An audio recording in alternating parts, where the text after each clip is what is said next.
Good morning, everybody. I hope your coffee is hot. I hope your bagels are toasted. I hope your schmears are delicious. And good morning to all. Thank you.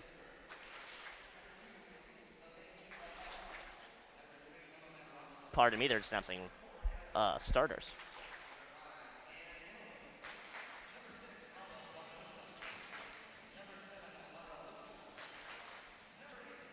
Pardon me. Oh, they're just announcing the whole roster. Okay, so. Good morning, everyone. My name is Joshua Tenzer, and I will be your host and guide for the Michigan Invitational Water Polo Tournament for the next 2 days. We have 16 games on the docket for you over this weekend. Today we have 8 games, starting with UMich versus Hawaii, Stanford versus Marist, Indiana versus UCLA, LIU versus Salem, Hawaii versus Marist, UMich versus Stanford, Indiana versus LIU, and Salem versus UCLA. The Wolverines have several notable players, including the leader in terms of stats and points, Maddie O'Reilly. She has 5 goals, 6 assists for 11 points in the 4 games played so far. And Kayla Barone, a lethal .615 shooting percentage, 8 goals to her name, and just 1 assist for 9 points total. In goal for the Hawaii Rainbow Wahine, Molly Diala. She made 78 saves last night, and 9 starters are returning from last year's team for the Rainbow Wahine. This will be my first time covering water polo, so I do request a wee bit of patience while I get things all in order, and I guarantee you that by the end of this weekend, both you and I, anyone who's listening, will be quite good and quite proficient at water polo. I'm very excited for this tournament to get kicked off. With the whole rosters announced, we'll listen for our starters.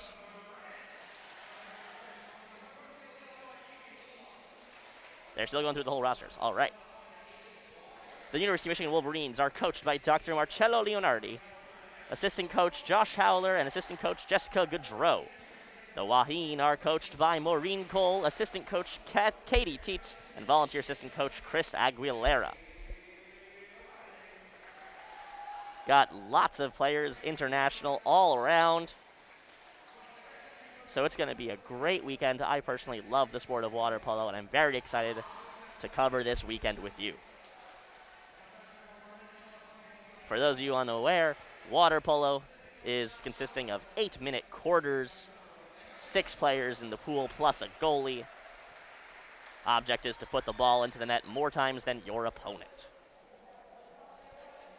And as Pump It Up blares on the speakers, just like at every Michigan Wolverines sporting event, it is time for us to get the players in the pool and to get started.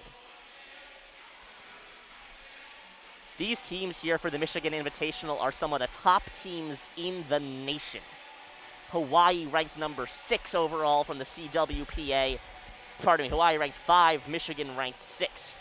You have more top 10 teams, including, as I pull up the poll here, Stanford is represented today. They're number 2 right now. UCLA is number 3. Hawaii is 5. Michigan is 6. Indiana University Hoosiers are number 10. We've got a lot of very strong teams. Marist, number 22. And, of course, we have some other teams like Long Island University Sharks and the Salem Wildcats. First game of the day is Hawaii versus the Wolverines. I am looking forward to getting started, everyone. Teams from all across the country come here to the Canham Natatorium, a historic building, 3 pools, and banners lining the rafters. Eastern Championships, Big Ten Championships, NCAA Championships throughout the century. All here, reminding players of the historic building they're playing in and the players that came before them. Flags from many nations also hang off the diving boards. New Zealand, Australia. I don't know what that one is. Canada, England, and of course the American flag at the top.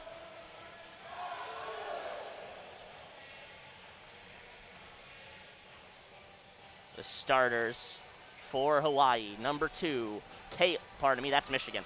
Number 2, Elise LeMay-Lavoie. Number 3, Emma Van Rossum. Number 6, Alba Bonamusa Boy, out of Barcelona, Spain. For the Wolverines, number 7, Erin Neustrom jumps into the pool.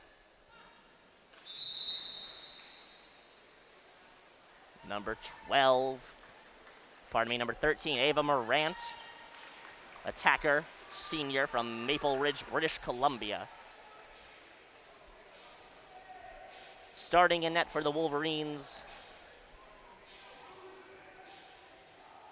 is Alex Brown. She's led up 17 goals with an 8.5 goals against average and 22 saves for a save percentage of .564. Also in for the Wolverines, number 11, Sophie Pontre. The ref getting ready, everyone lined up at their own back lines. And the ball is started. Team swimming in towards the center, and the neutral throw dropped in. Ball is grabbed by number 2 for the Wolverines, Kayla Barone. Taken away by number 21, Luis Gomelas de la Puente at the right side. Hawaii pushes the ball towards the left side of the pool. Foul on Michigan. Hawaii starts with the ball back there towards the 2-meter line on the left side. Pass back to the left flat. Out to the point. Number 3. Over towards the right side, back over to the left flat. Wolverines playing tight defense. Hawaii unable to get a shot. Lob shot taken by number 4. That goes up over the goalposts. There'll be a goal ball for Alex Brown. Alex Brown tosses forwards to Barone. Barone on the left side. Pressed in close by number 21. Passes just to her right for Ava Morant. Morant sends it out to the right side. Now the ball's at the right corner. The right wing, back up to the point. Maddie O'Reilly passes to the left flat. Hawaii defender pressing in tight. Out to the 2-meter man, back to the right flat. Number 20 for the Wolverines, Maddie O'Reilly shoots and she scores. Strong shot goes to the left, and the Wolverines take a 1-0 lead.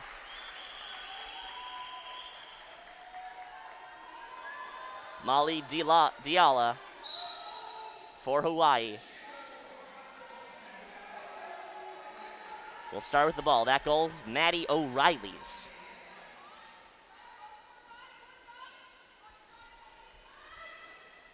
Hawaii pushed the ball forward to the right. Currently at the right sideline, 5 meters from the net. They'll pass back to the point. Currently number 2 as Elise LeMay-Lavoie has it. At the point, passed into the right corner. Dangerous opportunity for Hawaii, the Rainbow Wahine. Number 6 skates in. Crossing pass to number 2. That's a tip-in. Elise LeMay-Lavoie ties it up for the Rainbow Wahine after a tip-in. That one gets past Alex Brown. Wolverines quickly moving forward on the right sideline. Maddie Steer rushes forward, moves in towards the center of the pool, passed over to the point. At the center line, Sophie Pontre has it. Pushed out to the right flat. Kayla Barone moved into the corner. You'll hear plenty of whistles. Water polo is a game played in the pool. And that's a shot from the corner. Ava Morant scores again. Scores. Ava Morant scores. Again for the Wolverines. It is 2-1. No, it's not. They were calling a foul. The goal got waved off. And Hawaii on the fast break other way. From the left flat, shot saved. Wolverines collect the rebound. Kayla Barone. It is still a 1-1 game if you're joining us. 6 minutes left in the first quarter. The shot clock was the problem with the Wolverines' last goal.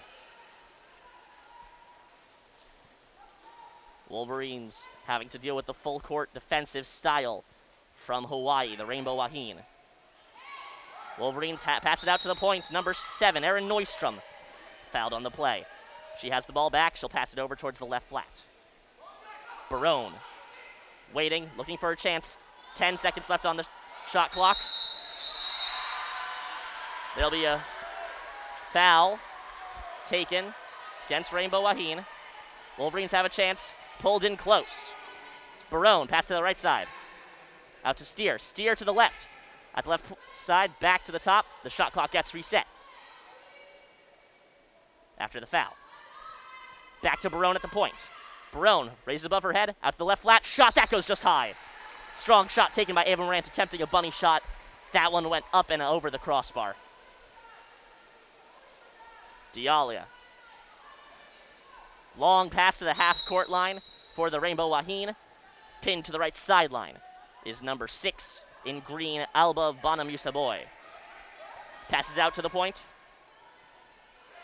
Ball is in play, up for grabs, taken away by number 11 in Mays, Sophie Pontre. Strong defensive play by her, passes it back to her goalie, Alex Brown. And Brown pushes forward down the left side. Ava Morant, the left flat. East to west pass. The ball is loose up in the air. Whistle blown on the chase. Maddie O'Reilly has the ball for the Wolverines at the right sideline. She'll move it forward. Dribbling with her head and her right arm. That's the way you must do it in water polo. Can't use 2 hands unless you're the goalie. Wolverines push it out to the point. Left corner.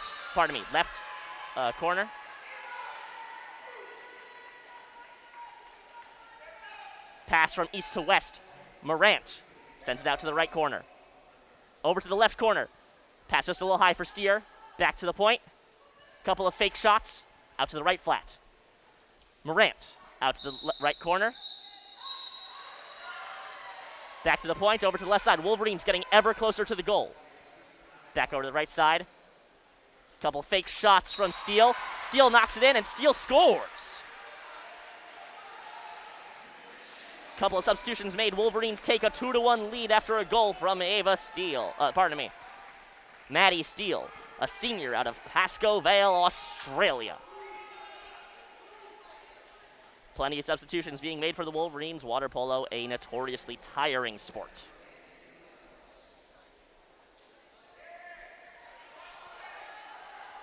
Delalia coming all the way out 5 meters from her net to start the ball. Hawaii sending 4 on the left, 2 on the right in attack. Pass out to the right flat. Over to the right corner. Number 8 in green, Paula Prats-Rodriguez. Sends it back to the flat. Waderburn. Tight defense being played against her. 15 seconds left on the shot clock. It's a 2-1 Wolverine game with 3.5 minutes left. Strong defensive play to break up the pass there by Erin Neustrom. Erin Neustrom, one of the 2 players out of Moraga, California, and the Wolverines are on a fast break down the right side. Maddie Steele pulls up 6 meters from the goal. Passed over to the flat on the left. The pass goes just a bit high, and it'll be number 8 in green, Paula Prats-Rodriguez, who takes the ball back for the Rainbow Wahine. Paula Prats-Rodriguez moves in towards the goal diagonally. She's still on the right side. Passes out to the point. The pass just got behind. But the Rainbow Wahine are able to figure it out, get the ball back. Ball's now at the left flat. Couple of fake shots. Clear the defenders away from the point. Wolverines cycled away. Strong shot. That bounces. Save made. Alex Brown able to get her hands on it. Deflected up over the net. Wolverines had a defensive lap. They cycled to the right, but no one was able to come over and guard the left flat. Wolverines going from right to left. They're scoring on the left net. Rainbow Wahine the other way. My near side is the Wolverines' left flank. 23, Kata Utasi for the Wolverines. Has it at the right corner. Sends it out to the right flat with Maddie Steele. Steele, lob pass up into the air for Sophie Tavani. Back out to the point. Couple of fake shots. And that one goes right side and in. A skip shot goes into the back right corner of the net, and the Wolverines take a 3-1 lead.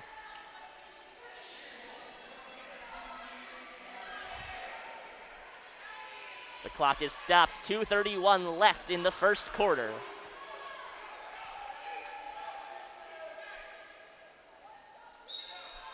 The rest resumes play. That goal scored by Elise Walker. Delalia pops it out to the right flat. Waderburn out there. Waderburn, a lob pass to the point man. The center man. Number 7 for the Rainbow Wahine, Laura Luke, shoots and scores. Laura Luke, a storied player for the Rainbow Wahine.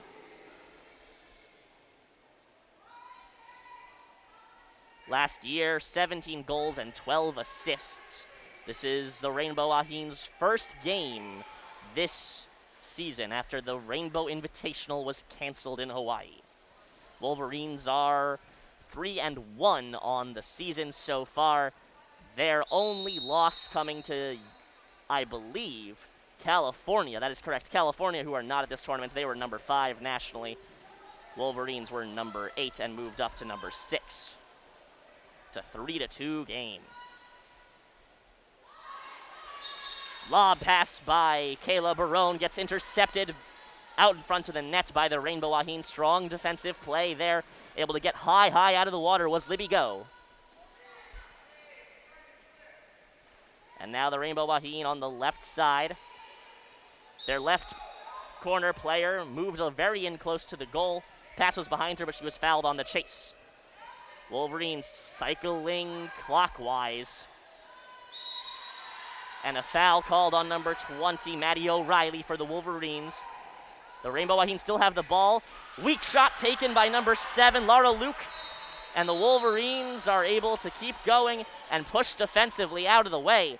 Number 3 for the Wolverines, Maddie Steer, gets the ball. She'll pass it forward. And the Wolverines on a fast break. Shot to the right side. Post saved by by Molly Delalia. Delia, maybe is how that's pronounced. Yeah, with 8 teams to cover. It's a little rough to find pronunciation guides for all of them. Wolverines play strong defense at the 5-meter line on their right sideline. Their left sideline. Hawaii's right. Hawaii kicks the ball back out to the point. Ball's now at the left flat, sent out to the left corner. Back to the left flat. The left flat player is open. Lob shot, that goes off the post and in. The Hawaii Rainbow Wahine tie it up late in the first quarter, 3 apiece. 56 seconds left in the first quarter. Wolverines making more substitutions.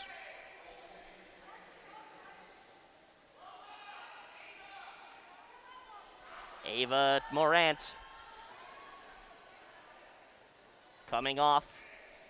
Same with Sophie Pontre. In is Lola Karuli. Wolverines push the ball forward to the right corner. Out to the right point, right flat rather. Attempting to get into the 2-meter man. Defensive play by number 6 in green, Alva Bonamusa Boy. Passes the ball to her goalie, Delia. And Hawaii on the counterattack, chance to take their first lead this game. But 28 seconds on the quarter clock and 20 on the shot clock.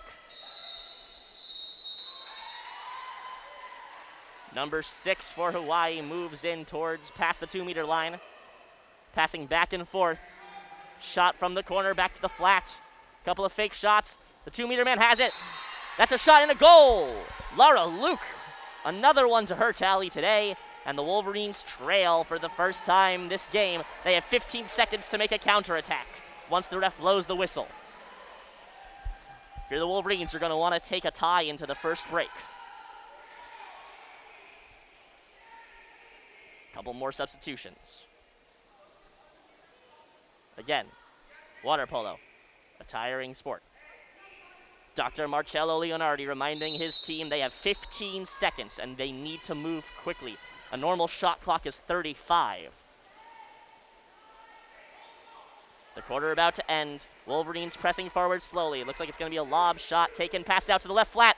Lob, and that goes just high and wide with 1 second left. The shot was missed by Kayla Barone, and that'll be the end. The horn blares, and we will be back shortly for the second quarter.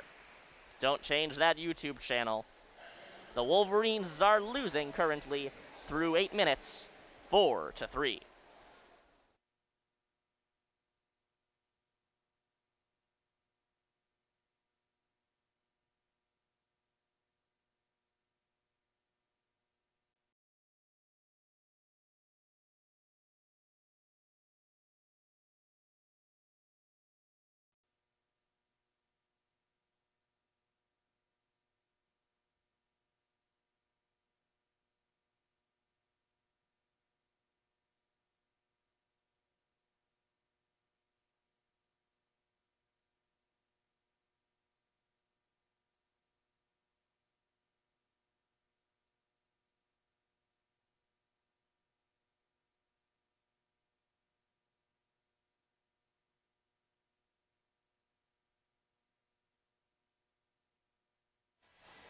We are back, and pardon me, I made a mistake at some point in my paper stats. It appears that only 3 goals were scored by the Rainbow Wahine. So, through 8 minutes, the score is 3-3, and there is a large scoreboard that I cannot see. All right, good to know that. I'll keep that in mind as we move forward. One of the goals must have had a foul on it at some point. I am still learning the way that referees' whistle signals work. So pardon me, that is entirely my mistake, and I please implore you to remain patient with me as this weekend progresses. So far, the goal scorers through the first 8. 2 by Lara Luke, and 1 by Kistler. Number 20 for the Hawaii Rainbow Wahine, Olivia Kistler. For the Wolverines, 1 goal from Kayla Barone, 1 from Elise Walker, and 1 from Maggie O'Reilly. And as Hail to the Victor Valiants plays throughout the stadium, we are getting ready for the second quarter. Reminder, it is 3-3, not 4-3. That is my mistake.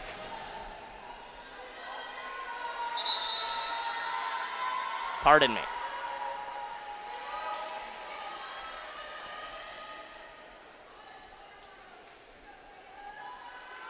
Again, the score is 3-3 as we get set for the second quarter here in Canham Natatorium. The ref blows the whistle. Both teams racing towards the center. The neutral toss. The ball placed in the center. The Wolverines get to it first. Strong swimming there by Kayla Barone to get her team the ball first. Wolverines press down the right side. Maddie O'Reilly. Smothered by the defense. Has to retreat back towards the center line from the right flat. Retreating more. Now she's actually at the center line. Out towards the right corner. Sophie Ponte to the 2-meter man. Fouled on the play was Kayla Barone. Wolverines able to move in ever closer towards the goal. Out to the left corner. Maddie Steer out to the point. Now at the right flat. Wolverines push forward. Still at the right flat. Pass back to the point. Ava Morant. Morant fake shot out to the left corner. Shot goes off the crossbar, down and in. That will be a goal for the Wolverines. Scored by number 2, Kayla Barone. Her second of the day. Wolverines now up 4-3, 7:19 left in the second quarter. Delia with the ball, the goalie out of Tustin, California. Wolverines push defensively. Hawaii Rainbow Wahine send it out to the left flat, back to the right corner. Lots of east-west passing. Number 11 in green, Morgan McDowell in tight. Back out to the point. Wolverines reset defensively. A tip-in that goes off the crossbar. Wolverines able to clear. Strong defensive play there by Maddie Steer. She'll toss it out to the right corner. And rushing down the right side, Erin Neustrom. Erin Neustrom with 10 shots, 4 goals, and 1 assist on the day. On her career season. And just like that, the Wolverines take a 5-3 lead. A shot bouncing in from the corner. That one will have been taken by number 13, it appears, Ava Morant. Ava Morant gets her first of the day here. She also has 1 assist to her name for 2 points today out of the 5 Wolverine goals. 6:33 in. Wolverines have a 5-3 lead. Wolverines did start off hot last quarter as well, then simmered down and a tie came in towards the end of the first period. We'll see if things continue like that or the Wolverines are able to put together a full 8 minutes here. Rainbow Wahine have the ball at the point. Number 3, Van Rossum. Out to the left flat, into the 2-meter man. Ball is up for grabs. Number 15 in Mays, Elise Walker, came in to help with the defensive struggle out in front of the goal. Left her corner wide open. Lob shot. That's save. Strong save by Alex Brown. the junior out of Clayton, California, able to get all the way up to the crossbar and make sure that lob shot did not get through. Kayla Barone at the flat on the left side. Not skates, that's hockey. Swims forward. Pass out to the point. Sophie Pontre. Back to Barone at the flat. Barone has to retreat. Strong defense by Elise Lemay-Lavoie. Pass back out to Pontre at the point. Pontre, long shot. That goes off the crossbar and eye. Even if it went off the crossbar and down, it looked like Delia was able to get all the way up there. And Hawaii on a fast break. Almost a breakaway. Defense is able to catch up with her, though. Strong swimming speed there by Kayla Barone to catch up. Hawaii has to retreat. Move it out to their right flat. Out to the 2-meter man. And a panicked pass by Lemay-Lavoie gives the ball to the Wolverines. Wolverines have been playing much tighter defense these past 3 minutes. 5 minutes left in the second quarter, and the Wolverines are on a fast break down the left side. Morant. Pass back out to the point. Barone currently operating in the point. Pushes out to her left, back over to the right flat. The pass to Maddie O'Reilly. Maddie O'Reilly pops it out to the right corner. Still not beyond the 2-meter line.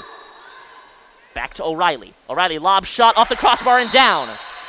And that is a goal for the Wolverines. Maddie O'Reilly.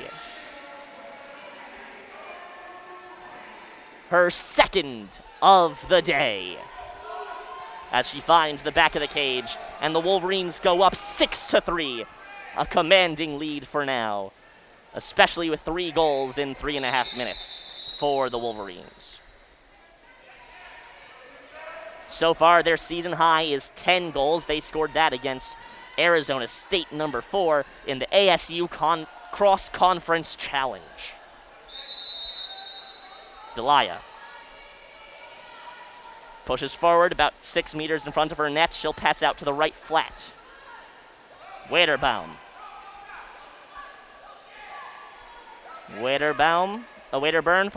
from Johannesburg, South Africa. Errant pass to the left.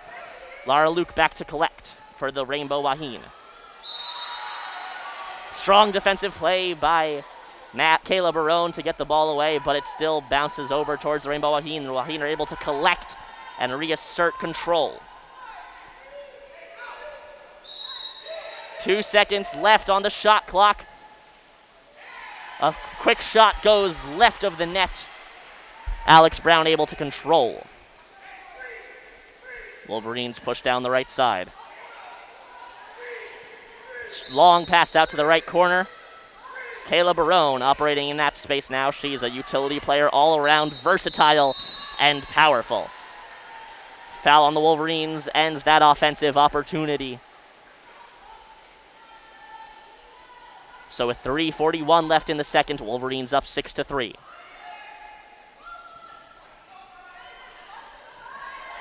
The Wahine have the ball, and Havana Rossum at the right flat passes out to the right corner.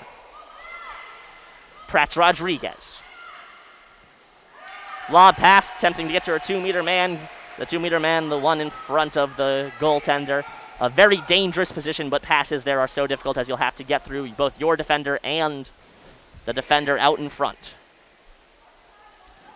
So what the Rainbow Wahine have been attempting. They're needing to get a goal to excite their offense, but unable to so far. All the passes have seemed to just miss. Barone at the right point. Gets it out to the 2-meter man in front. That was Lola Chiruli. Wasn't able to get a full shot off. More of a tip. Delia able to make the save. Delia stays in front of her net. A lob pass up to the right corner. That connects. Prats Rodriguez. Shot, tip, and attempt. Goes off the right post and to the side. Collected by Brown. And over on the right pool, couple players getting warmed up for the next game. Stanford versus Marist. And don't you worry, we'll be covering all 16 games this weekend. I'm not sure anyone asked for it, but I wanted to do it. Wolverines pass out to the point. Out to the right corner, back to the point. Cerulli, couple of fake shots. More fake shots.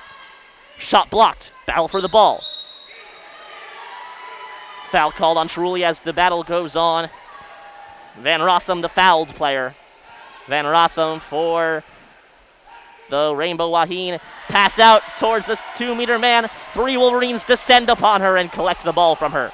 4 if you include the goalie. Wolverines' defense has been tight. Pass out to Barone at the right corner. Barone moving forward. Barone fouled. Pass out to Steer. Steer with a penalty shot.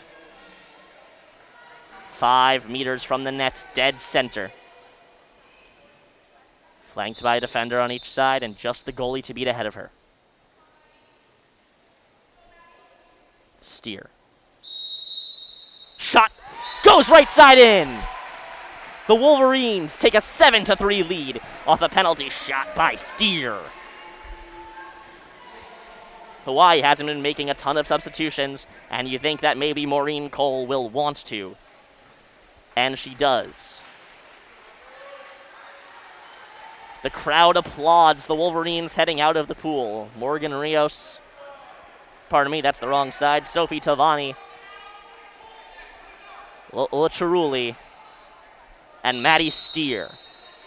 Steer gets a fist bump and a pat on the back from Dr. Marcello Leonardi, her coach. So the Rainbow Wahine have, it appears to be 1 or 2 more attempts to leave this quarter with a goal. Strong defense by number 7, Aaron Neustrom. And an offensive foul by the Rainbow Wahine ends that opportunity short. Long pass from Brown out to the right side. Kata Utasi from Budapest, Hungary has the ball for the Wolverines at the right flat, passes it out towards the point. Ava Morant with the ball at the right flat. She's fouled, stays with it. Pass to the 2-meter man, intercepted by Hawaii. Ref blowing the whistle a lot. Curious as to what's happening. Wolverines have the ball after the stoppage, nevertheless. Long shot off the post. Off the crossbar and stays on the goal line. That does not go in. A powerful shot by Kata Utasi. But the Wolverines lead the opportunity scoreless. 53 seconds left in the second quarter. Michigan up 7-3. Strong shot saved by Alex Brown. Wolverines able to collect a skip shot attempted by number 9 in green. Lot Sturderveld out of Neverdal, Netherlands. That was not pronounced correctly, but she does come from Zwolle Center for Sport and Education, where a lot of Michigan field hockey players also hail from. Or is the volleyball? I forget, but regardless, a lot of Wolverines come from there as well. Wolverines at the right corner. 7 seconds left on the shot clock. 12 seconds in the quarter. They're happy to let the shot clock expire. Kill time. 9 seconds remain on the clock for the Rainbow Wahine to get a goal this period. They are down by 4. The score is 7-3. 5 seconds left. Quick pass up. Defensive play by number 23 in Mays, Kata Utasi. The horn sounds, and that'll be the end of the second period. We'll be back with you at the second half. Wolverines 7 goals on 12 shots. The Rainbow Wahine 3 on 11.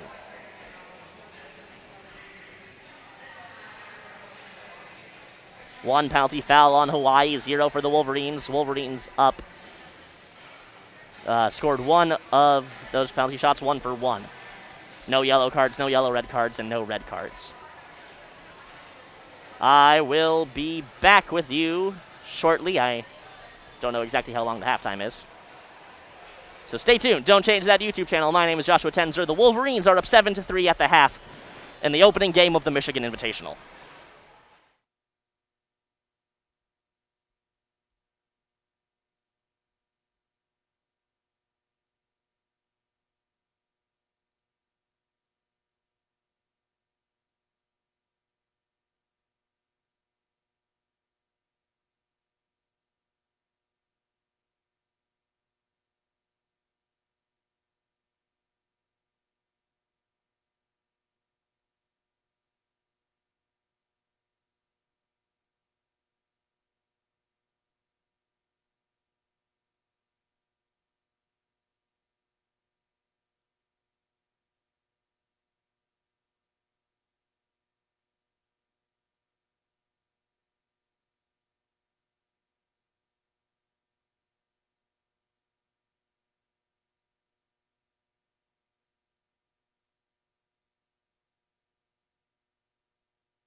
for those of you listening, thank you for joining us. My name is Joshua Tenzer, and I am too loud. My name is Joshua Tenzer, and thank you for joining us for day 1 of the Michigan Invitational. You can find full coverage, all 12 hours, both Saturday and Sunday, right here on WCBN Sports 2's YouTube channel. I know that water polo's not the most popular of sports. I don't draw numbers anywhere near to what football does. But if you're here, thank you from the bottom of my heart. And here's how we got where we are. The Wolverines scored first in the first quarter, scored first 3 times in a row. Maddie O'Reilly, Kayla Barone, and Elise Walker made it 3-0 for the Wolverines. Then the Hawaii Rainbow Wahine answered back with 3 of their own. Laura Luke, Olivia Kistler, and another Laura Luke goal. Then the second quarter started, and it was all Wolverines. Kayla Barone scored 1 minute in, and then 45 seconds later, Ava Morant made it a 5-3 game. Maddie O'Reilly scored 2 minutes after that, and Maddie Steer makes it 7-3 where we are now. If you're the Wolverines coach, Dr. Marcello Leonardi, you have to be very happy with how your players have performed so far. And if you're Maureen Cole, the head coach of the Rainbow Wahine, disappointment in how they played defensively. The Wolverines and the Rainbow Wahine have switched sides, giving me a short headache for a second. And goalies have also swapped. Sophie Jackson in net for the Wolverines and Charlotte Edler in net for the Rainbow Wahine. Again, a very tiring sport water polo is. Lots of substitutions, including goalies splitting halves. All alone against the goalie is LeMay Lavoie for the Rainbow Wahine, and that is knocked away by Sophie Jackson, the senior out of West Yorkshire, England. I suppose if that's England, it's practically pronounced West Yorkshire. Barone at the point. Attempted pass in for Morant. Morant at the left flat. Fake shot, pass back out to the point with Barone. Barone swims forward, loses the ball. Has to go back for it. Pass out to the left corner rather. Ball taken away by the defensive plays of Laura Luke, passing back to Edler, her goaltender. Charlotte Edler, the freshman, out of Palos Verdes, California. Lots of Californians on both sides. It's a very popular sport, water polo is, down in the Southwest. Lots of fake shots off the crossbar and down. No goal for Alba Bonamusaboy. As the post keeps that one out, the Wolverines still lead 7-3. Barone now playing at the right flat. Again, a lot of utility players for the Wolverines, a very amorphous offense. Players can swap roles and swap positions however they please, leading to a lot of difficulty for the Rainbow Wahine when man-to-man defense is the go-to for most players. You want to put your best player against their best player, but if your best player isn't good at covering the point, you may be in some trouble as the Wolverines rotate around. Errant pass intercepted by Laura Luke. She has been everywhere for the defense these days for the Rainbow Wahine. And at the left point, Bonamu Boy passes to the 2-meter man. There's a struggle for it. Wolverines foul Elise LeMay Lavoie.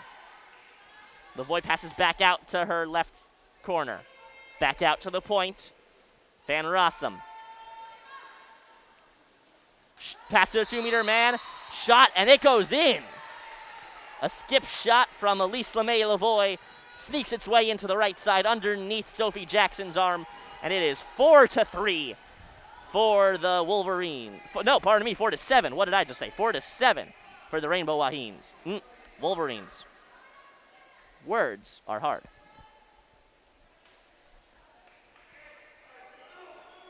And again, it looks like no one is here listening to me, so I suppose this is just for posterity. No one heard that mistake. Cool. Wolverines at the right flat. Number 20 in blue, Maddie O'Reilly, a fake shot. Pushes forward. Gives a shove off her defender. Out to the right corner. To the 2-meter man. There's a struggle for it. Foul on the Rainbow Wahine. The Wolverines have the ball right up close to the... Oh, there's a horn sounding. Ball passes back to the referee. The referee will re-spot it. A timeout taken. And in this timeout, Dr. Marcello Leonardi probably telling his team to remain calm. You're up 7-4. There's a lot of work left to do. Make a couple substitutions. Get things settled.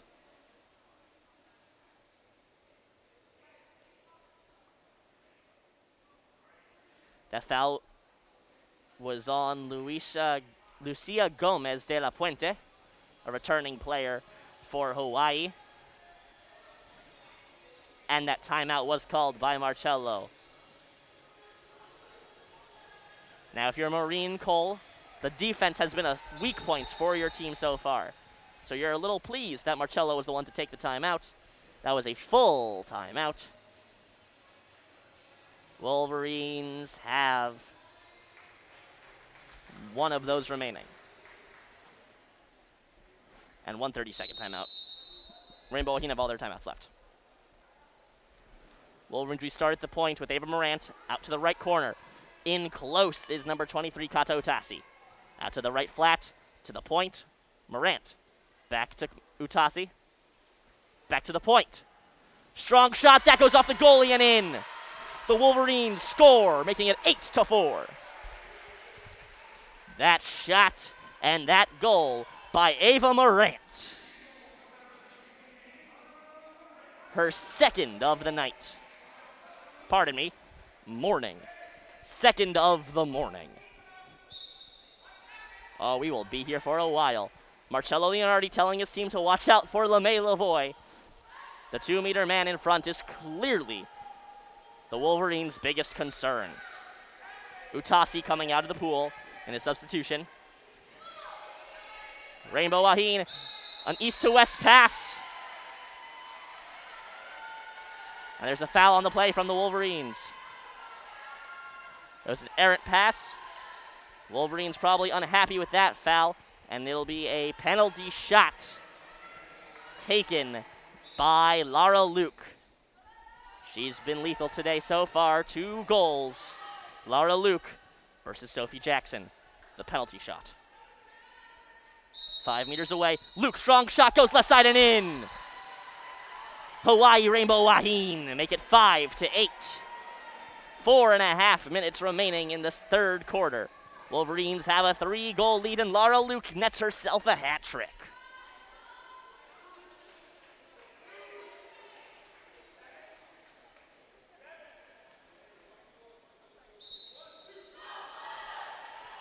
Wolverines bench cheering their team on. As the Wolverines pass it out to the right corner. Maddie O'Reilly struggles for the ball, gets it back. Defense strongly played by Lara Luca. Back out to the point, Ava Morant. In towards O'Reilly, who circles around to the flat. From the corner, east to west pass. Got by Pontre. Back out to the left corner. That's Barone. Lob pass into the 2-meter man. Unable to get to it was Aaron Neustrom. The pass just too high from Kayla Barone. Rainbow Wahine stave off that offensive attack. And down 3, they're closing in on taking this game back to a tie. Pass out to the 2-meter man. Foul called on the Wolverines. And it appears Dr. Marcello Leonardi will take his second timeout. This one, we'll see how long it is. That exclusion call was against Sophie Pontre.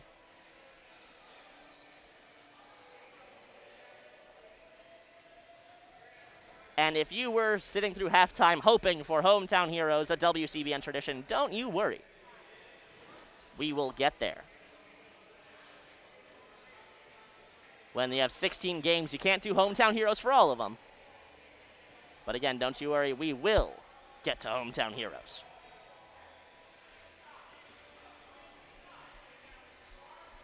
Wolverine water polo after this tournament will be out of action until the 5th and 6th of March, it appears. No, I lied. February 12th, they'll play 2 games at the Triton Invitational. Then they'll play 3 games at the Barbara Calbus Invitational, and then they'll come back here the 5th and 6th for the Wolverine Invitational, and then regular season play begins. Of course, these games, like in basketball, while in special tournaments, do count for regular season rankings and such.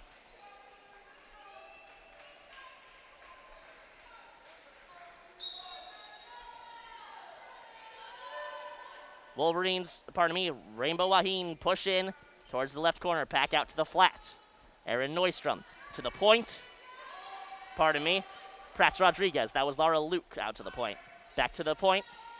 Left flat, Luke. Laura Luca. Wolverines moving closer to their goal. That shot goes off the right post. Right post. The woodwork bailing out Sophie Jackson multiple times this quarter. I know hockey goalies give a little tap to their posts whenever the woodwork bails them out.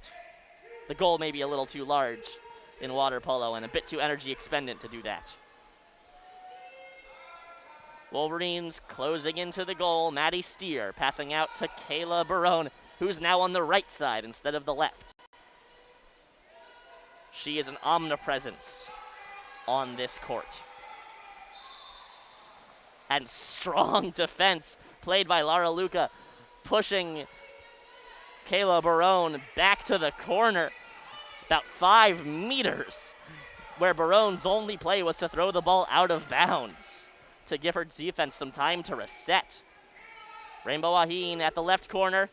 Pass save by Sophie Jackson. Fake pass shot goes high. Sophie Jackson with a treadmill kick, able to get herself the height and make the save. Maddie O'Reilly passing back and forth with her goaltender. 20 seconds on the shot clock, 2:38 left in the third quarter as the Wolverines play against the Rainbow Wahine from the University of Hawaii in front of their home crowd, a crowd of about 100 people, but colors of all different schools represented here. We've got Salem, we've got Stanford, we've got Marist, and all those colleges will be broadcast here on WCBN Sports 2. A shot goes off the crossbar and down for the Wolverines. The Wolverines connected with the pass to their 2-meter man, and Sophie Tavani scores. It is 9-5. Wolverines get a 4-goal lead back. And they are 2 goals away from setting a season high. They've scored 9 goals only twice before, as against Arizona State and against Fresno State. The Wolverines have been heating up. They're on a 3-game win streak heading into this game. Lost their first of the season against California.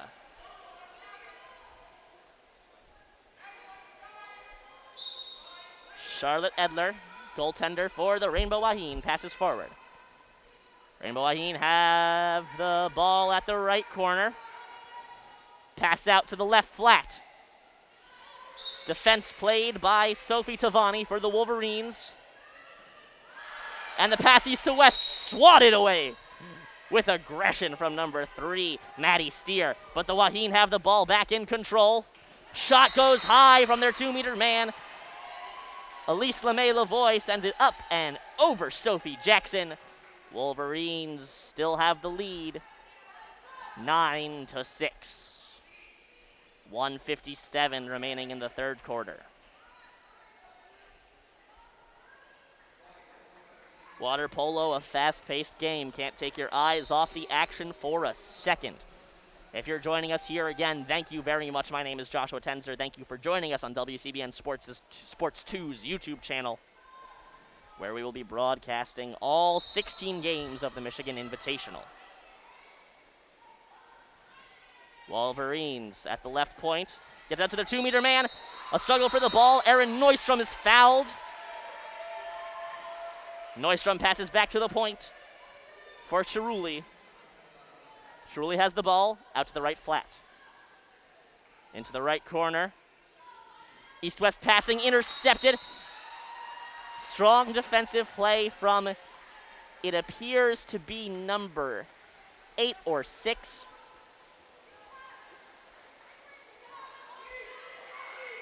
or 9. It doesn't matter. Wolverines let up a fast break. The Rainbow Wahine in close.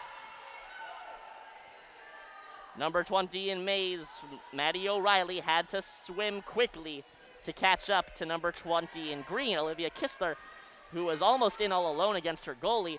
Rainbow Wahine have the ball back out at the left flat. And a strong shot, save off the shoulder of Sophie Jackson. Moving in was Kistler, trying to get two two-meter men in that position in front of the goalie, hoping for a rebound off of Jackson. But after the ball bounced off her shoulder, she was able to collect it and stifle that rebound opportunity. Rebound control is so important as a goalie in whatever sport you play, and Jackson did it spectacularly here.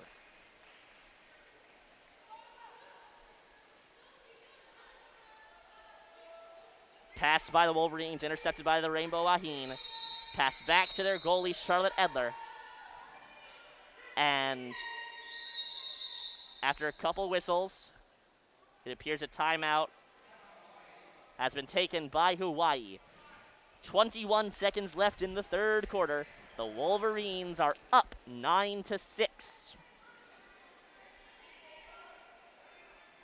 Here in the third period.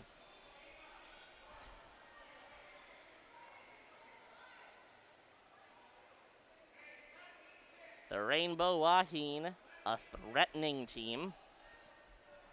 Last year, Lucia Gomez de la Puente, 21 goals and 24 assists for a total of 45 points. So far today, she has had nothing on 2 shots, but has fouled 3 times. Hawaii has the ball at the left flat, out to the point. Laura Luca passes out to number 6, Bonamue Boy, at the left flat. East-West passing to the right point, back to the 2-meter man. There's a struggle for the ball, and the horn will blow.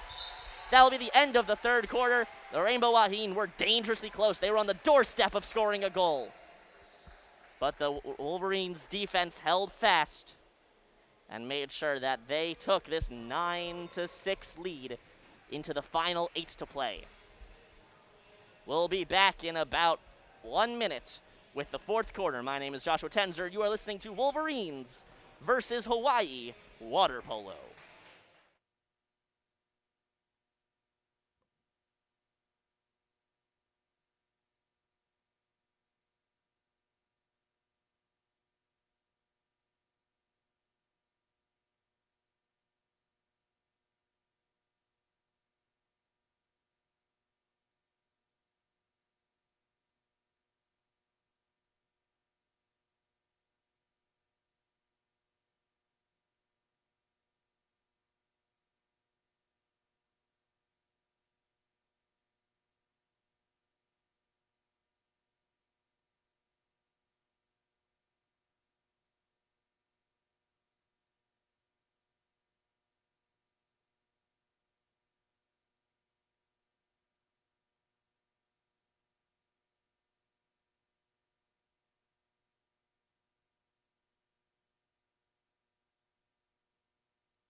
Welcome back to the Wolverine Invitational as the University of Michigan Wolverines have a 9-6 lead over the Hawaii Rainbow Wahine. In that third quarter, your goals were scored by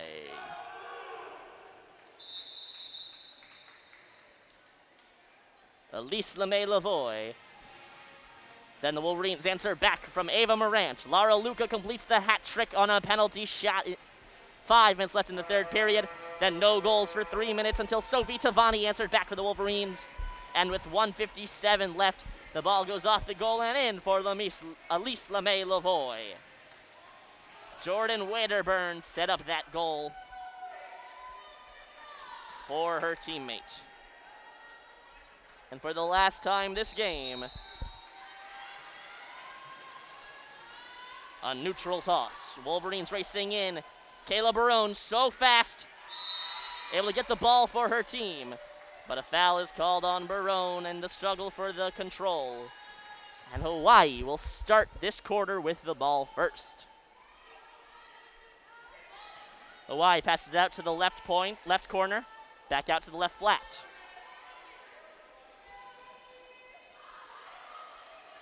Bonamusa Boy passes back to the point, and strong defensive play by Erin Neustrom pushes her attacker all the way back to the center line.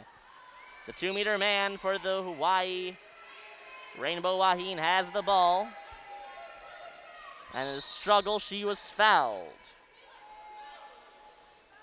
Elise LeMay-Lavoie starts the ball 2 meters in front of the net. She has to pass back, though, and pass back she does. Rushing into the Rainbow Wahine, a point-blank shot saved by Sophie Jackson. An incredibly strong shot from Lot Sterderfield. She was able to sneak past her defender and in right in front of the goalie.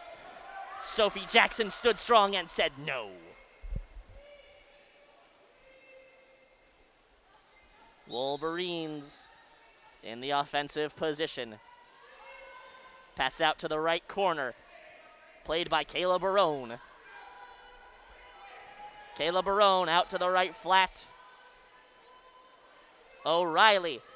And you hear the goalie, the coach, assistant coach Jessica Goudreau counting down the shot clock. Wolverines had to take a quick shot, unable to convert.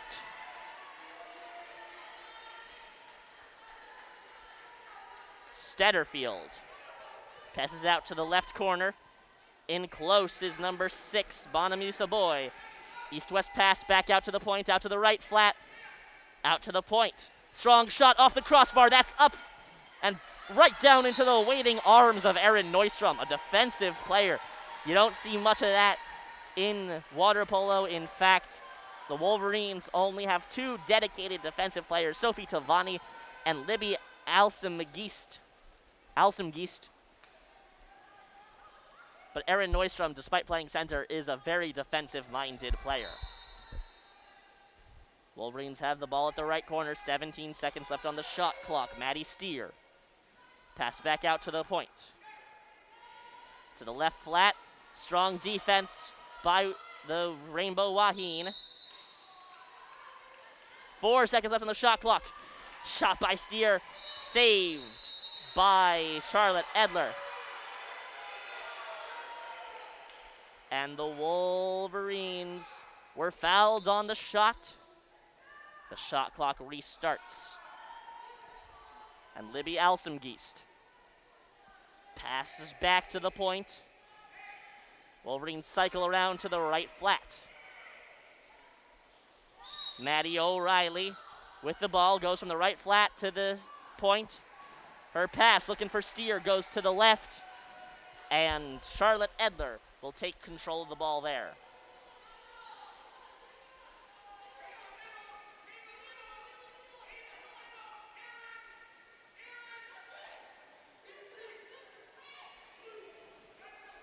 Rainbow Wahine have the ball at the point. Pushing forward is Maddie Steer. Shot saved by Sophie Jackson. She has been impeccable this half. Sophie Jackson, one of the 2 Wolverine goalies. She has more minutes played and a better goals against average and save percentage than Alex Brown. So they do like to start Alex Brown. Alex Brown has started all 5 games, and they lock the game up with Sophie Jackson. Wolverines lose that opportunity after an offensive foul. Charlotte Edler has the ball for the Rainbow Wahine. Their goaltender, she has it about 2 meters in front of her net. She'll lob pass it up towards the center of the pool.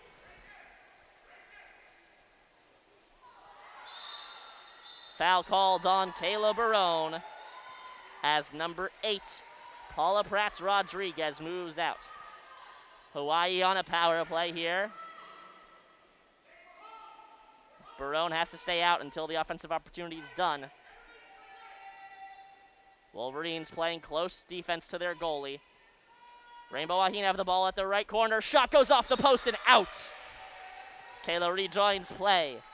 And that's a missed opportunity from number 6, Alba Bonamusa Boy. So close to the goalie. Tried to sneak it in past the post into the goal. Hits the wrong side of the post and it bounces out of play. Halfway through this fourth quarter, it is still 9-6. No goals have been scored. The Wolverines still need 2 to reach their season high. To pass their season high. Steer has it at the right flat, passes out to the 2-meter man.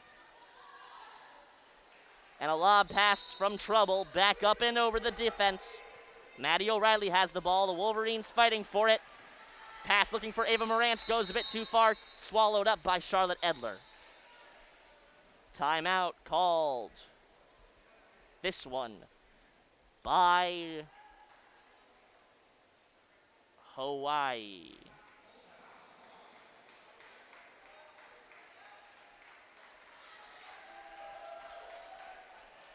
Dr. Marcello Leonardi applauding his team's efforts so far.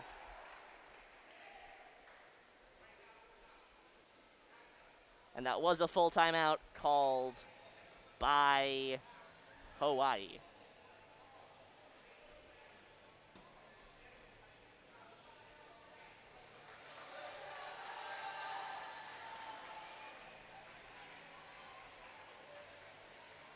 If you're planning to attend tomorrow's portion of the Michigan Invitational?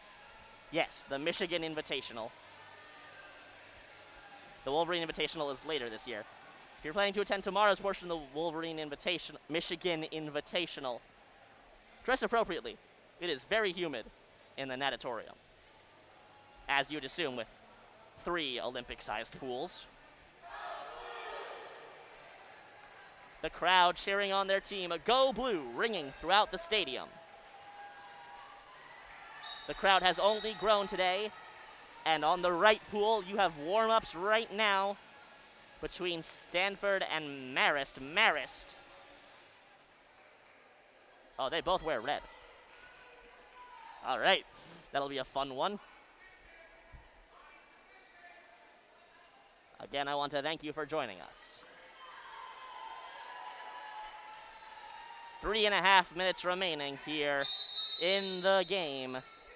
The first game, opening game of the Michigan Invitational, Wolverines versus the Hawaii Rainbow Wahine.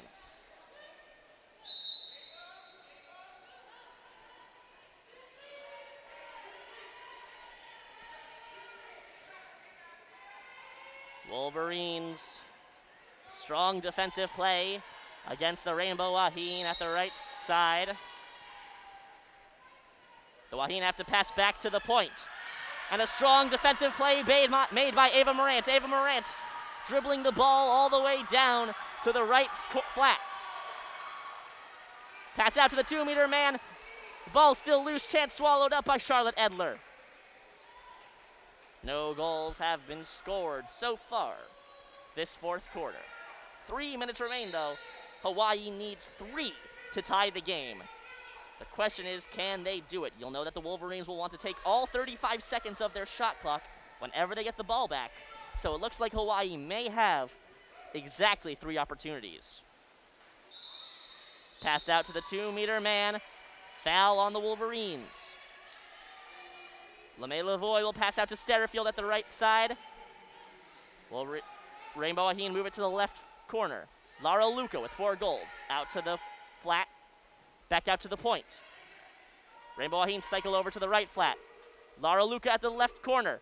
Couple of shots. Fake shots. She shoots. That goes, sneaks into the right side and in. Gets just past Sophie Jackson and just inside the post. Hits the side of the cage. And it is now 7-9. Wolverines will want to answer with 1 more of their own. Probably lock this game up. We'll see what happens next. Wolverines getting in position.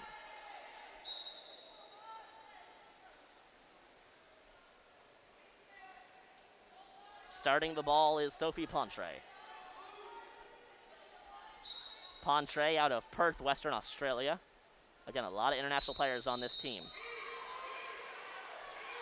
Wolverines committed an offensive foul. 2 minutes left in the fourth quarter.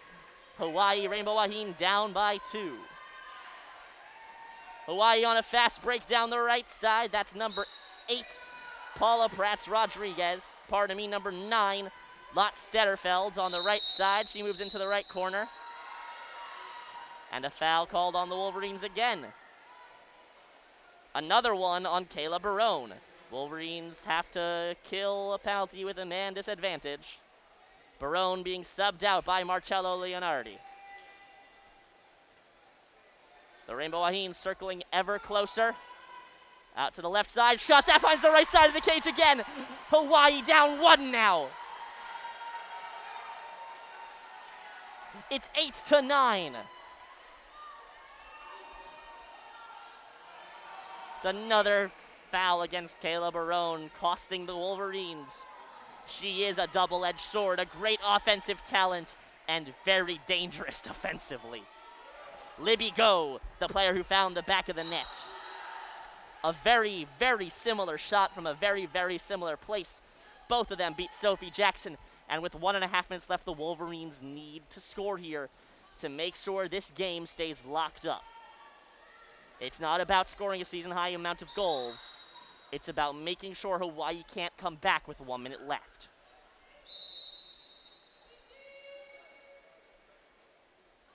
The right flat. Maddie Steer with the ball. Passes it out to the right corner. Maddie O'Reilly has to go backwards. Passes out to the point, almost taken away by the defensive plays of the Rainbow Wahine. The 2-meter man, number 7, Aaron Nordstrom, passes, lobs up and over and scores. The Wolverines make it 10-8. Erin Neustrom. I've been raving about her defense all day, and here she is with what may be the dagger for the Wolverines.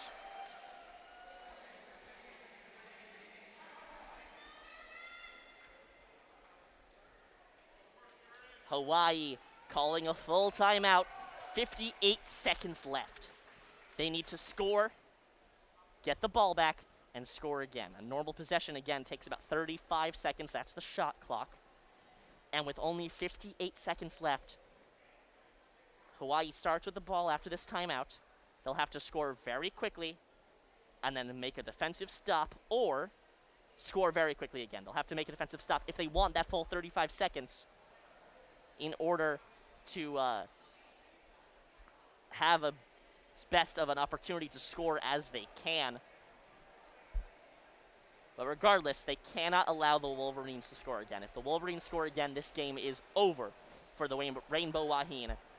Erin Neustrom with potentially the dagger. One of the 2 players out of Moraga, California, along with Jess Henningsen, and both of those went to the high school Campolindo High School, along with Lola Cerulli. So 3 of these players played on the same high school team together. That's some pretty good chemistry, although Aaron Neustrom, Jess Henningsen, and Lola Cerulli aren't necessarily in the water all at the same time, hardly ever. Having those friends in the locker room really helps out. And the timeout ends. 58 seconds left on the clock in the 4th quarter. The Hawaii Rainbow Wahine down by 2. And so we will be taking a break after this game ends. If you want to know when the next game starts, you can keep an eye on WCBN Sports' Twitter account. We'll be posting constant updates there. Very exciting stuff this weekend. The Rainbow Wahine, ball to left corner. Bounce shot saved by Sophie Jackson on the goal line. It was a skip shot. She was able to get her elbow down in time. Another shot attempt from the left corner. And with 40 seconds left, the Wolverines are not even bothering rushing an attack. They are killing clock as much as they can, making the Rainbow Wahine players swim to them, tire themselves out, and chewing as much clock as possible. Timeout called by Dr. Marcello Leonardi. Mario Cirelli is not a name.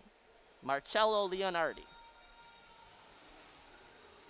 And again, if you're joining us, thank you very much. We've had 20 people stop by and say hi. It appears that currently there are 0 people listening. So again, this is just for posterity. My name is Joshua Tenzer, and I am currently, I believe, setting the record for the longest live stream on WCBN Sports. Hey, WCBN Sports 2 is where the dumb stuff lives. And by dumb stuff, I mean the really exciting sports that just happen to be at the same time as someone else's. If you're looking for the basketball broadcast, that'll be later today. Charlie Brigham, who will be joining me tomorrow. He'll be on that call. He's very, very good at basketball. He's our vice president, assistant president, associate president. I don't know his title, but he's cool. Listen to him. But I thank you for joining us. So the Wolverines take on the Rainbow Wahine. The Rainbow Wahine looking to get the ball back. 9 seconds left on the shot clock. That timeout did give possession to the Rainbow Wahine.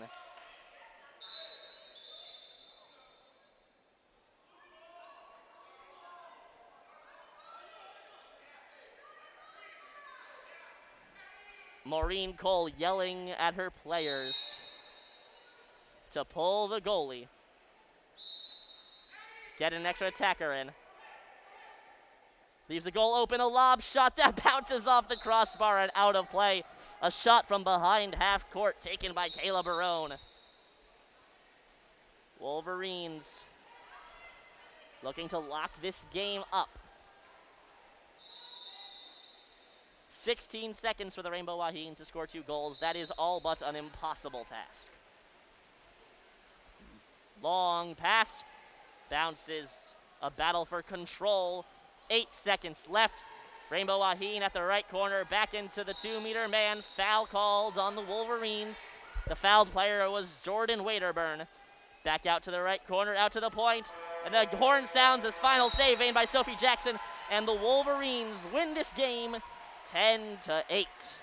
The Wolverines escape an almost comeback by the Rainbow Wahine after a goal by Erin Neustrom seals the deal. The Wolverines are your victors valiant this morning. And we will run through the goals and the stats for you here. To start the game, the Wolverines scored 3 unanswered. Maddie O'Reilly, Kayla Barone, and Elise Walker. Then Hawaii answered with 3 of their own. Laura Luca, Olivia Christler, and another goal by Laura Luca ends the first quarter. The second quarter was all Wolverines. 4 goals for the Maize and Blue. Kayla Barone, Ava Morant, Maddie O'Reilly, and Maddie Steer are your goal scorers there. The third quarter, the Wolverines and the Rainbow Wahine traded goals back and forth. Starting with Elise LeMay-Lavoie, then Ava Morant. Then Laura Luca finds the back of the cage on a bouncy shot, completing her hat trick for the night. Sophie Tavani scores for the Wolverines, and then back to Elise LeMay-Lavoie. To start the fourth period, Hawaii scored 2 unanswered. That's not to start the fourth period. That was 2 minutes left of the fourth period. After a lot of strong defensive play from both teams, Hawaii had to mount a comeback down by 3. They score 1 from Laura Luca. They score a second from Libby Go. And then Erin Neustrom, with a minute left, makes it 10-8 Wolverines. And that's where we stand as the final buzzer sounds. Sophie Jackson let in 5 and saved 5. And Alex Brown let in 3 and saved 3. Those are your goaltenders for the Wolverines. And it was lethality from the Wolverines shooters, as both goalies saved only 1 shot for the Rainbow Wahine. Delia allowed 7, and Edler allowed 3. And pardon me, I am now finding out that my roster sheet has the numbers incorrectly. That was Bridget Leyburn, not Charlotte Edler, in goal for that entire second half. That mistake will be corrected next time the Rainbow Wahine play, which will be later today, specifically at 3 p.m. against Marist. The Wolverines had 2 players, 2 players take 3 shots, 4 shots.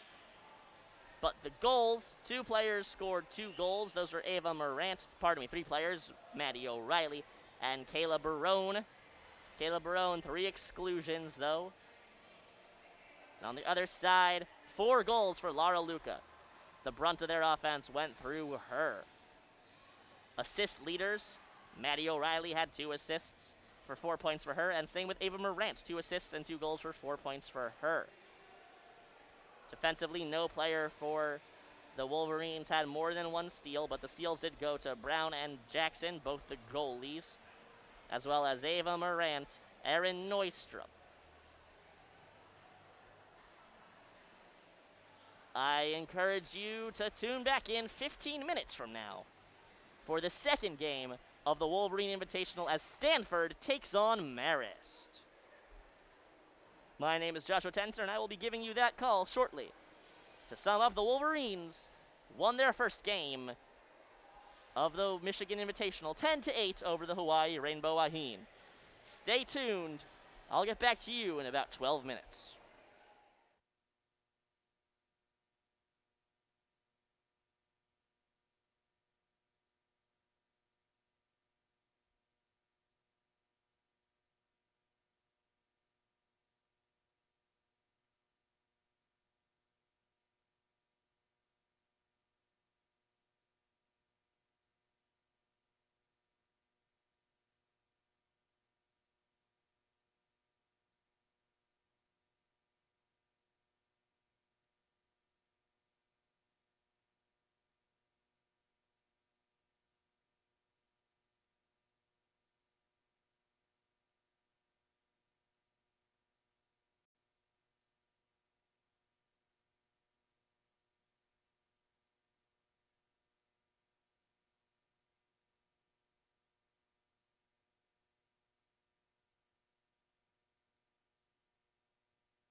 Welcome back to the Michigan Invitational.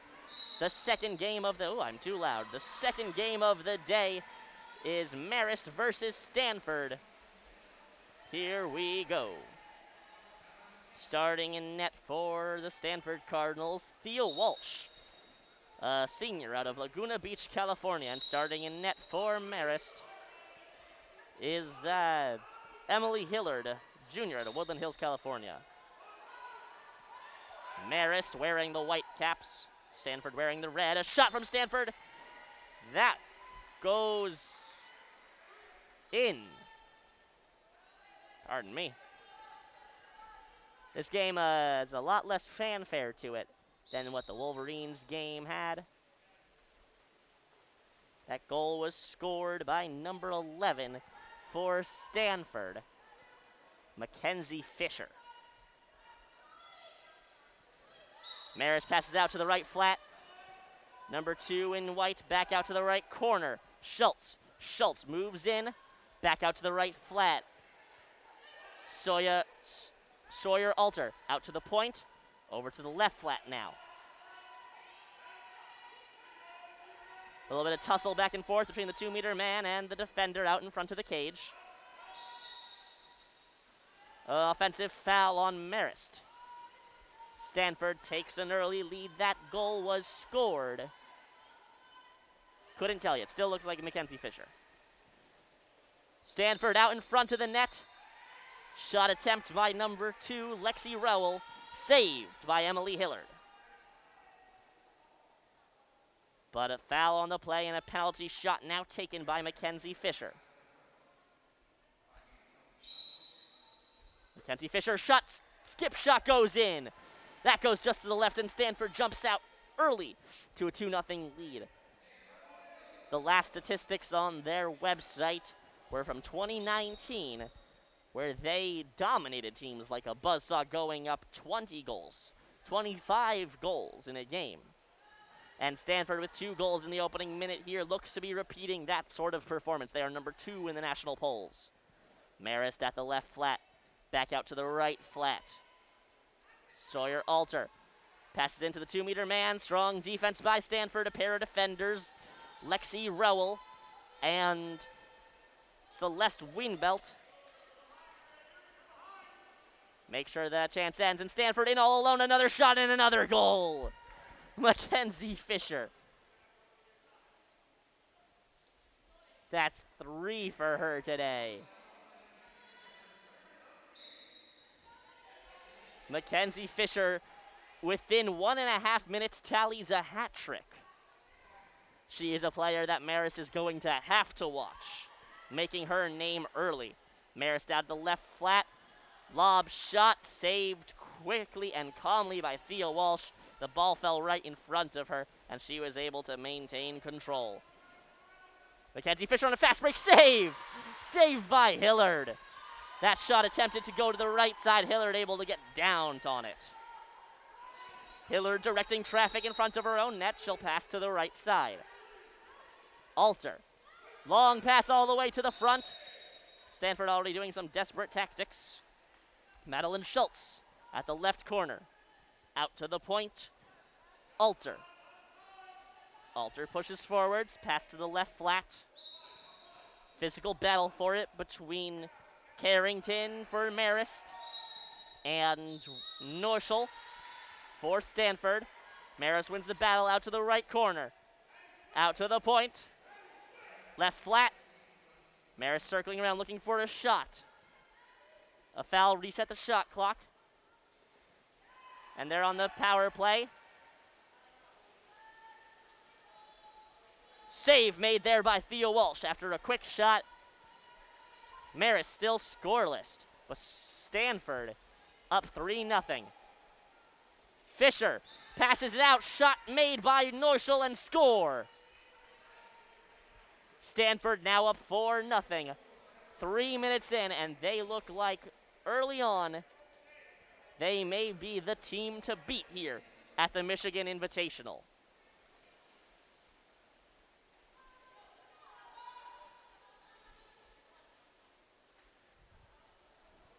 So far, 3 goals and an assist on the 4 goals scored by Stanford. 3 goals and an assist by Mackenzie Fisher.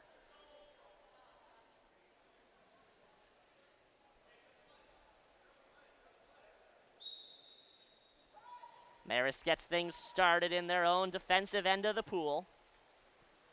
Kaylee Brard, pardon me. We'll start with it at the point position. Pass attempted, foul called on Sophie Wallace of Stanford, and now Marist has the ball at their left flat. Marist moving in, shot saved by the outstretched arm of Thea Walsh.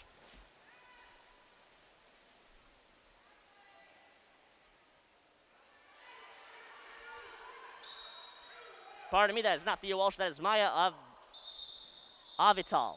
Thea Walsh will be the second half goalie. Stanford rushed down all the way to the other end. Neuschel fakes a shot out to the left corner. Moved it over to the left flat. Now on the right flat. Shot, skip shot, saved.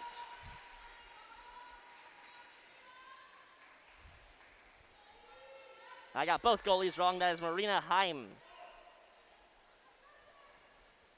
Again, the goalies all share the number 1. And the letters are partially wrong on my sheets. So, again, apologies to any Stanford or Marist listeners who may be upset by me saying the wrong name. I do apologize, and I am right now Marina Hyam in for Marist, and Maya Avital, who just made the save for Stanford. Halfway through this 4th quarter, Stanford still leads 4-0. They rushed early, 3 goals in the first minute, have since slowed down. They caught Marist off guard. Marist now playing a much more defensive game. Stanford has a chance right in front. Neuschel, the 2-meter man, has the ball. She's fouled. She'll pass backwards. And a penalty shot. This one taken by Aria Fisher. Stanford a chance to go up 5-0 here early. Shot save made by Emily Hillard. Pardon me, Marina Hyam. That shot was going to the right side of the cage, and she was able to get there in time, block it with her upper arm.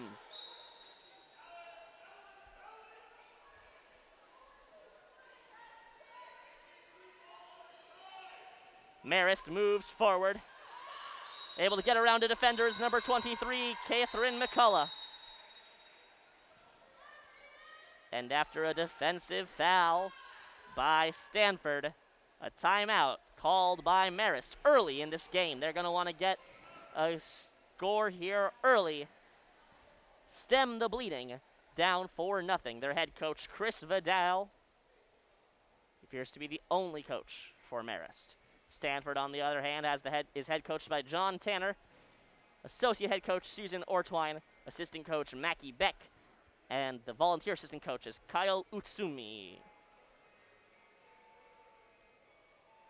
The Marist coach directing traffic, making sure his players know exactly what he wants them to do. Stanford is an elite talent, 3 Olympians on their team. Aria Fisher, Mackenzie Fisher, and Ryan Nushoik.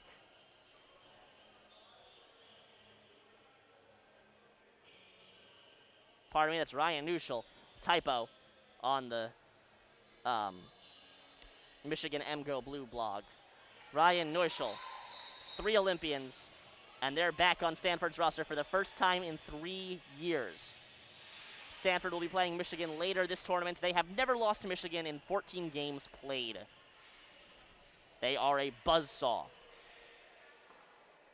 of a roster.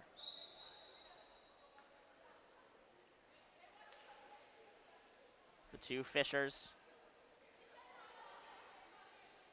assuming siblings. Mary starts with the ball at the right corner, pops it out to the left flat. Back to the right flat, a fake shot moved over to the right corner. Katie Gill, back over to the left flat, shot save made there by Maya Avital.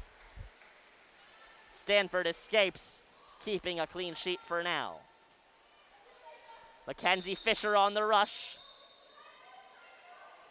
She's fouled. She'll pass back, then right back to Fisher. Fisher shot, skip shot, scores on the right side. The goal is waved off. An offensive foul during the shot. Pardon me, I was wrong. Her fourth of the game, Mackenzie Fisher scores. A graduate from Laguna Beach, California. Again, I do appreciate your patience.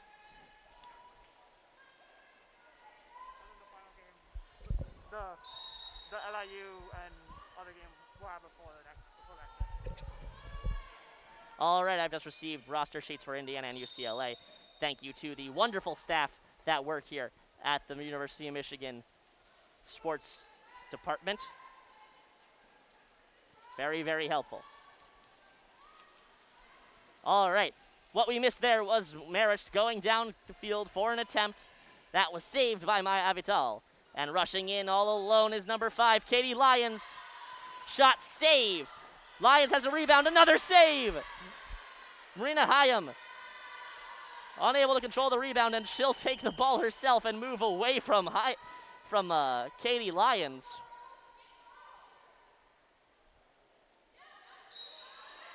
Wolverines watching this game with interest, having to play both teams.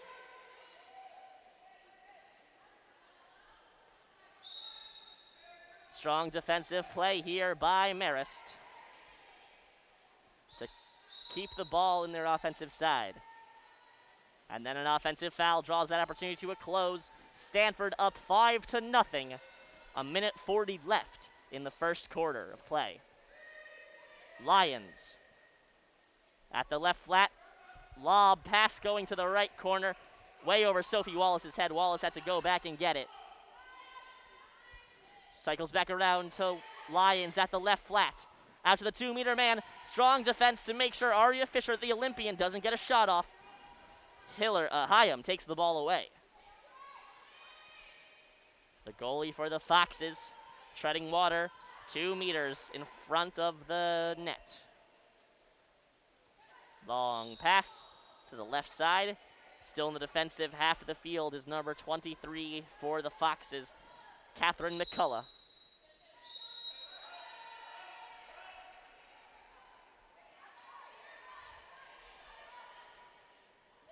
Marist gets it out to the right side.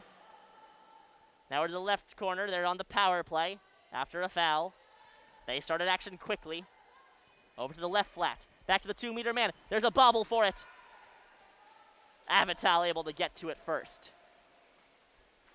And a fast break. Katie Lyons on a breakaway. 4 defenders for Marist, unable to get there with any sort of speed.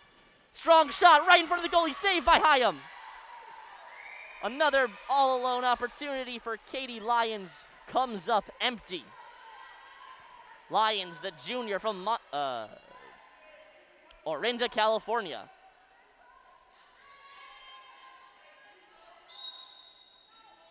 And with 7 seconds left, I assume that will be the end of the quarter, unless Marist can pull something off right here. A lob shot goes up over the net. 3 seconds left. The ball will come down to Maya Avital, the goalie for the Stanford Cardinal. And time will be set to expire. We will be back in 1 minute. But first, your goal scorers as Stanford Cardinals lead the Marist Red Foxes 5-0. Mackenzie Fisher scores 4 times. And Ryan Neuschel scores once.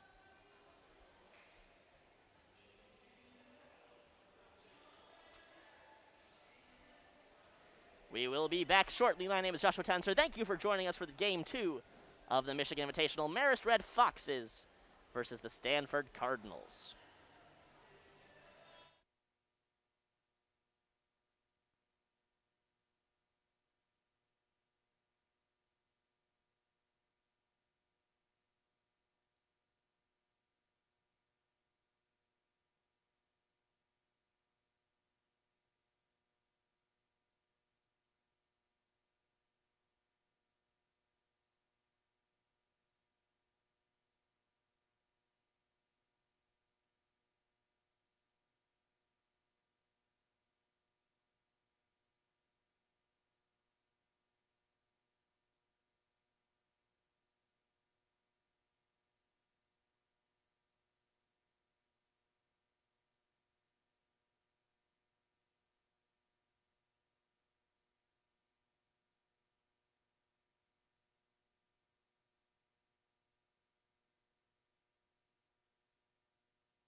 as the players jump back into the pool, we get set for the second quarter of Stanford versus Marist water polo in Game 2 of the Michigan Invitational.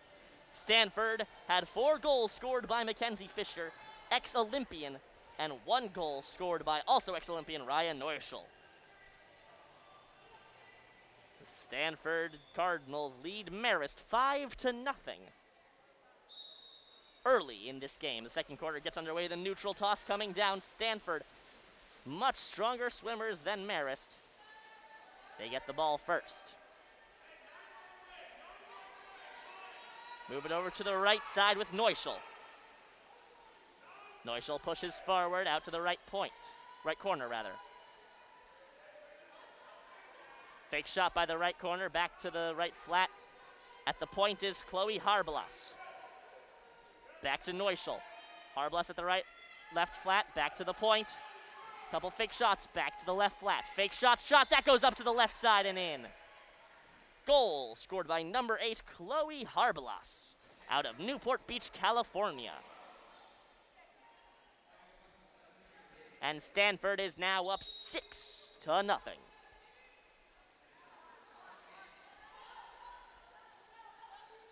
Marist looking for a counterattack, trying to get on the scoreboard here. Madeline Schultz at the right flat, out to the right corner with Alter. Alter, a lob shot off the post and in! The Marist Red Foxes tally a goal. A beautifully placed shot by Sawyer Alter. And 1 minute into the second quarter, Marist scores their first of the game. It is 6-1. Neuschel at the right flat. 7 or 8 meters away from the goal. Crosses an east to west pass out to Mackenzie Fisher, a lethal shooter. Fisher over back to number 10, Hannah Constate at the left flat. Into the 6-meter man, a battle for the ball. Christina Hicks passes out to the point. Neuschel, couple of fake shots, moves forward, shot off the crossbar, down and in.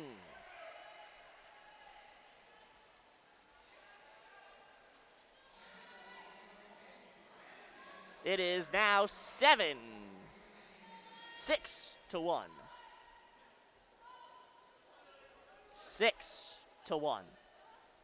7-1. Scoreboard's not updating.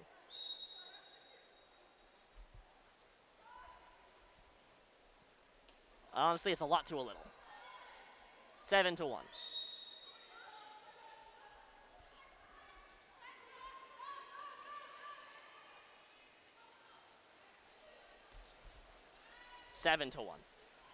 All right, Marist ruins an opportunity there with an errant pass.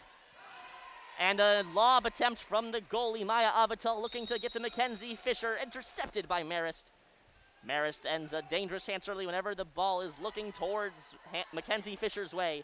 Marist starts to get nervous, as they should, with so many goals from an incredible player. And Mackenzie Fisher has the ball, passes out to Neuschel at the right side. Neuschel with the ball, right in front of the goalie, a skip shot, that goes in. Neuschel scores again, making it 8-1. 6 minutes left in the second quarter. Ryan Neuschel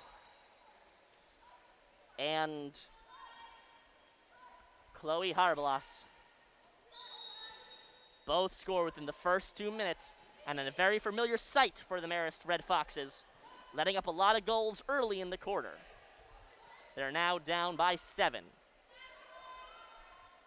They'll have to play very well. A lob shot, that's blocked, saved easily by Maya Avital. Avital lobs forward. Neuschel with the ball, passes out to the right corner.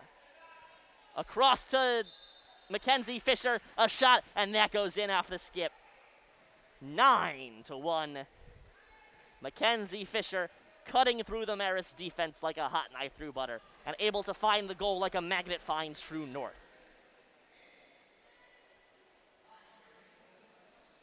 Marist making a full team substitution. Coach Chris Vidal, understanding that he's playing against Stanford, understanding playing against one of the top teams in the country by a country mile, but still unimpressed with his team's defensive showing. And some full court press there by Stanford makes Marist retreat. Number 9, Fallon Burnworth with the ball. Passing it, trying to get it forward. And at the right flat, Katie Gill has the ball. Gill with a fake shot, pushes forward, out to the point. Back to Gill at the right flat. Back out to the point, number 21, Carrington. Holds the ball over her head, back to the right flat. A shot goes high over the crossbar. Marist comes up empty on another opportunity. Maya Avital, the goalkeeper for Stanford.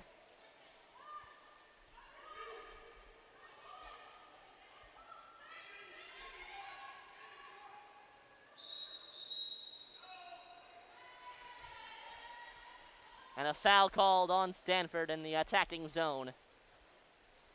Marist will have the ball. Full pool press by Floran Carroll from the Cardinal. Trying to put pressure on Rachel Dean from Marist. Dean able to pass it away, kick it out to the left side. Marist enters the attacking zone 5 meters into the goal. Pass to the 2-meter man, blocked. Strong defensive showing by Katie Lyons, the junior. And a lob pass from Avital, the goalie, gets out to Skylar Jones, the defensive player. Jones gets the ball out in front of the post, the right side. A defensive foul, and another penalty shot for the Stanford Cardinal, their third of the day. They are 1 for 2 so far. This one taken by number 5, Lyons, and that goes high and right and finds the back of the net. Stanford is now up 10-1 over the Marist Red Foxes. And there's still 5/8 of this game left to play. We are exactly halfway through the second quarter.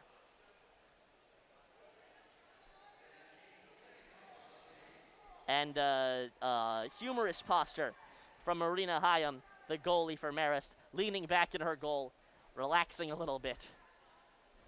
There's not much one can do when facing a team the caliber of Stanford. Carrington starts with the ball in the center of the defensive half for Marist. Pops it out to the left side for Kaylee Brard. Brard with heavy defense on her by Jewel Romer. She has to retreat down towards the left sideline. Tries to get it back to number 4, Rachel Dean. Dean has the ball. Gets it up to number 21 at the flat. The ref's whistle blows. Marist has the ball. The shot clock resets. In the right corner is Carrington. Marist on a power play. Out to the right flat. Back to the right corner. A fake shot. East-west pass. Off the crossbar and down. No goal. Still a battle for the rebound. Swallowed up by Maya Avital.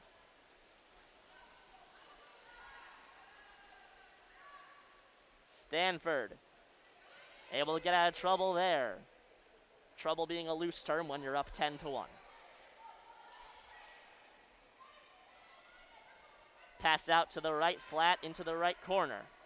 Number 17 for Stanford, Jewel Romer. Tries to get to the 2-meter man, Lexi Rowell.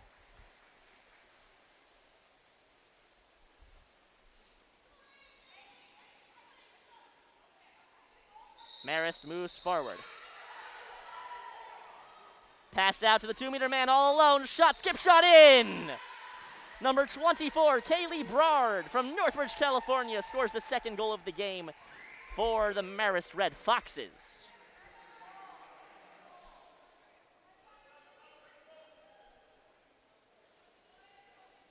Couple substitutions made by Marist. Coming out is Rachel Dean, and going in, Sawyer Alter.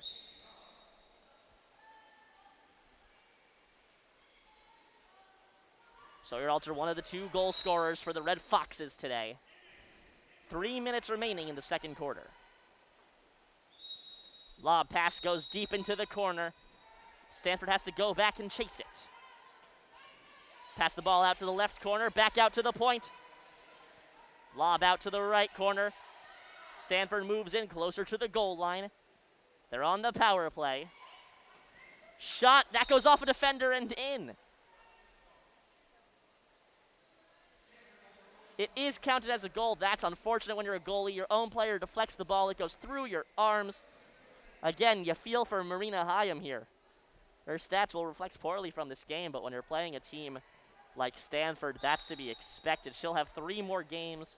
Marist playing 1 against the Wolverines. That is tomorrow. Marist playing against Hawaii at 3 p.m. And Marist will also be playing against Indiana at 7 p.m. to close out the tournament tomorrow night. And again, WCBN Sports 2 will be feeding you all the coverage from the Michigan Invitational over the next 2 days. Marist has the ball in the attacking zone. Alter at the point. Lob shot. Up and to save is Maya Avital. 2 minutes and a lob pass all alone on a breakaway is number 13, Sophie Wallace. Wallace in front of the goalie. Shot goes high and through the arms of Hyam. Goal scored. Marist now down 12-2 against the Stanford Cardinal. Both teams starting their season with this game.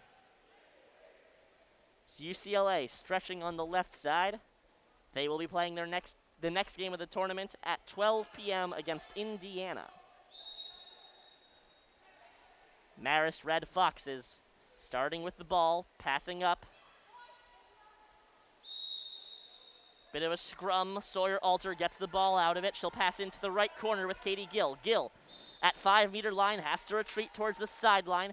Strong defensive pressure by Stanford. Back out to Alter. Alter passes it to the point. Marist moves the ball towards the left corner. Strong defensive play by the arms of number 17, Jewel Romer. And Stanford pushes forward. Sophie Wallace out to number 4, Carroll. Carroll all alone. Moves from the right post towards the left side. A lob shot. That finds the back of the net.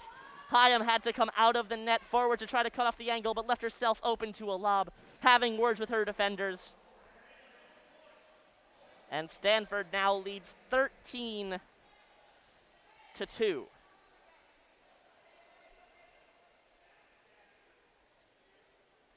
Stanford is a team where you can't leave anyone open. You guard Fisher, all right, Neuschel's open. You guard Neuschel, Wallace is open. I mean, from top to bottom, this roster is full of weapons that can score from anywhere, and they're such strong swimmers that they'll make sure they have breakaways and the one-on-ones against the goalies, and there's not much Hyam can do. Hyam's defense has left her out to dry, and when they have an offensive opportunity like the one they just had, an offensive foul takes it away. And another lob pass all alone against the goalie is Lauren Indart. Indart chooses to pass out to number 9, Aria Fisher, one of the Olympians on the Stanford team. She'll pass back to Wallace. Wallace at the point. Shot. That sneaks its way into the left corner, and now it is 14-2 for Stanford. This game is going from ugly to uglier for Marist. And you have to imagine that any team that faces Stanford over the next 2 days will find themselves in very similar positions, including your Michigan Wolverines. Marist has the ball at the left point, 20 seconds left in this quarter. Lob shot up and saved by Avital. Avital has been nearly flawless, but also hasn't been challenged much.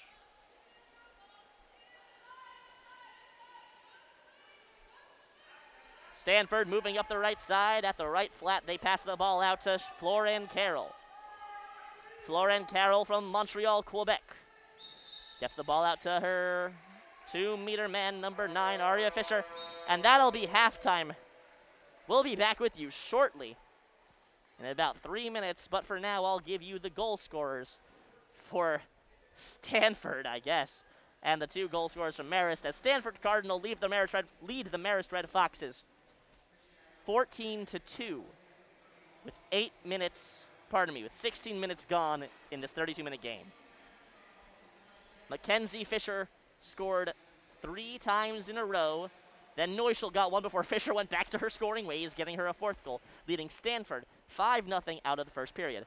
Into the second period, Chloe Harbalas got a shot off the woodwork, and Sawyer Alter answered. Could it be the way for Marist's Red Foxes to go forward and losing 6-1, push back and make a comeback? No. Ryan Neuschel adds another goal, and then another goal, and Mackenzie Fisher scores, and Katie Lyon scores. Now it's 10-1. Marist scores again. Victoria Padilla adds a tally to the score sheet on the power play. And then Sophie Wallace scores. And again.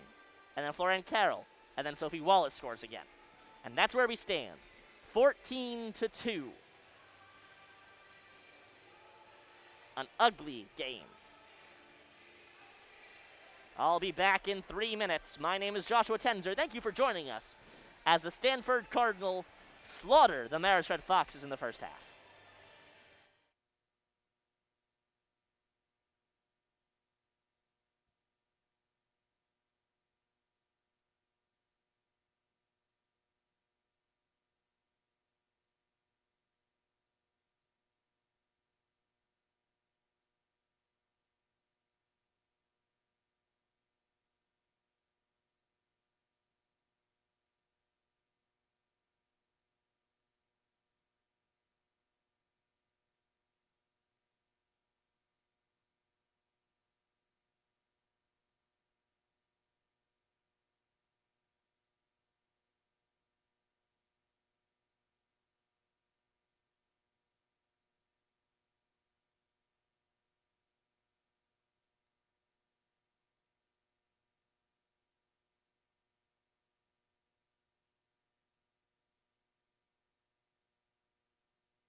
We are back with Stanford versus Marist, the second game of the Michigan Invitational.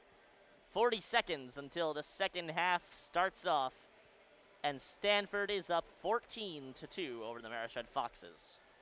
And that isn't to say Marist is bad. It's a testament to how great Stanford is, a team with 3 Olympians on the roster. They're led in the scoring by number 11, Mackenzie Fisher.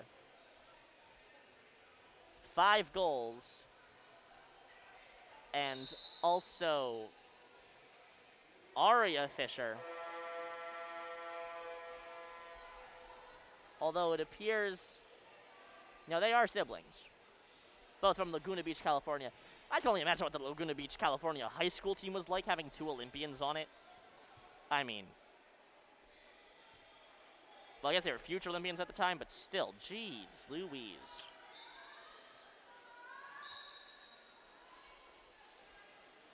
And if you're worried about hometown heroes, don't worry. We'll get you those tomorrow. Every single halftime tomorrow, we will give you one team's list of hometowns and see just where in the world these players are from. Stanford starts with the ball for the second half. They've won all 3 of the neutral tosses so far this game. Mackenzie Fisher at the point, passes over towards Sophia Wallace. Sophie Wallace moves it over towards the right corner, Romer. Romer moves in towards the goal, trying to get it to her 2-meter man, Aria Fisher. The defense smothers.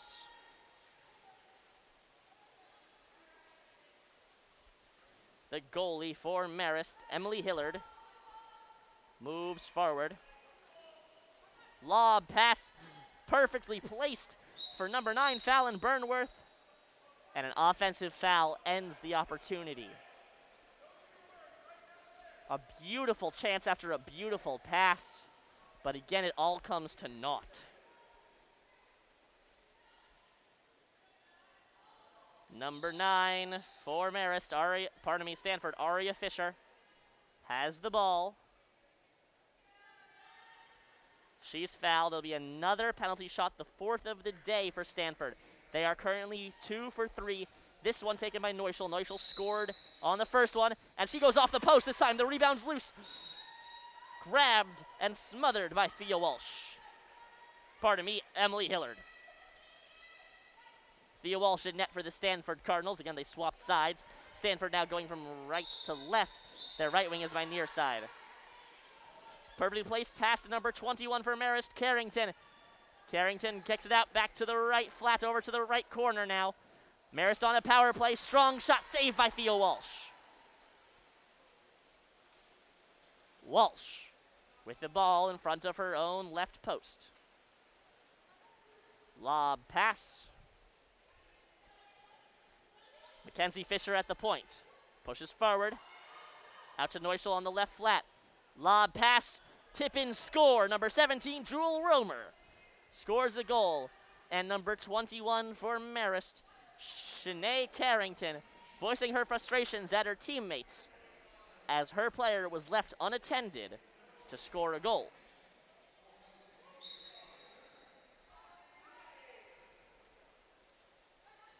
Marist and Stanford have about 75 people watching this game in the stands, most of it Stanford red, with some Marist red.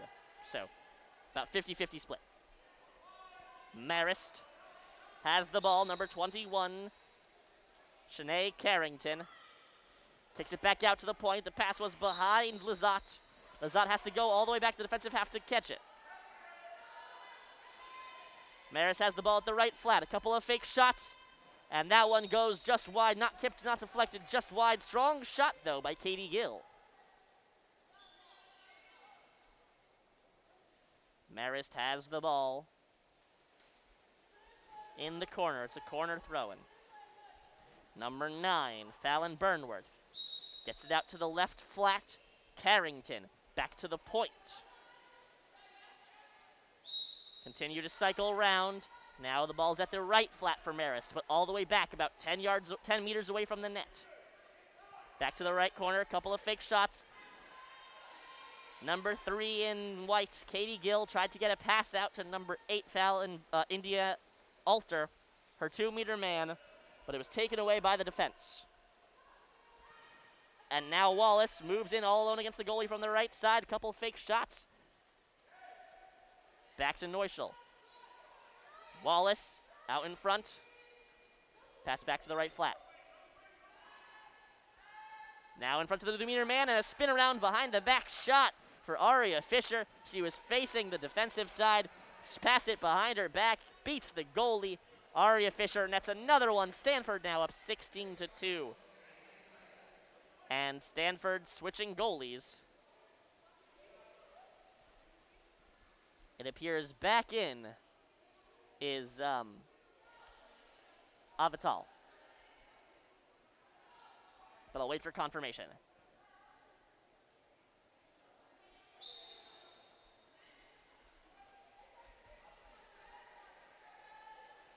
Marist has the ball, moves forward.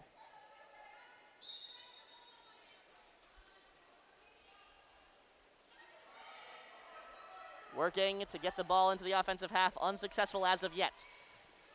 Katie Gill at the right side, she'll lob it in towards the right corner. Marist recovers, back to Gill at the right flat.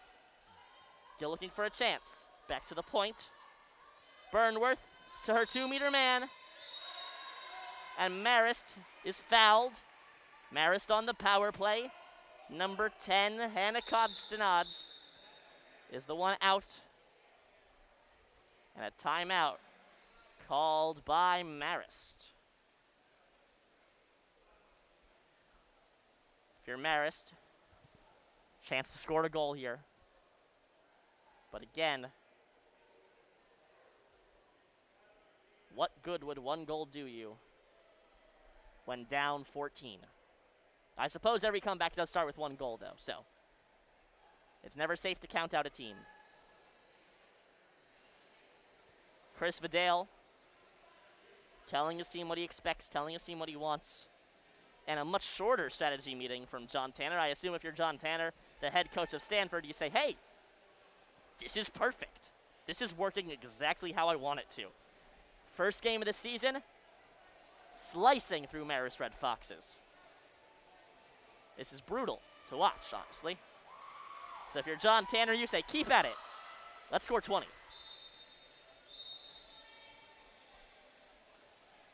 The Red Foxes start on the power play. 4.5 minutes left in this third quarter. Score is 16-2.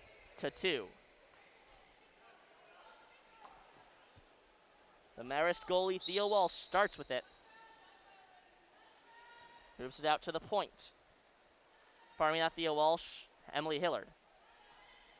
Gill, back out to number 13, Madeline Schultz. At the flat. Marist at the left flat, pushing forward. East-west passing from right corner to left corner. 13 seconds left. Shot that goes high and in! An up-high shot from Miriam Lazat from Gatineau, Quebec. And the Marist Red Foxes make it a 16-3 deficit.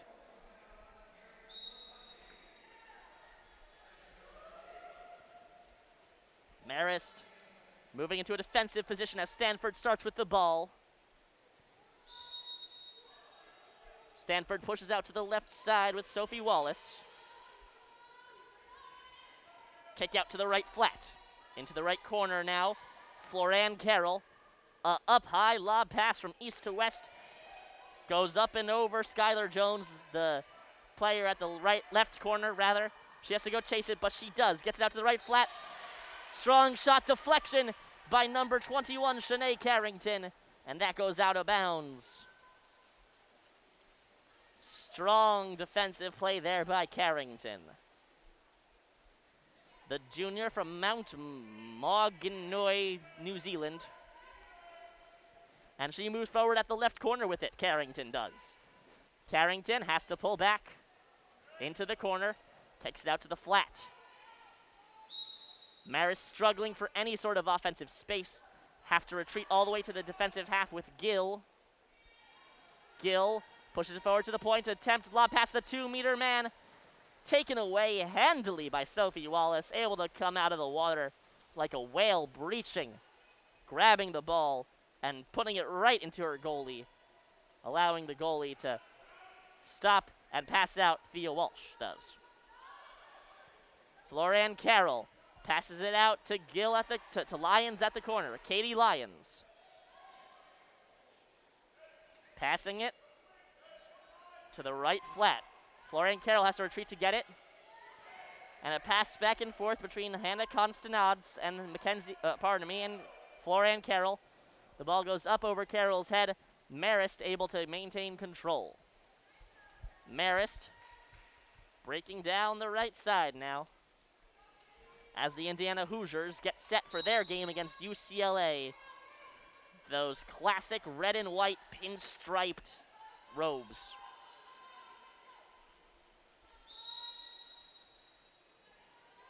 Marist loses the offensive opportunity. Defensive play by Floran Carroll, swallows the ball away. A lob pass from Carroll towards the left corner. Katie Lyons with the ball. She'll move it forward for Wallace. Wallace at the right flat. Back to Lyons in the left corner. Fake shot. Pass up to the point. Floran Carroll moves it to her 2-meter man. In dangerous. A behind-the-back shot. That one tried to spin around, and that goes just high over the crossbar. Marist escapes. And 16-3 is where we stand right now with about 2 minutes left in the third quarter. This has been a much slower quarter for Stanford. Marist with an offensive opportunity here. So number 13, Madeline Schultz, right in front alone in front of the goalie. Saved by Thea Walsh.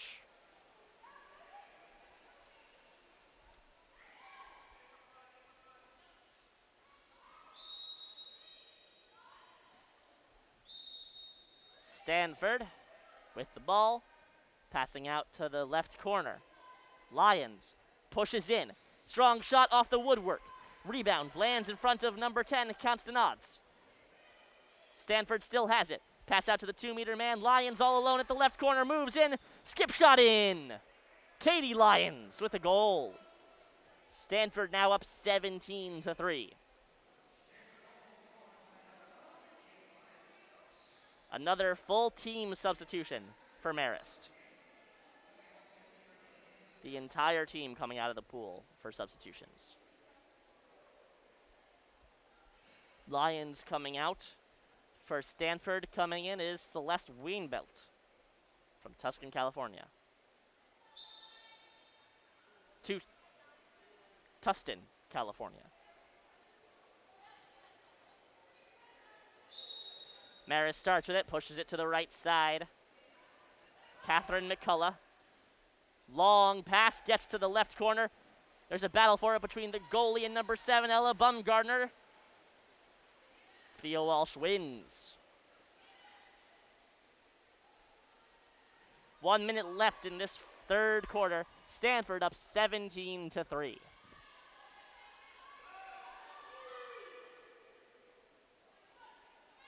Battle for it in front as the pass to the 2-meter man was errant. Swallowed up by Emily Hillard.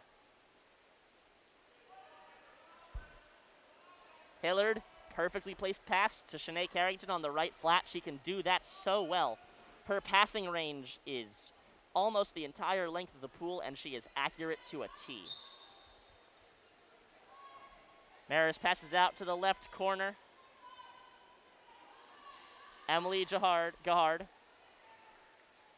She'll try to pass out. Offensive foul on the Marist Red Foxes ends that offensive opportunity. 7 seconds left for Stanford to score another goal in this third quarter, and it appears they will be content to not. A very soft shot, easily saved by Emily Hillard. And with the score 17-3, we will be back in about a minute for the fourth and final quarter of Game 2 of the Michigan Invitational. This game between Stanford and Marist. Your goal scorers this quarter were Jewel Romer and Aria Fisher and Katie Lyons scored the 3 for the Stanford Cardinal. And Miriam Lazat, the lone goal scorer for the Marist Red Foxes this quarter. Again, we will be back in 1 minute. Don't change that YouTube channel.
we are back with the fourth and final quarter between Marist and Stanford. Stanford Cardinal leading the Marist Red Foxes by a score of 17-3. The story of the game has been the three Olympians from Stanford, Aria Fisher, Mackenzie Fisher, and Ryan Neuschel, returning to Stanford after 3 years, scoring goals in bunches.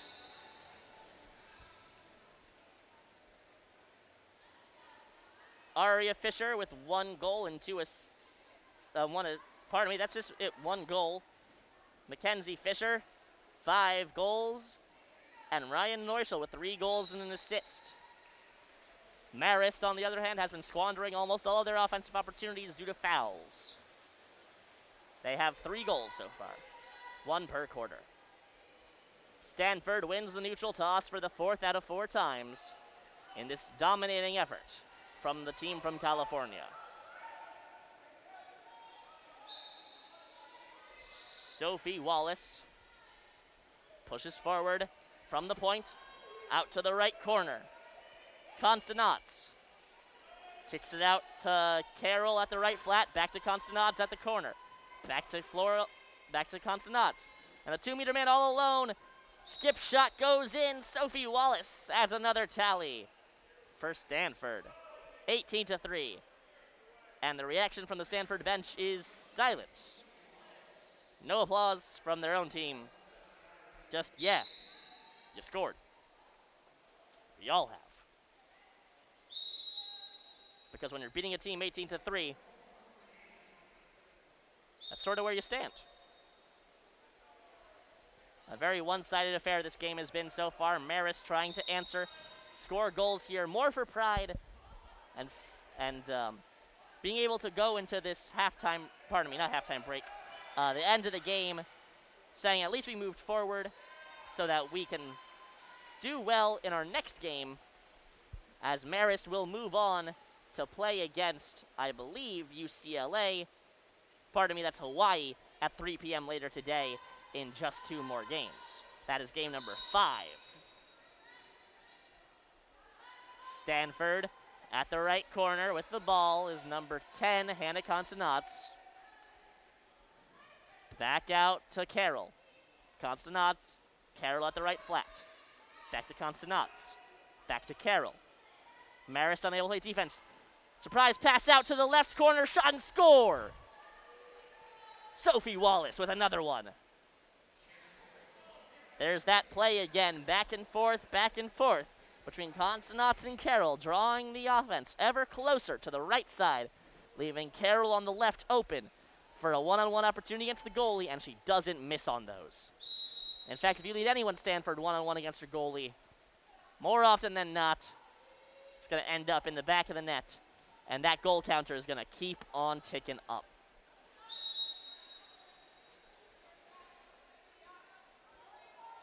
Number 14 for Marist, Emily Gahard pops it out to the right flat. Back up to the point. Marist retreating. They're in the defensive half now. Gabby Gavarsi attempts a long pass, lobbing it up for Gahard. Stanford goalie Thea Walsh able to swallow it up. Walsh passes forward for Carroll. Carroll moves in towards her position at the right flat. She passes out to Sophie Wallace. Wallace on the right side now at the right corner. Wallace and Carroll passing back and forth. Wallace moves in with a fake shot, back to Carroll. Back to Wallace. Wallace retreating. Defensive foul resets the shot clock. Carroll with the ball. Stanford on the power play now. Carroll fakes a shot, moves to the left side. In dart. Passing back all the way to the right corner, east to west. Back to Carroll. Carroll shot high. 5 minutes, 11 seconds left in the fourth quarter. Stanford Cardinal lead the Marist Red Foxes 19-3.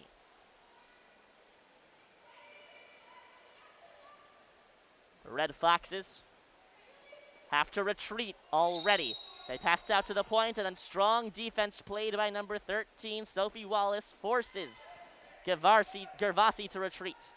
Marist able to lob pass up to the right corner. And a long shot from the right flat scores. Number 16, Victoria Orlova from Vancouver, British Columbia. Recently played at Arizona State. Now for Marist.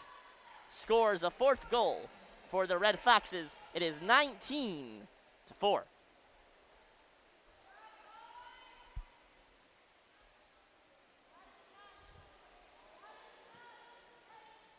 Stanford, with 5 minutes left in the quarter, will start with the ball. And I can only assume 5 minutes left in the game. Pass out to Carroll at the right corner. Carroll pushes forward. East-west pass over to the left flat. Lions. Foul offensively on Stanford's. Marist will push back. Another chance to score here. Emily Hillard pushes forward as a goalie. Lob pass up to the left flat, perfectly placed for Gervasi. Gervasi back and forth. Marist moves over to the right flat, number 16, Orlova. The most recent goal scorer for the Red Foxes. At the point is Gervasi. Strong shot by number 24, Kaylee Brard. Deflected away by the defense. Celeste Weinbelt able to get her arms up on it, deflecting it away from the goal, and Thea Walsh able to recover. Weinbelt moves forward, passing it to I don't know who. An unmarked, her swim cap came off. Appears to be number 13. And a timeout called with 4 minutes left. Stanford routing the Marist Red Cardinals 19-4. Is routing a verb? I know you can beat someone in a rout. I don't think routing is a verb. Doesn't matter. It's 19-4. I mean, if you're John Tanner, you got to be incredibly happy with how your team has played so far. And I don't know if you're Chris Vidal, you can take too much from it. You can say, oh, foul less offensively. But it's hard to draw conclusions about your team's play when you go up against a team and lose that badly because of how good the other team is. When your offense doesn't match up to their defense and your defense doesn't match up to their offense and your goalie doesn't match up to their goalie, the only conclusion you can draw is you're worse than Stanford. And that's something you knew going into this. So how do you make adjustments for your game against Hawaii? I suppose that's why they pay him to coach and they pay me to talk. I'm sure he knows. UCLA and Indiana warming up in the right pool. 4 minutes left in the game. Stanford with the ball. The horn sounds, signaling the end of the timeout. We're now waiting on the referee's whistle. The ref will pass the ball, give the ball out to Thea Walsh, who's at the center line, the goalie for Stanford. She'll pass it shortly out to the right flat. Back to the point with Indart. Over to the right flat again, Skylar Jones. Florian Carroll at the right corner. Back out to Indart. Indart a fake shot. Back to Carroll at the right corner. Moves it back out to the flat. Florian Carroll pushes in ever closer to the goal. Shot goes off the post and in. That shot taken by number 3, Lauren Indart. Bounces off the woodwork and in. Goal for Stanford. Gets them up to 20 on the day. Assist by number 4, Florian Carroll.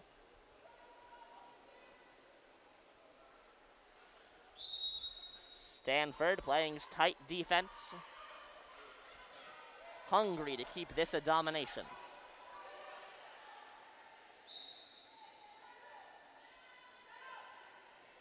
After a foul, Marist collects the ball at the left corner. Pass back out to Pascal. Nope, pardon me, Quan.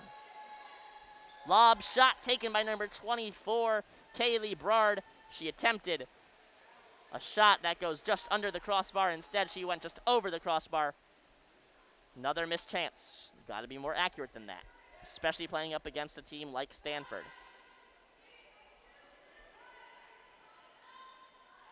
Number 5, Katie Lyons has the ball for Stanford at the right flat, passes over to the left flat with Carroll. Weinbelt has the ball in the right corner, 2 meters away from the goalpost in either direction. Shot blocked by the defensive Marist. Now with 2.5 minutes left, Marist mounts a counterattack. Next up, we have Hoosiers versus UCLA Bruins, and that's coming to your way at noon Eastern Time. My name is Joshua Tenzer. I will be on the call for that. I will be giving you all 16 games from the Michigan Invitational, a task that sounds more and more like fun and less like my job. Genuinely, I am very excited for the rest of this tournament. 30-second timeout taken by Marist. Couple substitutions made, and we will restart. This is Marist's 17th year as a water polo team, I can only assume, based on the 17s on their kits. And now a breakaway by number 16, Christina Hicks. Skip shot and in. Stanford scores again. You can't leave a player all alone for a fast break like that because Stanford are better swimmers than you. That's just the truth, and it's just a fact.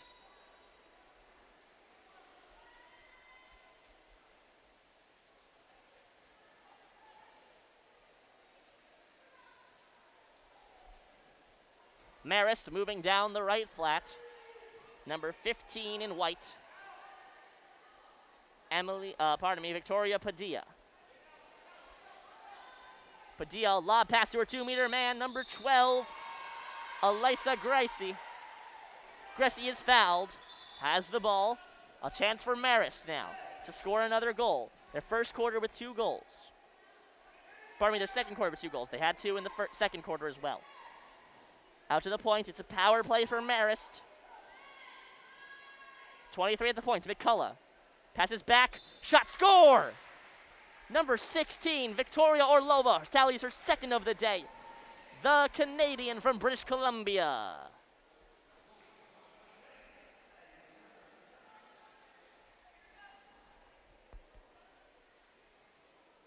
Pardon me if you heard the popping. I was just trying to stretch my neck as Stanford has the ball with 90 seconds left to play. Pushing forward is Katie Lyons. Moved over to Carroll on the right flat. Carroll very far back, about 8 yards from the back of the line, the back line. She'll pass back to Katie Lyons at the point. Lyons, a lob pass to Indart. Indart from the point. Pass out to the right corner. Floran Carroll moves in towards the back line. A lob pass and a redirection out in front of the net. Skylar Jones coming out of the water to deflect that in. It's now 22-5.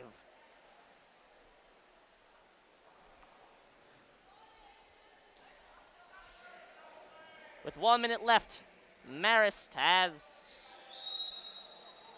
a chance to score a goal here. Have their best quarter of the day with 3 goals. A respectable quarter offensively. But defense-wise, when you're going up against Stanford, there's a lot to be delivered. And a fast break. Number 5 on Stanford, Claudia Lee, didn't see that the ball was, Marist didn't see the ball was passed to her. She didn't know the ball was there, and then Lauren Indart passes to a wide-open Katie Lyons. Lyons off the post, a rebound smothered by number 23 in white, Catherine McCullough.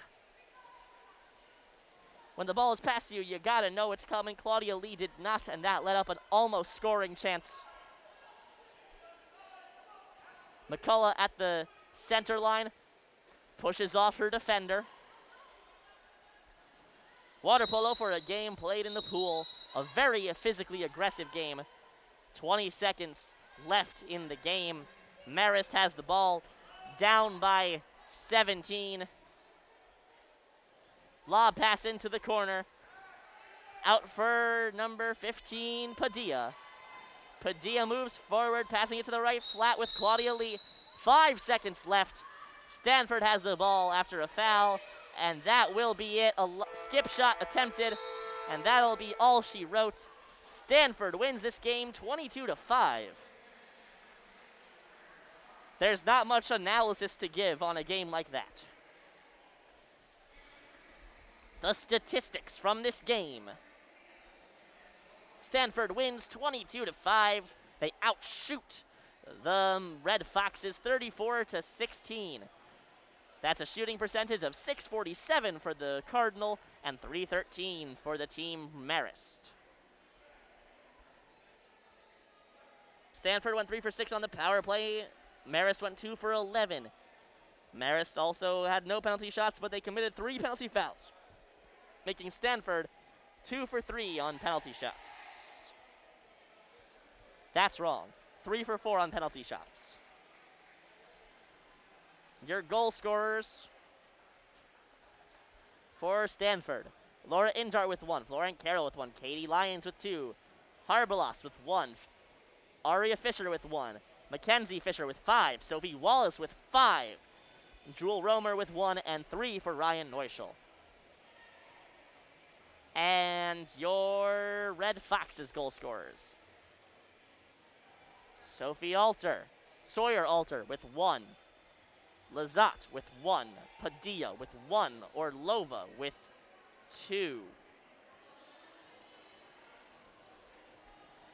My name is Joshua Tenzer. Please stay tuned, because at noon, we will be giving you UCLA Bruins versus the Indiana Hoosiers in Game 3 of the Michigan Invitational.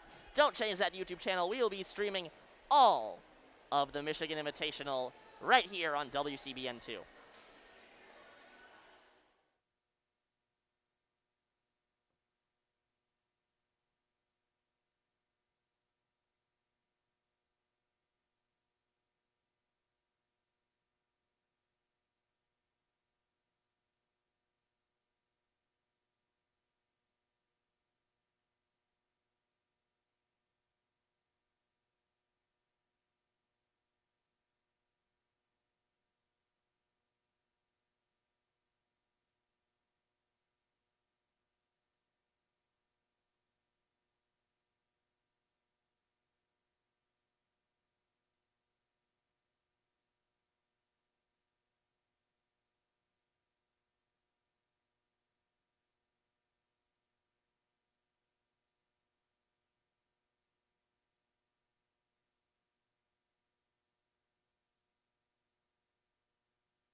Welcome to the third game of the Michigan Invitational.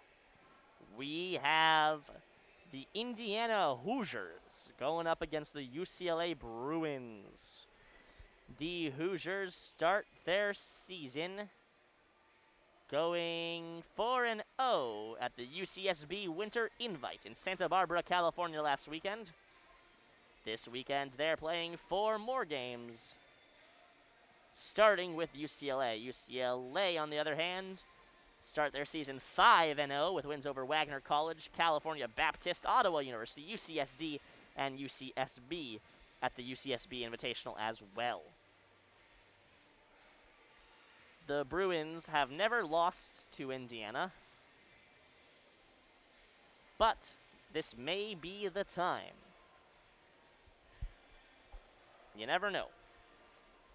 UCLA is 3rd in the rankings and 3rd in the preseason poll. Indiana is 10th in the rankings, 11th in the preseason poll. Neither team has beaten anybody quite impressive yet, and they managed to avoid each other at the UCSB Winter Invitational. UCLA has won all of the meetings between UCLA and Indiana in history, and also have won all of the meetings between Michigan and UCLA. UCLA has quite a good draw this weekend. Their games, besides the ones against Indiana and Michigan, will be against Salem and Long Island University. Neither of those are ranked in the top 28 teams by the CWPA. I, for one, am hopeful for a close game, lots of back-and-forth action, because, oi boy, did that last game take a lot out of me. Stanford winning 22-5 was an interesting game. Now UCLA versus Indiana, that should be a lot of fun. It's 9 a.m. on the West Coast. If you're joining us from UCLA, good morning. May your coffee be hot, may your bagels be toasted, and may your schmears be delicious.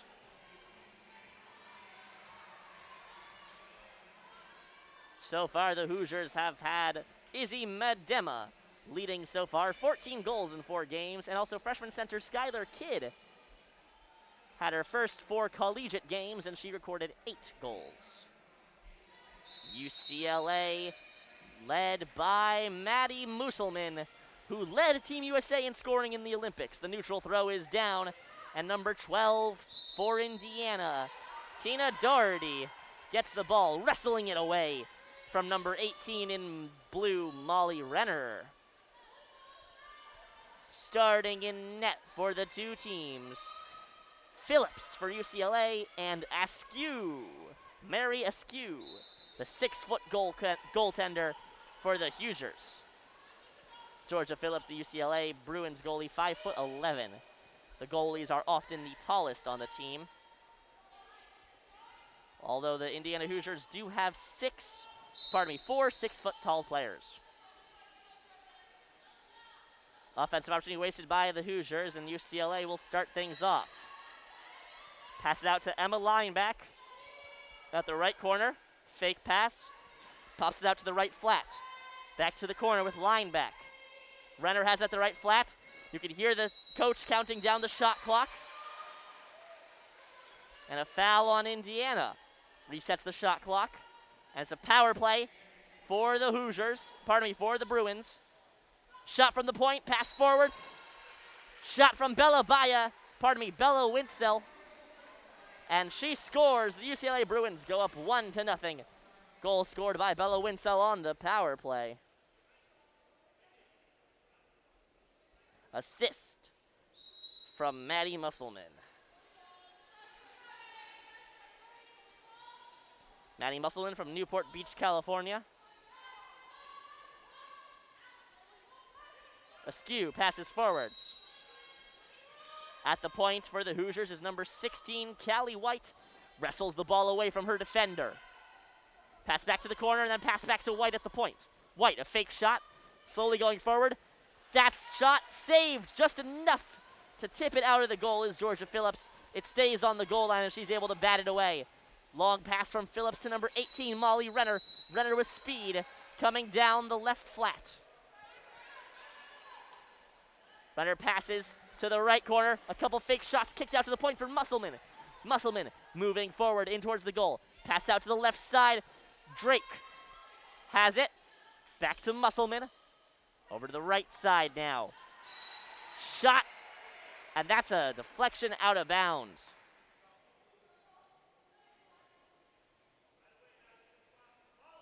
Regardless, UCLA will have a man advantage. Their second of the game so far. Just a minute and a half in. Musselman at the point with the ball. Passes out to the right flat. Shot. Skip shot in. Number 17, Emma Lineback scores the goal for the Bruins, and it's 2-0 early. 2 minutes into this game. Both goals scored on the power play. Indiana Hoosiers coached by Tyler Dodson. The Bruins coached by Adam Wright. If you're Tyler Dodson, you're going to want your team to stop taking penalties, because so far that's the way that UCLA has scored twice. Hoosiers have the ball at the right corner. Olivia Stark, she'll pass all the way up and out to Salser. Saucer on the left side. Loses the foot race to the ball. UCLA Bruins maintain control. Drake for the Bruins at the left corner. Bruins are playing a lot more spread out than they usually are. Lob shot off the crossbar. Rebound taken by Drake. Drake at the left point, back out to the, left corner, back out to the point. Ball taken away by the defense of the Indiana Hoosiers, Izzy Mandema, the center from St. Atherton, California.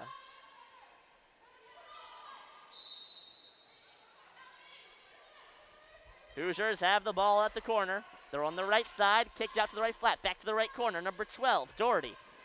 Back to the right flat, Stark, back to the right corner. Shot goes off the side of the cage and out of bounds. Shot from the right corner, a slow one. Looking for a bunny shot towards the goalie's head. Missed just wide.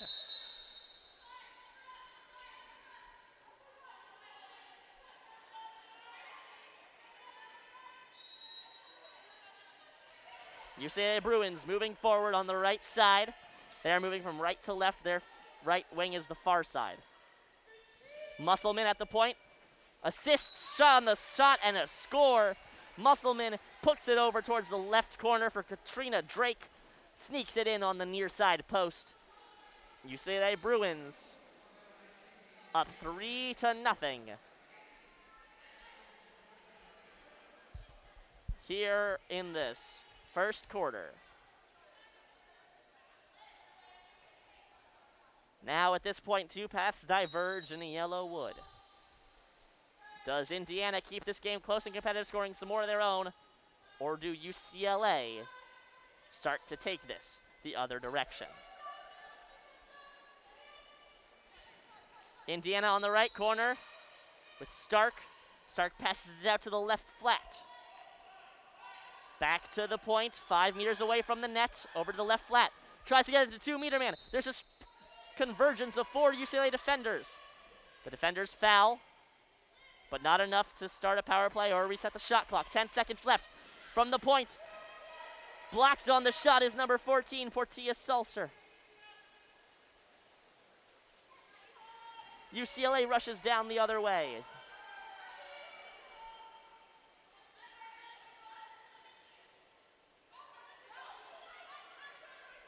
UCLA starting things at their left point. Pass over to number 21, Grace Myers. Myers, the shot save. Mary Askew able to get that on her left hand. That shot was going from left to right, and she was able to make a stop.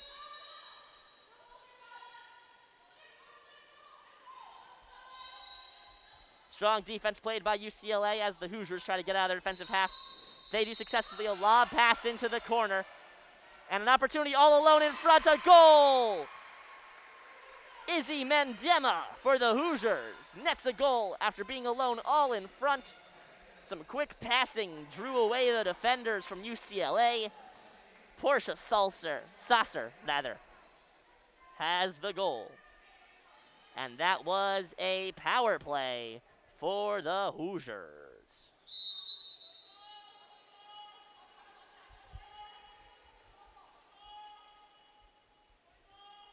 It is 1-3 with 3 minutes left in the first quarter. Hannah Palmer at the right flat, moves it forward to her 2-meter man. Offensive foul called on the Bruins. Mary Askew. Pass out to the point at the center line. Lob pass to number 4, beautifully placed. Zoe Crouch for the Hoosiers. She can't connect on the second pass. UCLA will have the ball. Beautiful pass went to Crouch on the right corner. She wasn't able to convert a pass to the left flat. UCLA goes back the other way. They're stuck in their defensive half as full pool press played by number 16, Callie White from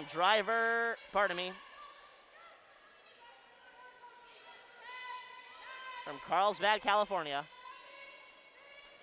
UCLA gets a quick shot off from their 2-meter man, saved by Mary Askew. We never saw the shot coming. Surrounded by 2 defensemen, both of her hands were under the water. She punched it out right towards the goalie. Askew able to make the save in the chest. Portia Sasser pushes forward to the right side, popped out to the corner. Zoe Crouch has the ball out to her 2-meter man. Shot that goes wide. Izzy Mandema tried to get a shot off. That one went just wide, didn't even go out of bounds. Very shallow angle shot, tried to get it past the goalie. The goalie, Georgia Phillips, able to get out in front, cut off the angle, move forward. And when you move forward as a goalie, they have less of the net able to be reached by the attacker.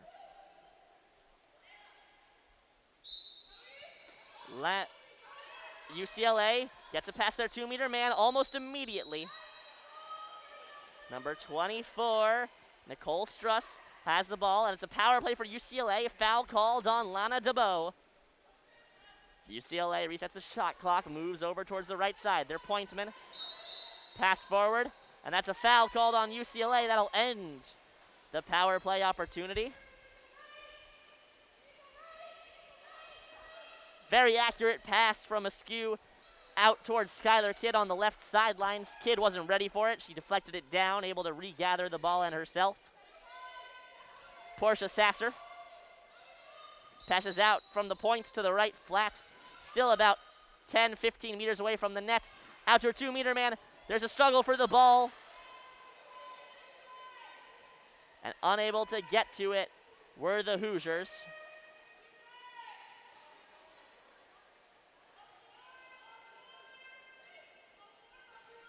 And UCLA coming down the other side. UCLA at the left flat rather, passed out to the point. Val Ayala sends the ball out to the right flat. 10 seconds left on the shot clock. Foul on the Bruins for tugging. And Mary Askew, the goalie for the Indiana Hoosiers, will dribble the ball forward. 27 seconds left in the quarter. The score is 3-1 for the UCLA Bruins. The goalie is pulled. She's an extra attacker, Mary Askew is. She's serving at the points. Hoosiers have 2 players at the 2-meter men. And that's a power play. They have a power play to end the quarter. Will they convert? Ball's at the right corner. Passed out to the point. Back to the left corner, over to the right corner. Right flat. A deflection saved, and that'll be the buzzer. A fantastic chance for number 16 in red and white, Callie White. And that'll be the end of the first quarter. A much closer game than the last one is so far. And that's the joy of the caller and all the people listening. Here's what happened so far. On the power play, Bella Wenzel found the back of the cage with an assist from Maddie Musselman. Then Emma Lineback scored to make it 2-0 for the Bruins. And then Katrina Drake made it 3-0 with another assist from Maddie Musselman. Then on the power play, Indiana University answered back with 3.5 minutes left in the quarter. Izzy Mandema beat the goalie. She had another chance right after that but couldn't convert, and that's where we stand. 3-1 is the score. UCLA has taken 7 shots, the Hoosiers 6. 3 fouls called on Indiana, 2 on UCLA, all of which have led to power plays. 1 power play goal from each team. No penalty shots, no penalty fouls, and no cards. My name is Joshua Tenzer, and we'll be right back within a minute for the second quarter of Hoosiers versus Bruins water polo, Game 3 of the Michigan Invitational.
We are back with second period action between the Indiana Hoosiers and the UCLA Bruins. Game 3 of the Michigan Invitational. So far in the Michigan Invitational, Wolverines won a nail-biter against the Hawaii Rainbow Wahine. It was a close one. 8-10 was the final score.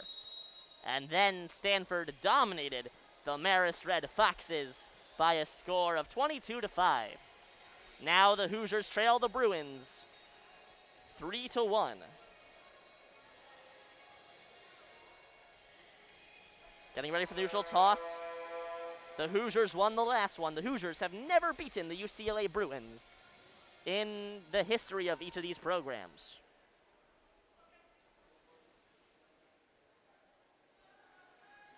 They have met 16 previous times, and UCLA are 28-0 against the Wolverines. The Wolverines will be playing UCLA to close out the tournament for each team 3:30 p.m. tomorrow. And again, all of these games will be covered by WCBN Sports 2 and myself.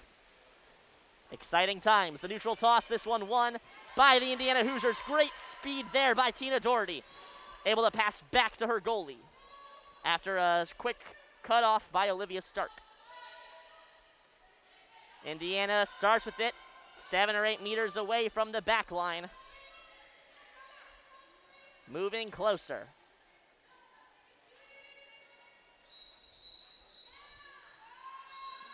They have the ball at the right flat. And they're on the power play. They ended the quarter on the power play. They couldn't convert. They have one goal so far today on the power play. That's their only goal. They're at the point. Passed out to the right corner with Zoe Crouch. Knocked over to the left corner. Back to the point. Stark. Fake shot. Back to the right corner. Pass deflected away. Tried to go east to west. Able to deflect the pass was Emma Lineback. And another offensive opportunity for Indiana taken away by the strong defense. Number 19 in blue and gold, Katrina Drake. Pushing forward, passing out to the point. Maddie Musselman, the leading scorer for Team USA at the Olympics. Pushes forward. She'll pass out to the right flat. Drake moves it over. And an offensive foul called on UCLA, again for tugging. A lot of opportunities have been wasted for UCLA. You can imagine that the score would have been much higher by now.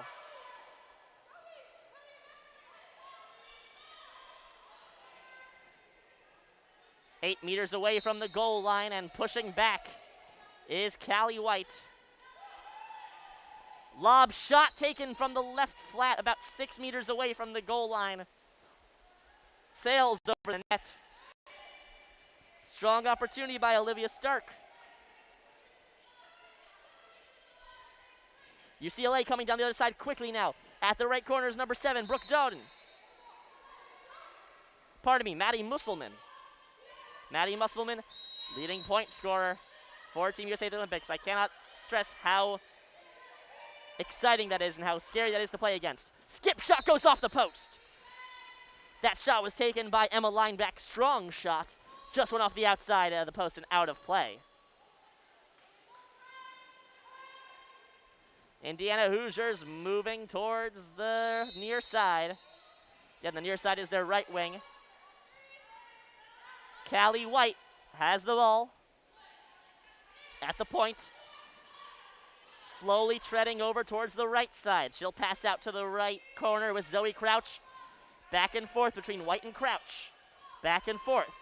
A skip shot by Callie White. Scores. It is now 2-3 for the UCLA Bruins in the lead. And 4 substitutions made by Indiana. And you could tell a significant amount about a team's energy by the way, genuinely, by the way that the substitutes get into the pool. And those 4 players flew into the pool, leaping over the little exclusion zone for where substitutes usually sit in between substitutions. And they're excited to get into this game. Georgia Phillips, 6 meters in front of the goal line. She'll pass forward. Ball comes out to the right corner, ever closer to the post. Pass back to the point. Musselman fakes a shot, passes out. Foul. An exclusion. A power play for UCLA before the shot came off. The ref played advantage. Musselman passes out to the 2-meter man. Strong shot by number 19. That one off the woodwork. Katrina Drake hit the crossbar.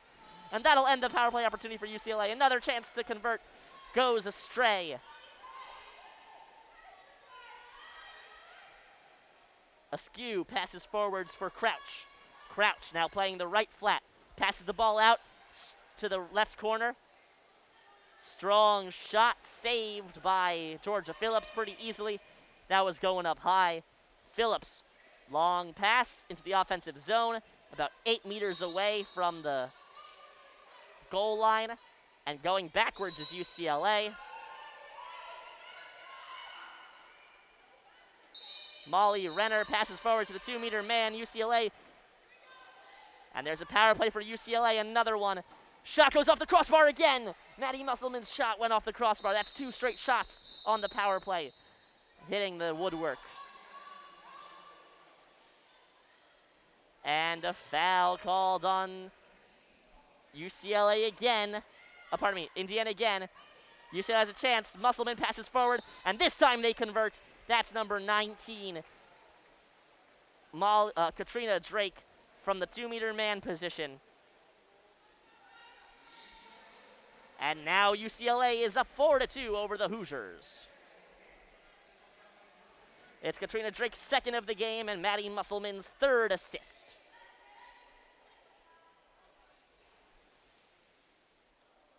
Mary Askew has the ball. 4:33 left to play in the second quarter. The score is 4-2 for the Bruins.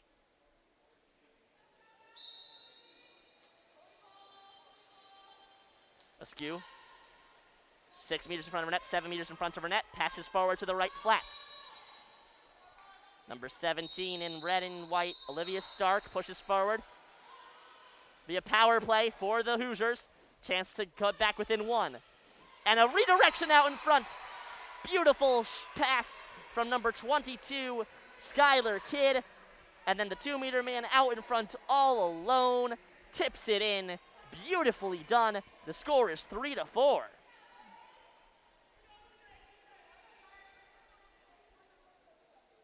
That goal was scored by, I believe, Izzy Mandema, her 2nd of the game. That is correct. Assist by Skylar Kidd, the true freshman. So talented in the pool. Tyler Dodson waving emphatically towards her players. Indiana on the bench in the red and white pinstripes. And a one-on-one attempt for number 14, Sasser. Sasser shoots and it's in! We have a tie game. Sasser all alone towards the right post was able to beat the goalie Georgia Phillips in front of her and sneak it into the left side of the goal. That went off the side of the net area, not the back of the net. A tough angled shot, but she put it in. She converted. It's 4-4. Strong defense by Indiana as UCLA tries to enter the offensive zone. A pass to the point succeeds, but UCLA has to retreat. Defensive push forward by Sasser. Number 11, Gazaniga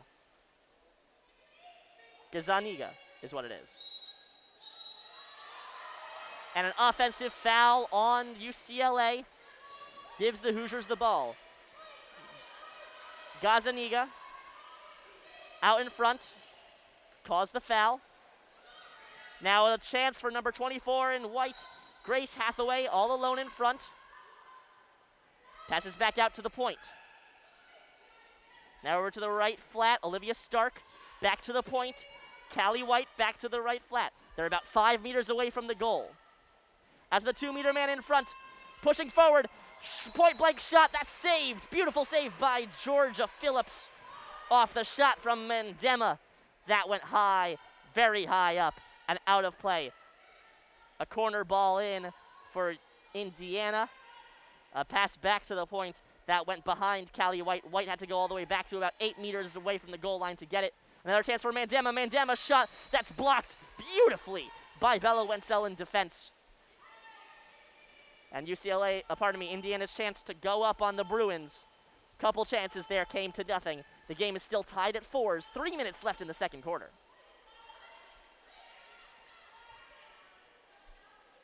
UCLA has the ball at the right corner. Pass back to the right flat. Number 15, Annalise Miller, moves ever closer. And an errant pass from the right corner. The UCLA player in the right corner was pinned all the way towards the pool ropes. And the shot counter's going down. Skip shot attempted by number 16 in blue and gold, Amelia Allen. And that's saved by Mary Askew. Mary passes forward. Number 17, Olivia Stark for the Hoosiers. 6 or 7 meters away from the goal line in the right flat position horizontally. Has the ball back to the point. Callie White sends it over towards Grace Hathaway on the left side. Left flat, 6 meters away from the goal. Back to Stark. Back to White. Back to Stark. Stark with a shot attempt. That was a bit on the weaker side and was going to go wide anyway. Still batted down by the defense. 1.5 minutes remain in the second quarter. It's a 4-4 game. Exciting action between number 10 Indiana Hoosiers and number 3 the UCLA Bruins.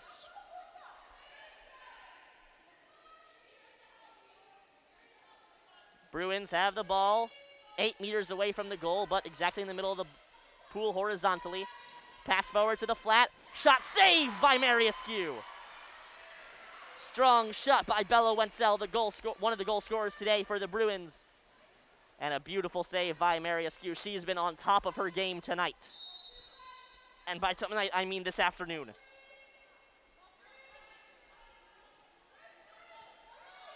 Hoosiers have the ball at the point. Past the 2-meter man. A shot by Mandema. Deflected away. A corner throw in for the Hoosiers. They've been putting the pressure on the Bruins now. 1 minute left in the second quarter.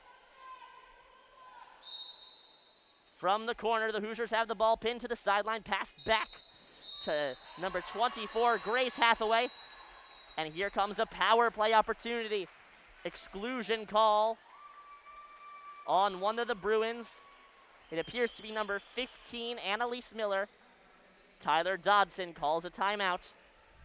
This is a chance for the Indiana Hoosiers to take a lead on the Bruins. Will they capitalize? We'll be right back.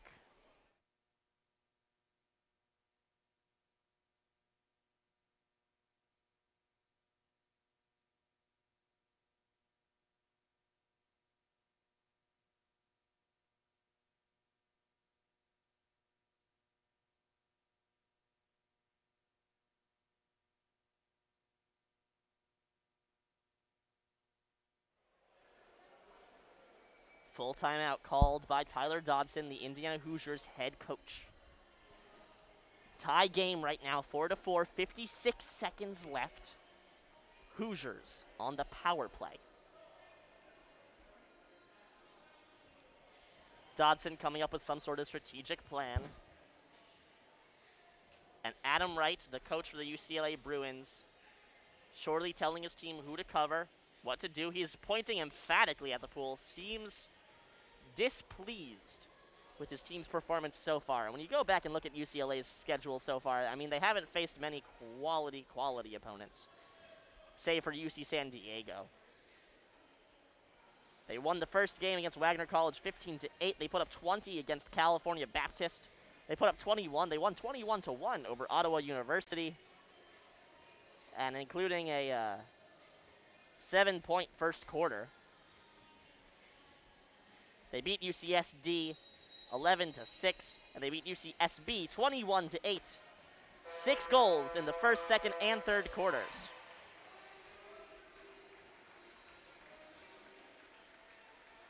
Fun fact, the venue for the UCSB Winter Invitational is the campus pool. That's the name of the place, the campus pool. Here we have the Canham Natatorium, host of the Michigan Invitational. Here comes the power play, 35 seconds.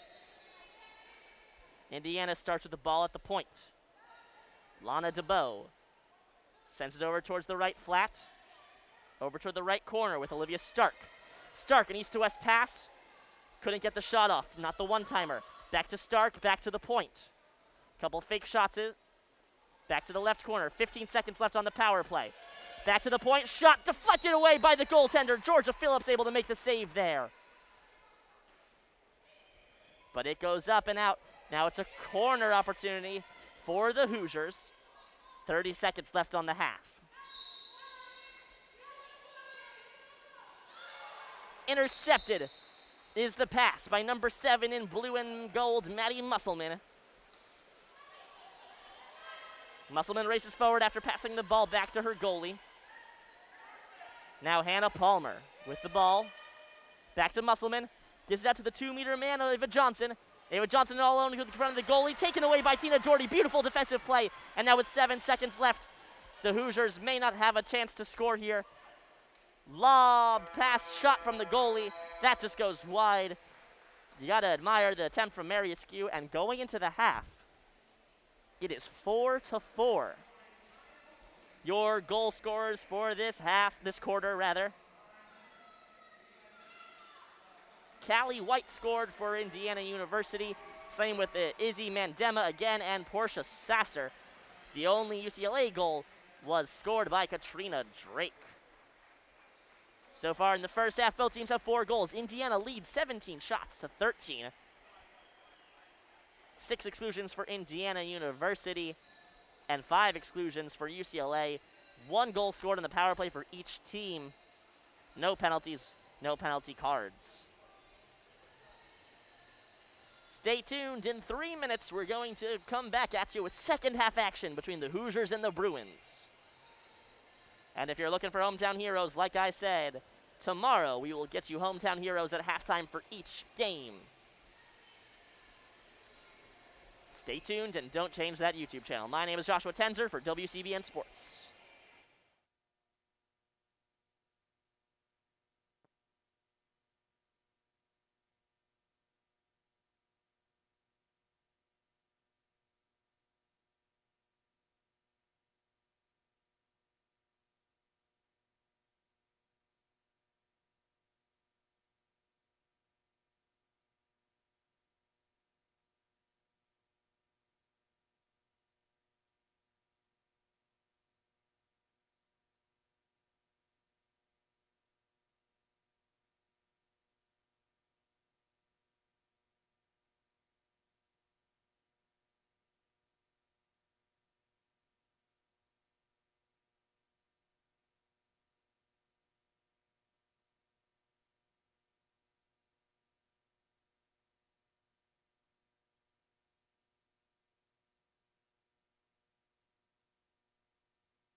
I welcome you back to second half action between the Indiana Hoosiers and the UCLA Bruins, a game which is knotted at fours right now, an exciting tie game. And for those eagle-eyed among you, you may realize that the title of this live stream has changed to Waterman's Water Polo Michigan Invitational Day 1, Games 1 through 5, because Games 6, 7, and 8 will be on our sister channel, the main channel, WCBN Sports. Exciting stuff. We're moved up to the front page. I'm unsure of tomorrow which games will be on WCBN 1 or WCBN 2, so keep an eye out to our WCBN Twitter. And also, while you're there, why don't you give the podcast In the Slot a listen. There's a link to that on our Twitter. And, I mean, if you're not sick of my voice by then, because I am the host of that podcast along with my other co-hosts, Connor Eargood and David Kramer. And here we go. Second half action. The neutral toss is won by the Hoosiers both times so far. This one goes to the UCLA Bruins. Maddie Musselman outracing Tina Doherty. UCLA going from left to right. Hoosiers going from right to left.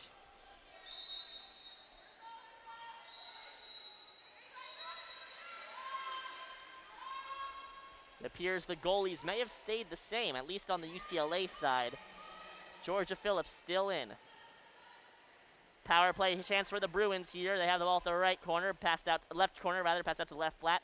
Out to Musselman at the point. Back to Musselman at the point. Couple fake shots, moved over to the left flat. Shot, skip shot, goal! Goal scored by number 13, Ava Johnson, the senior from Walnut Creek, California. It's 5-4 now for the Bruins.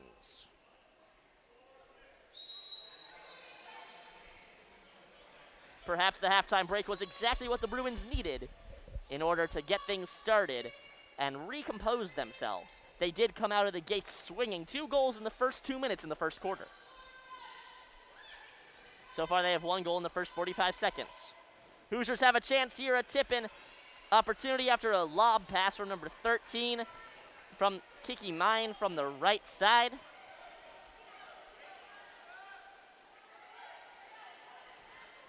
Also, if you want to take a little break from water polo action, men's basketball is streaming now on WCBN's main channel. UCLA has a chance here from the right corner. Pass back to Musselman, over to the right corner. Back to Musselman at the right flat. Back to the right corner. Whistle blown. A penalty for number 13 for the Hoosiers, Kiki Mine. And that power play is squandered almost instantaneously with an offensive foul from the UCLA Bruins. Bruins had the chance to go ahead by 2 early in this third quarter. They wasted the opportunity. A lob pass goes into the right corner. Passed out to the flat. Number 12, Tina Doherty, has the ball 8 meters away from the goal line and 2 meters away from the center. And she passes out to the 2-meter man, Izzy Mandema, who loses the ball to a squadron of defenders, namely Brooke Doden and Maddie Musselman. Musselman has the ball for UCLA. Passed out to the 2-meter man.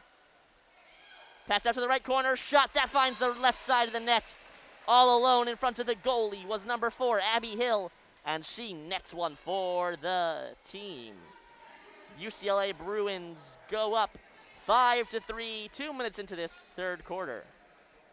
In the right pool, we have the Salem University team warming up, getting ready for their game. Salem will be playing the LIU Sharks. LIU very excited. It's their men's team first year.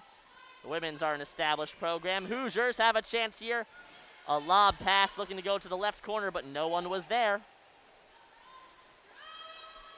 An errant pass from number 17, Olivia Stark. Georgia Phillips pushes the ball forward.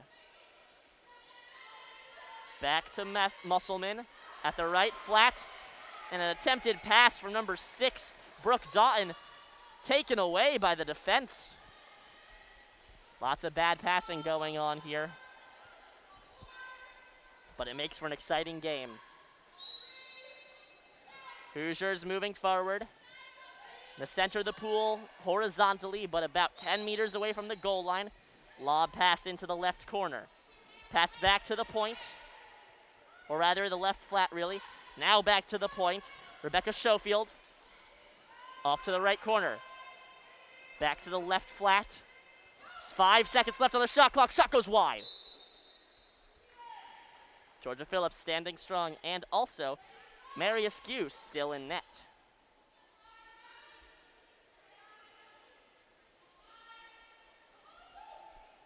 Hoosiers have the ball still after the throw-in because the ball went off out of play off of Georgia Phillips.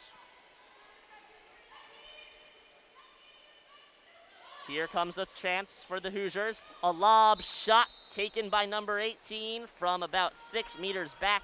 Rebecca Schofield goes up and over the net, bounces off the lip of the pool. Now here's a chance for the Bruins on the other side of the pool. Dutton at the point, 8 meters back, sends it off to the left flat. Pass deflected, but now all alone is number 17. Shot goes off the post. Rebound opportunity swallowed up by the defense. And it's a power play for the Bruins. Exclusion call on number 8, Izzy Mandema. And a timeout. This one taken by Adam Wright, the UCLA Bruins head coach. This will be a full timeout. 4 minutes left in the third quarter. UCLA Bruins now up. That 30-second timeout was really mostly to make substitutions.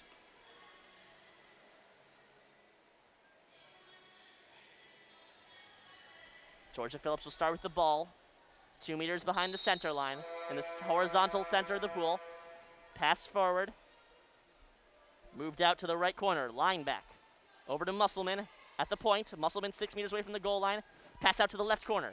Back to the left flat. Fake shot from number 11. Back out to Musselman at the top. Musselman moves it over. Ayala, shot, save! Strong defense. Askew said no. But now back in play, even strength. UCLA still has control of the ball. Indiana not out of hot water yet. Passed out to Musselman. 6 or 7 meters away from the goal line in the center. Out to the 2-meter man. Chance saved by the arms of Mary Askew. One-on-one opportunity taken away by the goaltender. Indiana coming back down the near side. And again, Indiana going from right to left. My near side is their left wing. Offensive foul on number 12 in Indiana. Tina Doherty, she looks at the referee quizzically. Doesn't quite understand it, and I don't either. UCLA has a chance with the ball. Exclusion call on Tina Doherty. Power play opportunity for the Bruins. Musselman passes out in front. Skip shot that sneaks in underneath the arms of Mary Askew. It's now 7-3. Pardon me, 7-3. 3 goals in 5 minutes for the Bruins. It's another power play goal for the Bruins. The Hoosiers want this victory very badly. They have never beaten the Bruins. UCLA has won all 16 meetings between the Bruins and the Hoosiers throughout the years. Askew passes forward. Ball is kicked out to number 17 in red and white, Olivia Stark. She's 10 meters away from the goal line and about 4 meters away from the right sideline. Pass goes east to west down the 10-meter line. Moving forward is DeBow. DeBow back out to the point. Stark back to DeBow at the flat. Takes back out to the point. Strong shot, saved by Georgia Phillips.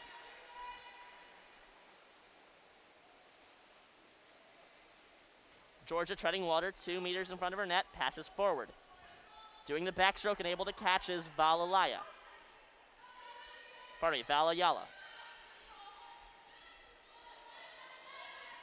Bruins have the ball in front of the Hoosiers net.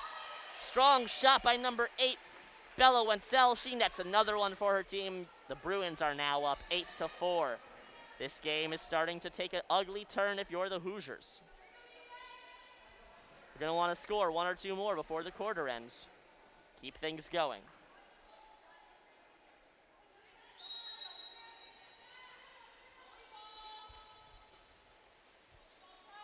Askew, slowly moving forward, passes out to the right side. 2 meters away from the sideline, and 10 meters away from the goal line is number 11, Claire Whitting. Pardon me, that's number 17, Olivia Stark. Stark gets the ball back after a little give-and-go action, moving ever closer to the goal. Kicks it out to the right flank. Pass back to Olivia Stark, intercepted by number 19, Katrina Drake. Katrina Drake has been great defensively so far today. Pass forward. A lob pass from the Georgia Phillips. Let's do a one-on-one opportunity for the UCLA Bruins, and another goal. That pass got by all the defenders, and to stem the bleeding, Tyler Dodson will call a timeout for the Hoosiers.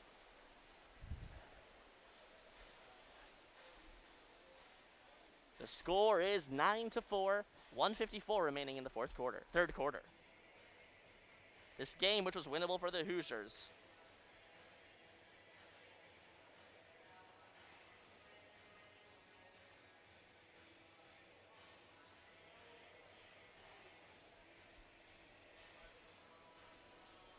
down by 5 goals, 10 minutes left to play. This is a very doable thing if you're the Hoosiers.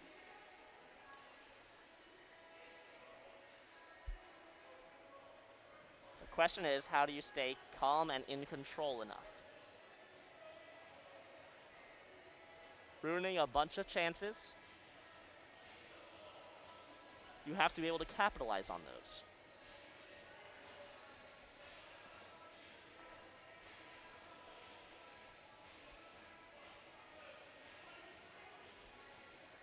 Adam Wright, still upset, it appears, emphatically moving his hands. You can hear frustrated from here. It's a strange position to be frustrated when your team is up 9-4. I suppose he believes that the Bruins are better than they are playing right now. Bruins have scored 5 unanswered goals this period.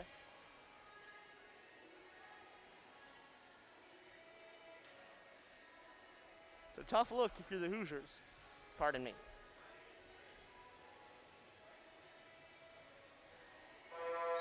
And that horn means we're getting back into action.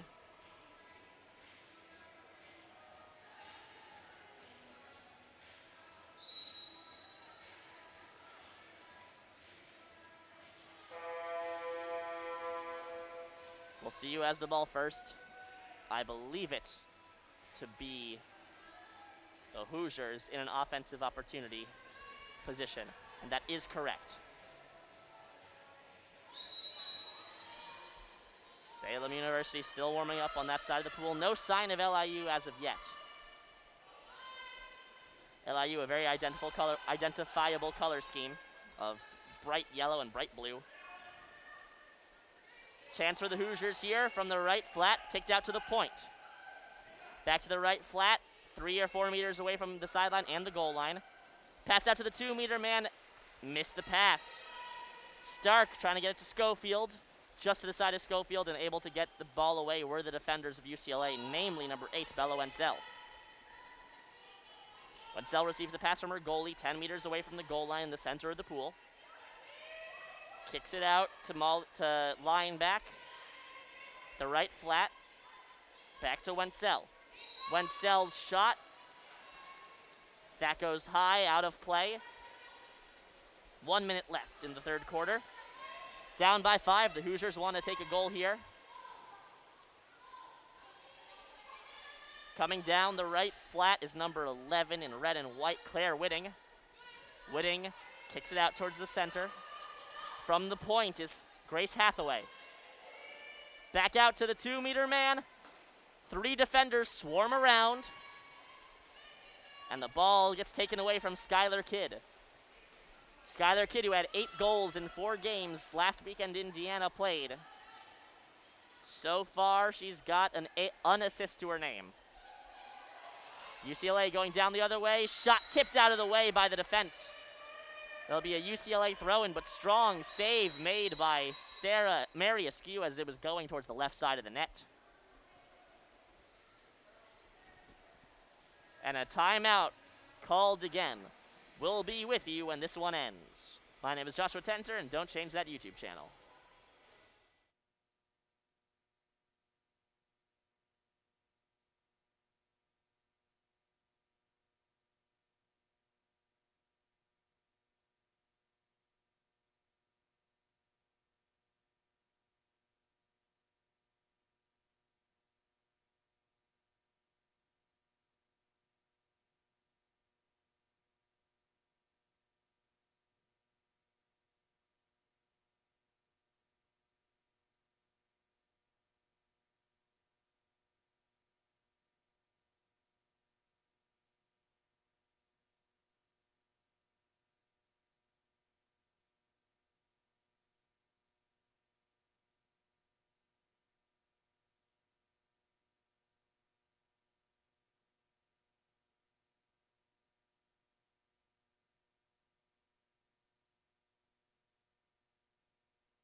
We are back from the timeout. UCLA on the attack. 22 seconds left in the third quarter. They are currently leading the Hoosiers 9-4 after 5 unanswered goals in the third quarter. Kicked back out. Coming in is number 18. 1B.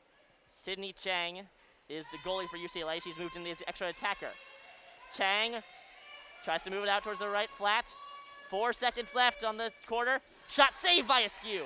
And that'll be the buzzer. The shot attempted in from the goalie, trying to get it into the goal. Another valiant effort for a goal from Mary Askew.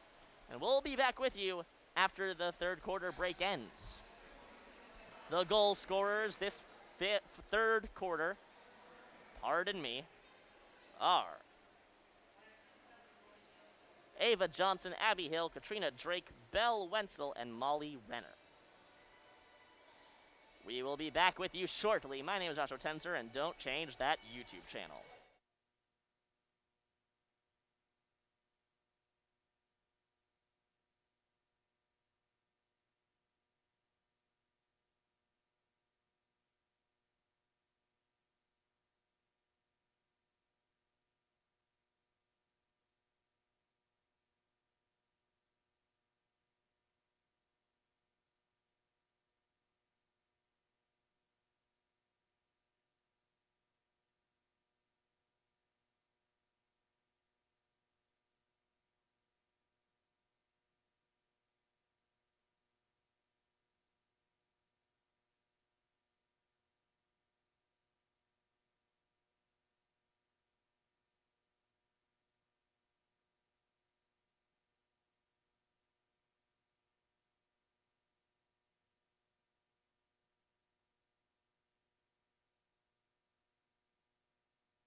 Breaking news, I would like to report to everyone that Henrik Lundqvist, longtime Rangers goalie, who wore number 30 for the longest time, moved and signed with the Washington Capitals, was planned to wear number 35 before his heart disallowed that, unable to continue his career playing.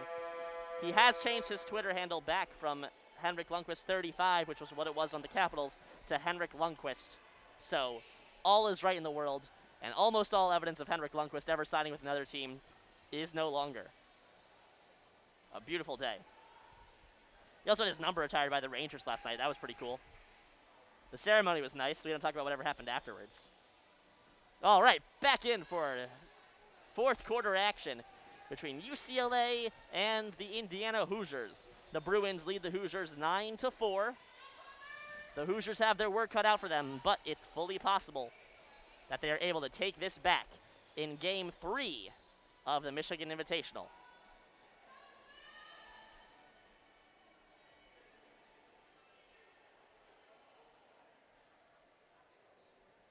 Hoosiers won the first two neutral tosses. Bruins won the third. We'll see who wins this time.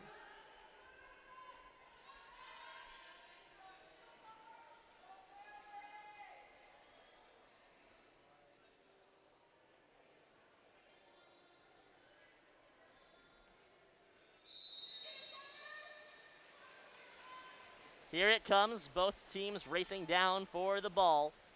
This one will be won by number 12 in red, Tina Doherty. Doherty passes back to her goalie, Mary Askew. Askew, 5 meters, 6 meters in front of the goal now.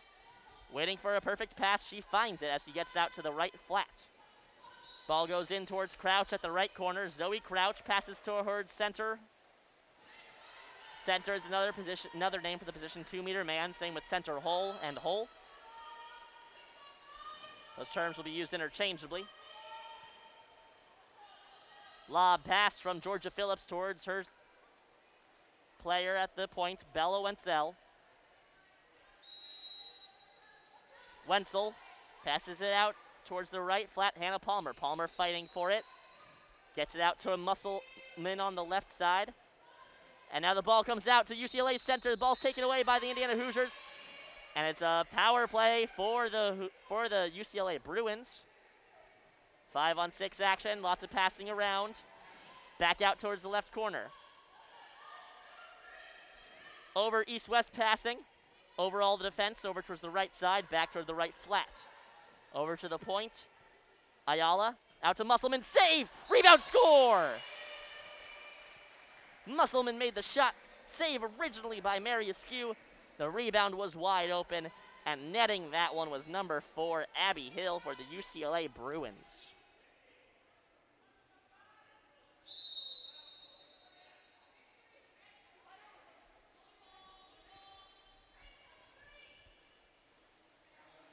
Mary Askew coming out 8 meters in front of her net now.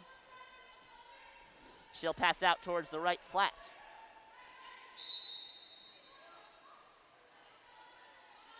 Kicked out towards the right corner. Pinned into the right corner are the Hoosiers. Hoosiers pass back out to the right flat. In front of this 2-meter man. Shot, score! Izzy Mandema nets the hat trick. And the Hoosiers climb back into this. It is 10-5. Bravo to Izzy Mandema. 3 goals for her. And that comes on the power play after an exclusion was whistled on Bella Wenzel.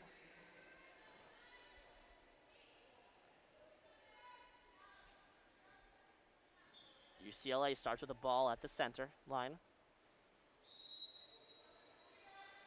Passed over towards the right side. Dribbling up with it is number 5, Hannah Palmer. She's stopped by the defense. She'll have to pass out towards the center. Couple more errant passes. Musselman has the ball, though.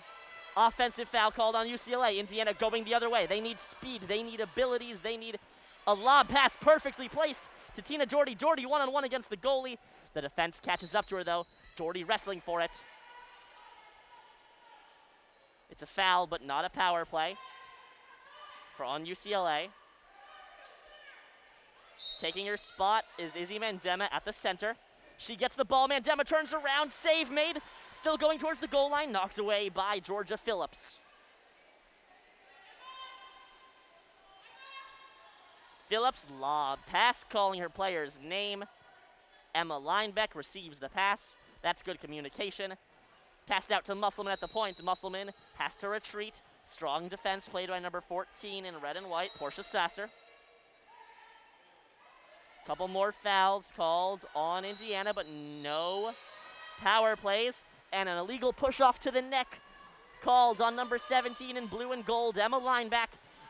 Indiana racing down the other end. They have 5 minutes to score 5 goals. Offensive foul taken by Indiana for holding the ball underneath the water. That is illegal. And a lob pass lands perfectly in front of Hannah Palmer. Palmer 2 meters away from the center of, from the right sideline. Ball's kicked out over towards the left side rather. Woo! Left side. And a long pass goes towards the goal, taken away, smothered by Mary Askew. If you're joining us, I want to thank you very much. Keep in mind we will be changing channels that are covering this game for the 4:30 game. But there's still 2 games in between this and now, including or excluding the one that's going on right here. Power play opportunity for the Indiana Hoosiers and a timeout taken by Tyler Dodson, head coach of the Hoosiers. The Hoosiers down by 5, 5 minutes left. We'll see what they're able to accomplish.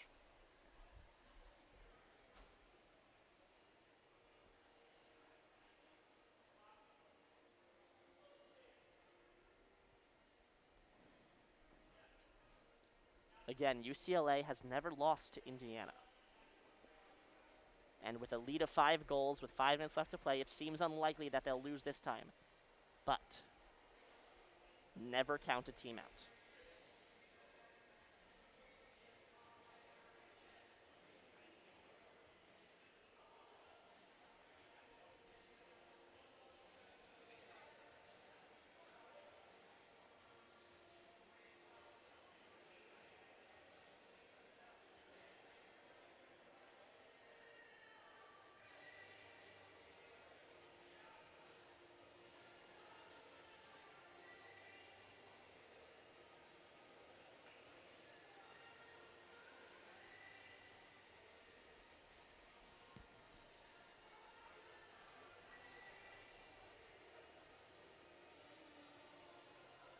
We are back with Hoosiers versus Bruins action right here in the Canham Natatorium. The next game for each of these teams are as follows. The Hoosiers will play LIU at 6 p.m. tonight, and UCLA will have the final game of day 1 against Salem, 7:30 p.m. My name is Joshua Tenzer. I'll be giving you all-day coverage for all 8 games today, all 8 games tomorrow, split across WCBN 2 and WCBN 1. Keep up to date with when games are on the WCBN Sports Twitter account. On the power play, Indiana has a chance. Passed out to the left flat, over to the left corner. Moving ever closer to the goal. They have 2 players at the center position. Kicked out to the right corner. A deflection. Oh, that's a shot that goes short.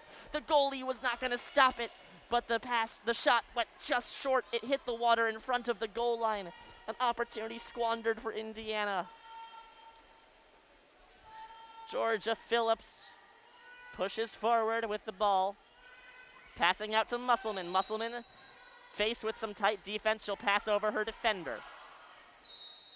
Ball comes towards the center position. And an offensive foul called on UCLA.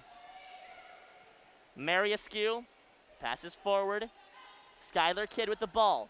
Lob pass to the left corner, Portia Sasser. Sasser scored today so far. Back to Kidd. Kidd still looking for her first goal of the game. Back to Sasser. Tugging called, offensive foul on the Indiana Hoosiers. With 4 minutes left in the last quarter, another offensive opportunity gone to waste, especially here in clutch time. A timeout taken by UCLA. And we will be back with you after the My brain turned off for a second, pardon me. We'll be back with you after the timeout ends.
We are back, the final 4 minutes between UCLA and Indiana. Georgia Phillips, the goalie for UCLA, kicks it out to the left flat. Crossover towards the right flat for UCLA in the right corner. Couple fake shots, that shot goes wide.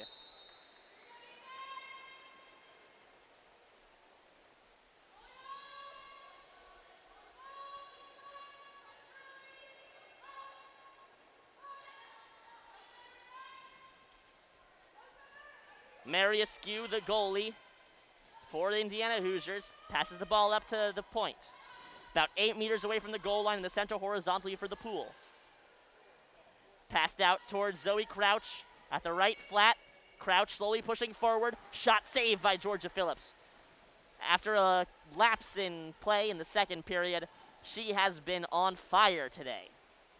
She has stood on her head to make sure that the UCLA Bruins stay in this game. Well, I suppose standing on her head as much as one can while swimming in a pool. And another foul called on Indiana as the UCLA Bruins rush forward in advance. Tyler Dodson displeased with her team's lack of discipline. A power play opportunity for the UCLA Bruins. Kicked out towards the right flat. Now back at the point. Number 18 in blue and gold sends it over towards the number 21, Grace Myers. Myers moving in towards the goal. 4 meters in front of that shot, that goes high. Marist collects the ball from the referee, and the Indiana Hoosiers need to act fast. They need to work quickly. 2.5 minutes left. That's enough time for 5 possessions total. They need to stretch that out to make it 5 possessions for their team, and they need to convert on all of them, and they need to allow UCLA to score 0 goals. Grace Hathaway kicks it out to Lana DeBow. DeBow takes a shot, saved by Georgia Phillips. The rebound's loose. Phillips with speed. When you're the goalie, you're able to make those short bursts of speed like that because you have a lot of energy in your arms, unlike the rest of the players who have been swimming back and forth all game long. 2 minutes left. UCLA has the ball 10 meters in front of the goal. Offensive foul. Now with 2 minutes left, Indiana gets another opportunity. Hoosiers down 10-5. 4 meters away from the left sideline, racing down the side, is number 17 in red. She'll pass the ball all the way across the 10-meter line, down towards the right side. Indiana pinned pretty close to the right sideline. They'll pass to get out of trouble. Ball goes to their centerman, shot, that's deflected up and in! Izzy Mandema, another goal, 4th of the night for her. 6th goal for Indiana as a whole. And with 1:30 left, the Hoosiers are down 10-4. LIU Sharks have joined the Salem University water polo team in the warm-up pool on the right. That'll be the next game for you, coming at you at 1:30 p.m. Again, did anyone ask for all 8 games of today to be covered by water polo? No, but I wanted to do it. And quite frankly, that's all right. UCLA coming down towards the right corner, moving ever closer to the right post. Couple of fake shots, another fake shot, this time a real shot. Saved by Marist. The rebound comes loose. Collected back at the right corner. 4 meters away from the goal, a dangerous opportunity for the Bruins. Shot, that goes in. And that'll be the dagger that seals it. 5 goals is almost an insurmountable lead in 1 minute. The Bruins, if all holds true, would be 17-0 against the Hoosiers all time. But for a team that's very, very good, they've shown some lapses. They've shown they are beatable. And for the Michigan Wolverines who are watching this game closely, knowing they'll have to play UCLA later this weekend, knowing that they've never beat UCLA in 28 meetings, they'll take some solace in that fact that UCLA is a monster, but a monster can bleed. Stanford, on the other hand, well, they're invincible. Indiana passing out towards the left corner. Tight defense played by Musselman. Again, Musselman, the point leader for Team USA at the Olympics, where the Olympics team won gold for a third Olympics in a row. So impressive to have these international athletes on the floor in the Canham Natatorium. And a beautifully paced pass goes right 2 meters in front of the goal, 2 meters to the right of the side, right of the post. Shot bounces off of Mary Askew. Great save, her 25 seconds left, and a timeout taken by UCLA. I'm quite unsure of why. When you're up by 5 goals with 25 seconds left, I mean, there's not much strategy to talk. You let up a goal, you let up a goal. I mean, that's the end of the game, so. Oh, well, such is life. We will be with you when the timeout ends. Stay tuned for the conclusion of UCLA versus Indiana.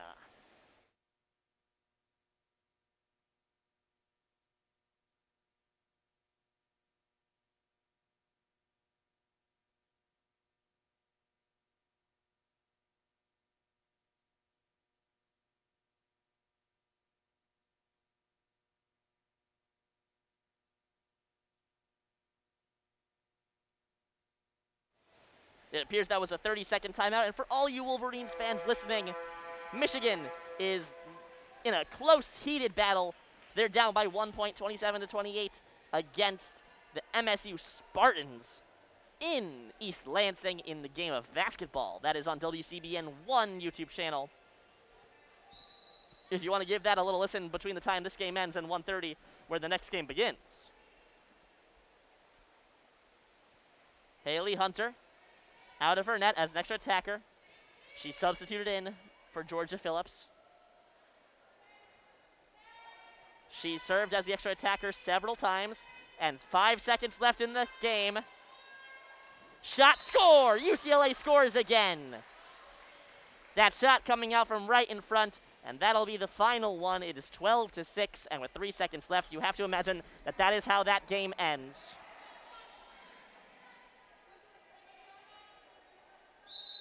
The Hoosiers just a couple of passes, and Mary Askew takes one more shot at the opposite goal. So much fun as a goalie to do that. That'll be the final buzzer. UCLA wins over the Indiana Hoosiers by a score of 12-6.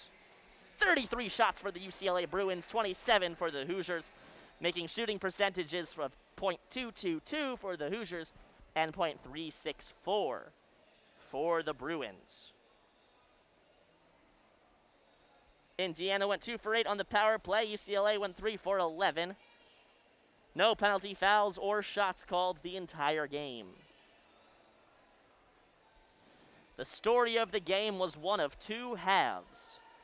In the first half, UCLA scored 3 unanswered goals to start off. Bella Wenzel, Emma Linebeck, and Katrina Drake were your goal scorers. Then Indiana scored twice. Izzy Mandema and Callie White answered. Katrina Drake scored again for UCLA, making it 4-2.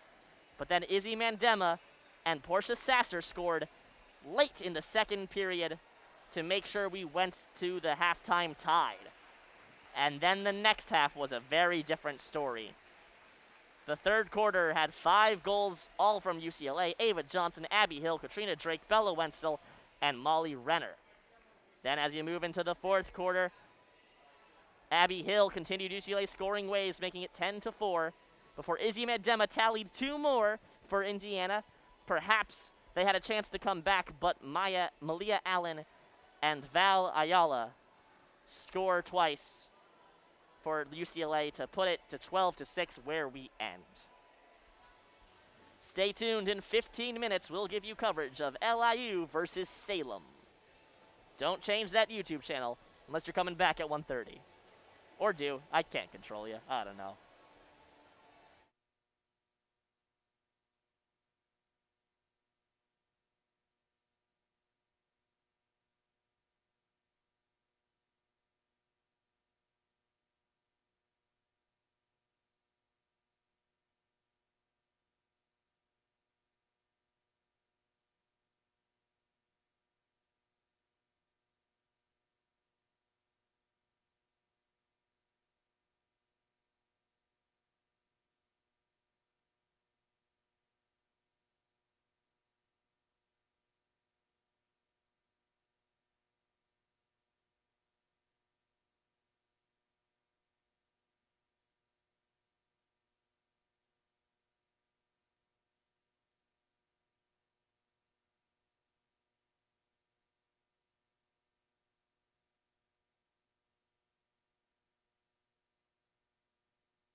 All right, we're getting started here with action between Salem University out of West Virginia and LIU from Brooklyn.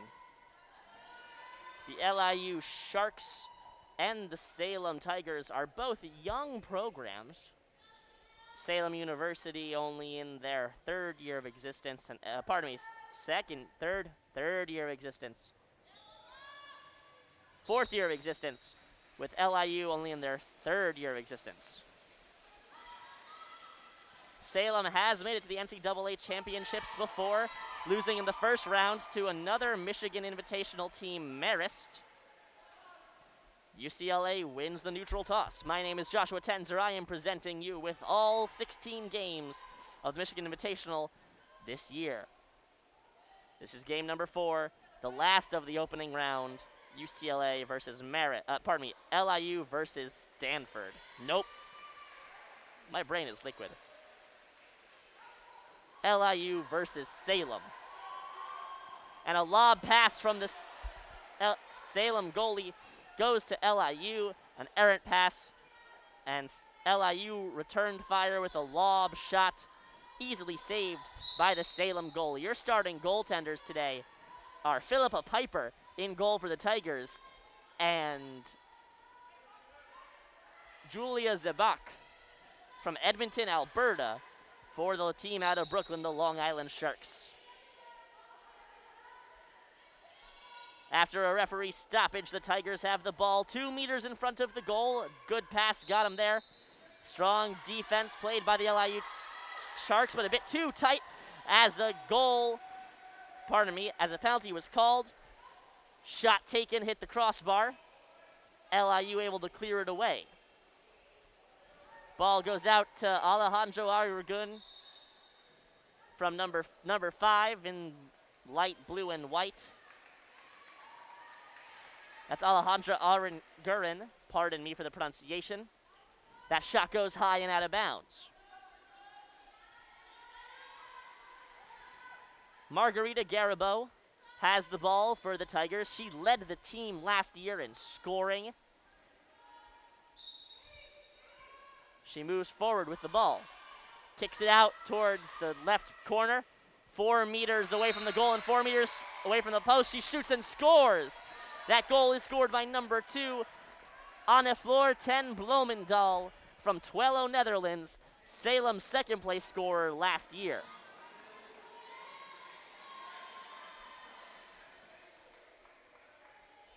Bloemendaal had 71 goals and 38 assists last year for 109 points. Margarita Garibo had 58 goals and 56 assists for 114 points. Those two head and shoulders above everyone else on Salem. LIU, close to scoring, sneaking in towards the right post.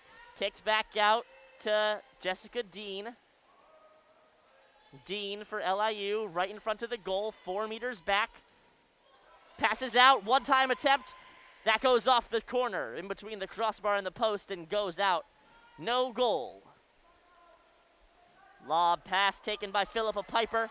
And another Philippa Piper pass taken away by LIU. LIU on a fast break lob pass over towards number 8.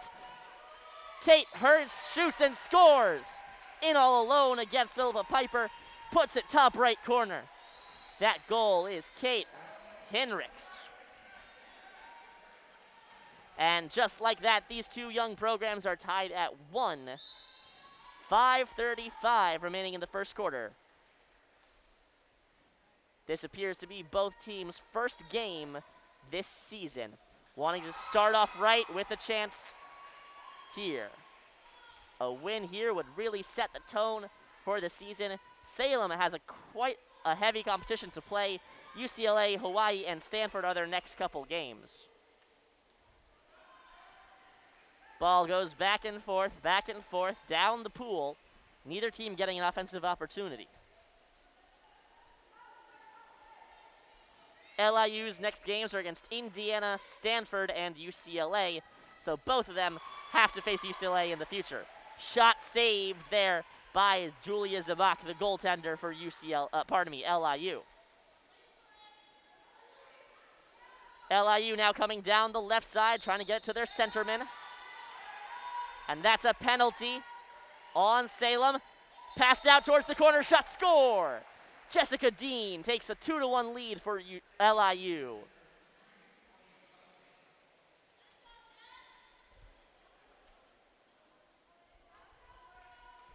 Waiting for confirmation for the goal. Yep, it's a goal. That was the confirmation.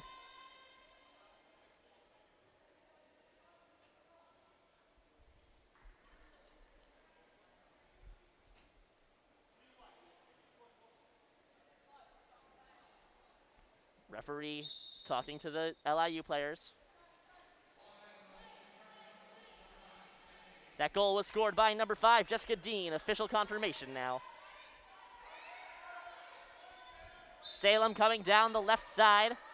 They're still pinned back towards the center line. Now 6 meters in front of the goal. Lob shot off the crossbar and down.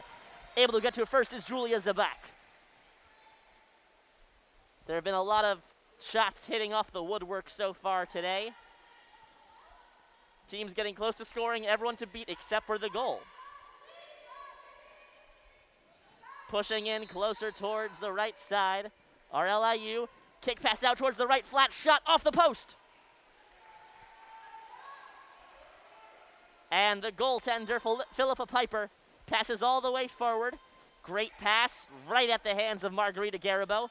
Garibo sends it towards the center of the pool. Heather Locke coming down, taken away by number 5, Jessica Dean. Dean called with the penalty on her. Not a penalty enough to make it a power play, but still. Salem ball. Garibo, 8 meters away from the goal line, 4 meters away from the right sideline. East to west pass over towards Bloemendahl. Bloemendahl shot saved by Zabak. Zabak pushes the ball away from the goal. A lob pass just short, looking for Dominguez. Dominguez on the right side, sends it over towards left. A one-on-one opportunity, shot, score! LIU 3-1. That goal was scored by Elena Camarena from Madrid, Spain. Camarena, a sophomore, playing the attacking position. And quite a few substitutions being made by LIU. They have started to heat up late in this first quarter.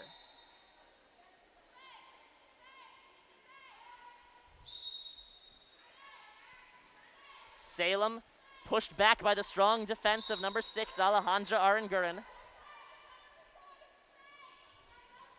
Pinned to the right sideline are the Tigers. Near sideline. Passed over towards the center. Strong shot by number 12, Madison Nye. Still saved by Zabak. And some more accurate passes get the ball all the way down in front of the Salem Tigers goal. Jessica Dean with the ball. 4 meters away from the right post. 2 meters in front of the goal line. She'll pass that back to Dominguez. Dominguez at the point position. And an offensive foul called on Alejandra Aranguren. She seems to disagree, but when the foul's called on you, you seem to always disagree. Salem Tigers get things restarted. Pass to their centerman, Madison Nye. Kicked out to the right side. Shot, score! Lob shot over Zabak. That goal was scored by number 6, Heather Locke from Auckland, Australia, and it is 3-2. If you are listening right now to Salem Tigers versus Long Island Sharks, I want to thank you very much. Not many people listen to women's water polo here at WCBN, but I'm glad you are. Number 7 for LIU, Jeanette Garcia at the point. 10 meters away from the goal line, down the center of the pool horizontally. Kicks it back out to number 4, couple fake shots at the right post. Passed back to the right flat position. Sent over towards left corner, the pass was errant. Went over the head of Elena Camarena. Camarena had the ball. Passed back out to right in front of the goal. Shot knocked down by the defense, rebound still loose. Tegan Hack able to knock it down. Tina Hack from Regina, Saskatchewan. A lot of Canadians seem to be playing water polo. Fun little pattern. And again, Hometown Heroes will be done all halftimes tomorrow, so just you wait. Strong pressing defense played by Alejandra Aranguren, forcing Salem Tigers all the way back into their defensive half. But a defensive foul called. Not enough for a power play. 10 seconds left on the shot clock. Salem has to hurry. Now 6 seconds. Back to the defensive zone. Steal taken away by number 14, Elena Camarena. Camarena with speed. She has to catch the ball and slow down as the defender, number 11, Erin Zapia, was able to catch up. LIU looks to get things restarted pretty much at the half line, dead center of the pool. Dean takes the ball forward, kicks out to the right corner. Couple of fake shots. Save made by Philippa Piper. Powerful shot there from Camarena. And another bad pass by Philippa Piper. That's probably the weak point of her game. Those passes to start those fast breaks. Almost always inaccurate and sometimes leading towards fast breaks the other way. But a 2-on-0 opportunity for Salem Tigers. And a foul called on the defender. Paula Dominguez trying to get catching up. And now again, all in front of the defender are the Tigers. The goaltender tried to go forward, unsuccessful. And now it's a power play opportunity for the Tigers. Salem cycles around counterclockwise. Now clockwise out to the right flat. They have two people in the center position. Kicked back out to the right flat, over to the left flat now. 6 meters away from the pool. Strong shot from the left corner. Save. Rebound opportunity still loose. Knocked away by Zabak. The score is 3-2. 30 seconds left in the first quarter. Elena Camarena rushing down the right side. 4 meters away from the right sideline. A little bit of back and forth action between her, Jessica Dean, give and go. Crossed over towards the left side. Back to the Camarena on the right. Camarena at the goal line. Kicked out. Shot save. Camarena passed that one over to the left side for Henricks. Henricks took a shot, knocked down. Another great block by Tegan Hack, and that will be the quarter. My name is Joshua Tenzer. Thank you very much for joining us in this game between Salem Tigers and LIU Sharks. The goal scorers this first quarter were Kate Henricks, Jessica Dean, and Elena Camarena for the LIU Sharks. Tigers have 2 goals of their own with Margarita Garibo and Heather Locke. Stay tuned. In 1.5 minutes or so, we will be back with the second quarter.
we are back with action between the LIU Sharks and the Salem Tigers. If you're just joining us, the Tigers are down 2-3 to the team from Brooklyn.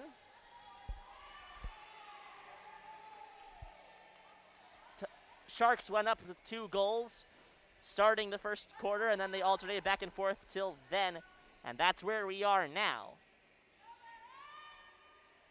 Again, both of these teams very young. In fact, any seniors on this team have been around in this game have been around for the entire existence of both programs. But regardless, Salem has quite a pedigree, already making the NCAA tournament. LIU unfortunately never made it, but perhaps this will be the season.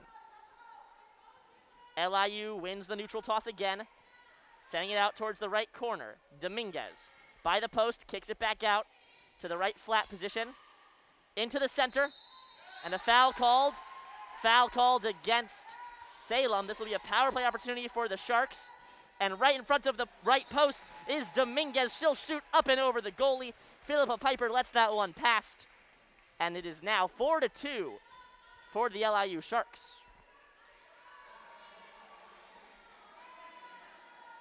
7:34 remaining in the second quarter. The Sharks are now leading by 2.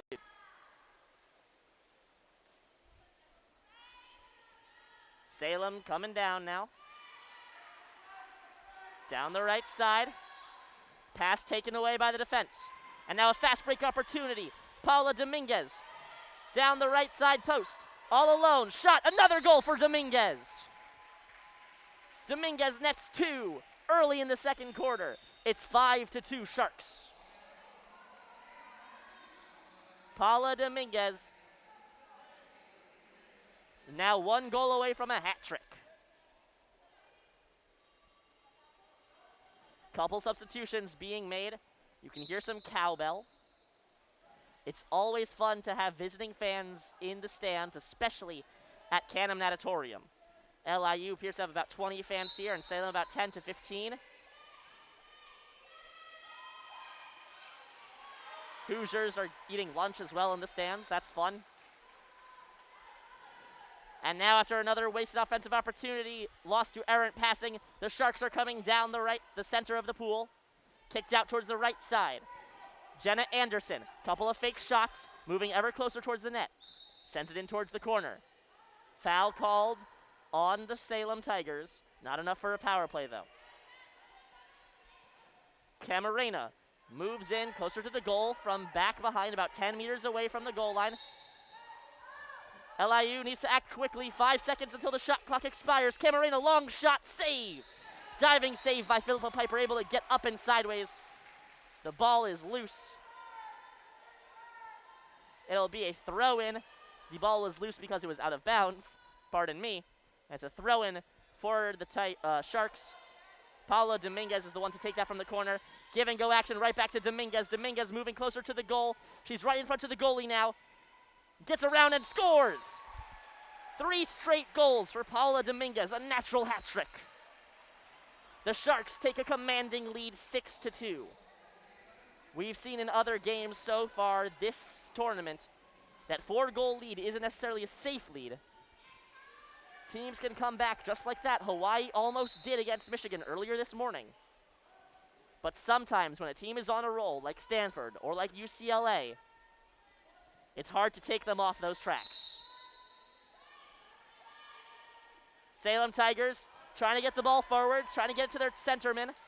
Number 7, Chloe Woodbine, but another missed pass. And Dominguez coming down the right side like she has done so many times. Another shot, this one saved. Philippa Piper able to save her first shot attempt saved against Paula Dominguez. Philippa Piper passing forward. This was an accurate pass. 8 meters in front of the goal line. Salem Tigers have the ball in front of the net. Pass to the center. There's a chance. Shot, score! Chloe Woodbine gets one on the board for Salem this quarter. It's 3-6.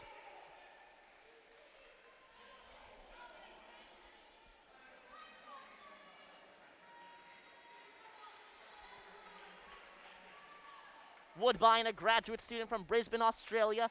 She was 4th place in scoring last year for the Salem Tigers. She netted herself 50 goals in 26 games played and 17 assists. She shot 51% from the pool.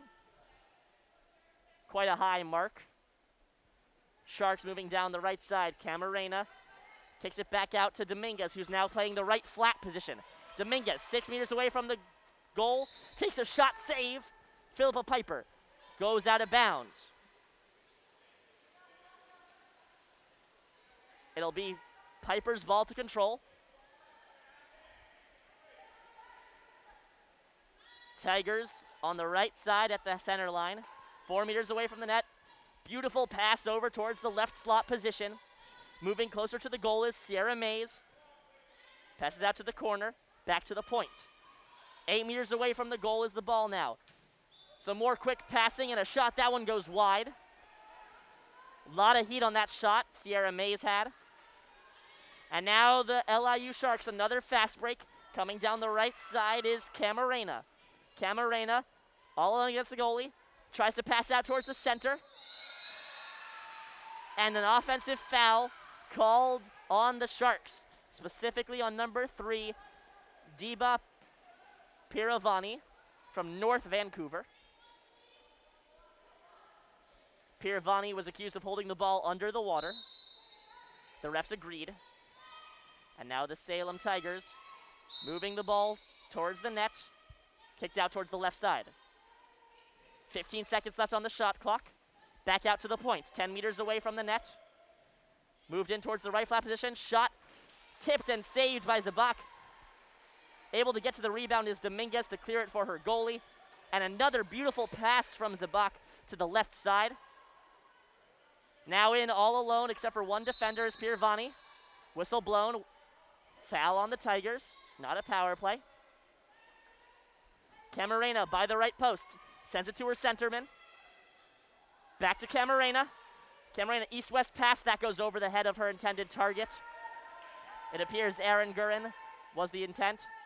7 seconds remaining on the shot clock. That goes off the crossbar and in.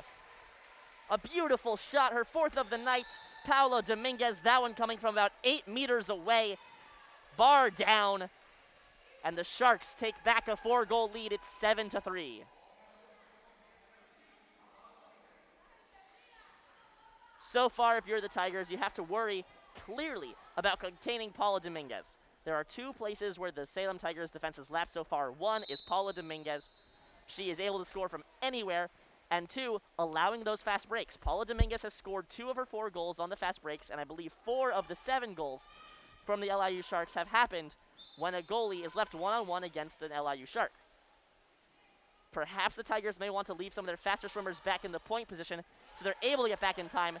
And exactly that's what's happening as the ball lands at the arms of Julia Zabak after a couple of bad passes, and Zabak being chased by Chloe Woodbine in the corner. Chloe Woodbine playing press on the goalie, but as the ball started transition possession, the Tigers' defensive players started to go back very quickly, not waiting for the rest of the chance to play out. Long shot by Dominguez. That one goes high and wide. That one came from about 6 meters back on the right post. Philippa Piper passes forwards, and that pass was short. Captured by number 20. Nope, not 25, just 5. Jessica Dean. Long skip shot from about 10 meters back. That bounces down and out of play. It will be Sharks' ball from the right corner. And a timeout called. My name is Joshua Tenzer. Thank you very much for joining us for WCBN's coverage of water polo. We'll be right back when the timeout ends. 2 minutes and 28 seconds remain in the second quarter. LIU leads 7-3 over the Salem Tigers.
We are back with second quarter action between the Salem Tigers and the LIU Sharks. The Sharks will start with the ball deep in the right corner. Kate Hinrichs with the ball, moves closer to the goal, tries to get some east-west passing down. That'll be a foul on number 6 on the Tigers.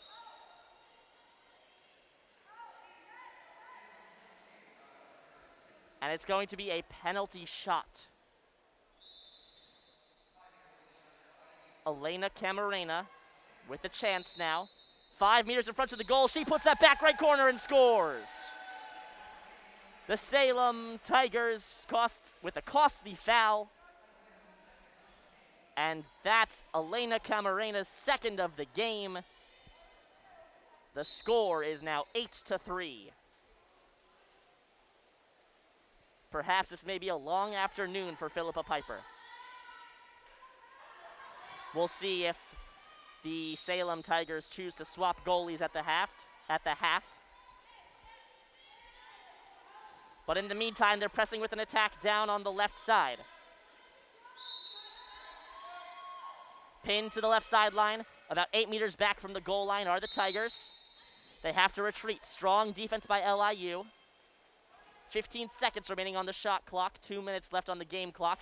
Lob shot came right down in front of Zabak. Zabak had to jump up to make the save a little bit, but no problems there for her. And a beautiful pass from Zabak over towards Hinrichs on the right side. Hinrichs, east-west pass to the left. Now pushing in ever closer. A lob shot scores for number 14, Elena Camarena, netting her third of the game.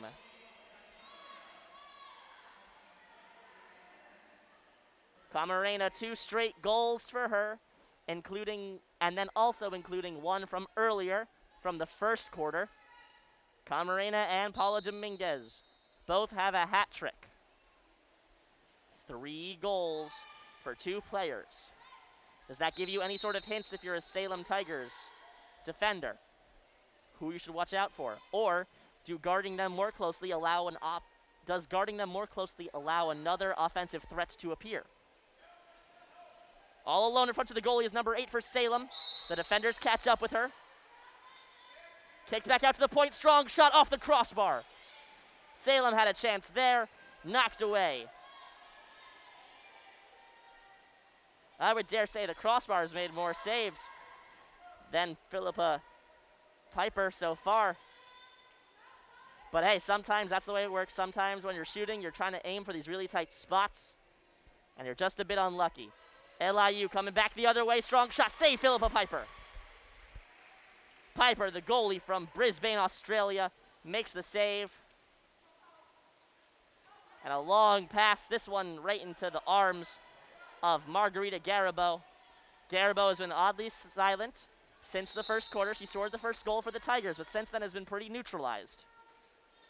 She'll pass across over towards the left side, 2 meters away from the sideline, and the Tigers will pass back. Again, great defense played by the LIU Sharks, able to pin down an attacker, make them have to retreat. Long shot, scores! On the floor, 10, Bloemendahl with her second goal of the game. This one coming from 8 meters back. That was high up into the right corner. Julia Zabak trying to get there up to the top right corner, unsuccessful. And now as she passes the ball away, she's still practicing, jumping up towards that right side, replaying that shot in her head, trying to get the motions back into her muscle memory. Jessica Dean with the ball in the right corner for the LIU Sharks. Passes out to the point. Strong shot by Dominguez, tipped up by the defender, high and out of bounds. 3 seconds left in the half. The ball is coming in from the left corner. Lob pass. Do they have time for another shot? We'll find out. Pass out to the right flat. Lob shot. That goes off the post and out. And that will end the half. The LIU Sharks leading the Salem Tigers 9-4. The story of how we got here was very different between the first quarter and the second quarter. In the first quarter, LIU's Jessica Dean and Kate Hinrich scored twice to put the Sharks up 2-0. Margarita Garabo answered one, but then Elena Camarena scored immediately afterwards. Heather Locke scored again for the Tigers, making it a 3-2 game. Then LIU had 3 unanswered goals, all by Paula Dominguez. A natural hat trick for her. Chloe Woodbine answered back for the Tigers, but it wasn't enough to stop the bleeding as 3 more unanswered goals for the Sharks went in. 1 from Paula Dominguez and 2 from Elena Camarena. Elena getting her third of the night. And then in the last minute of the half, Anna Flirten Bloemendahl scored her first of the night. Anna Flirten Bloemendahl made it 9-4. Down 5. It's not hard to see SU coming back. We'll see if the Tigers can answer. I'll be back in 3 minutes. My name is Joshua Tenzer. Stay tuned.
Welcome back to second half action between the LIU Sharks and the Salem Tigers.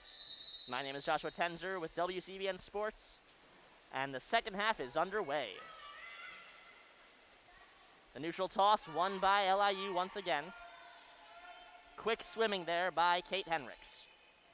LIU gets the ball to the center of the pool. Coming down the center lane is number 10, Taylor Thurlow. Thurlow passes out towards the left post. Foul called on number 11 for Salem Tigers. It'll be a power play for the Sharks. At the right corner, knocked out towards Dominguez at the flat. Pushed over towards the left side, back to the right. East-west passing. An incredibly lethal player has the ball. Shot, score! Kate Henricks from the left side off the one-timer. That penalty was against 10 Blumendahl, the most recent goal scorer for the Salem Tigers. That goal was scored by Kate Henricks. The score is now 10-4 LIU over Salem. Salem's going to need a very dominant second half if they're going to want to win this game. A swing of 6 goals is a lot, especially in water polo, but we'll see. They're going to have to stop committing offensive fouls, though, just like the one they just did. Pardon me, and now LIU is racing down the right side. Camarena sends it out to Dominguez. Dominguez scores! Paula Dominguez with her 4th of the day. Gets past Philippa Piper. Piper still between the posts for the Salem Tigers. Marist on the left pool getting ready. They do have the next game against Hawaii. That's game 5 and the last one on WCBN Sports 2 for today. Then transition over to WCBN Sports for the final 3 games of the tournament. Day 1. Salem in the offensive side now. Passed out towards the right flat. Garibo sends it to her centerman. A triad of defenders from the Sharks converge. And in good defensive tactics, despite still having the ball, they heard a whistle and 3 Salem Tigers rushed back to help the defense make sure there are no fast breaks, there are no rushes. You'll have to assume that's advice given by Justin Kassab, the Salem Tigers head coach.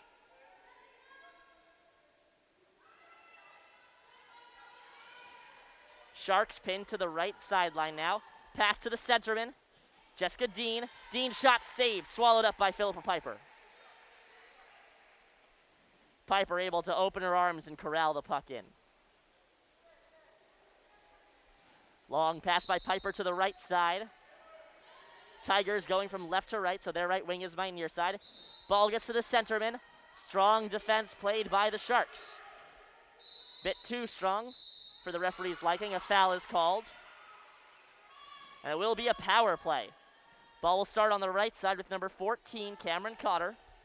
Cotter passes out to the point. Ball's now over on the left flat, back to the point. Blumendahl, back to Cotter on the right. 25 seconds remain on the power play. Shot save! Julia Zabak, strong shot taken by Blumendahl. Julia Zabak has been fantastic so far. She's faced 14 shots and stopped 72% of them. Long shot by Dominguez. That's about a 12-meter shot. Deflected away by the defense. Strong defense there by Cameron Cotter. Saved a goal for sure. Her goalie was beat. Dominguez looking for her 5th, and this time almost trying to show off how strong she is, able to shoot that hard from that far. Cotter at the right flat, 6 meters away from the goal line, pass back to the point. Over towards the right corner by the right post. Back to Cotter, 6 meters away from the goal, 2 meters away from the center line. Attempted behind the back shot from number, it appears 5, Margarita Garibo, as a triad of Sharks descended upon her trying to swallow up any shot attempts. She couldn't have time to turn around and take a shot, so she tossed it behind her. Unfortunately, it went high over the net. Another missed offensive opportunity. The Tigers opting to double team Dominguez. Dominguez gets fouled, passes out. Dominguez 10 meters away from the goal line with the ball in the center position. Kicked over towards the left side. Henriks out to her centerman. Wasn't able to connect on the pass. Taken away by Bloemendahl. Bloemendahl from the Netherlands. She is a senior. Timeout taken by Salem. Salem's played a pretty good defensive game so far this second half, 4 minutes in. Justin Kassab probably saying, all right, let's slow down. And if you hear that loud screaming, that is from the locker room. I assume that is the locker room from Hawaii, as I can see Marist, and they don't seem to be screaming.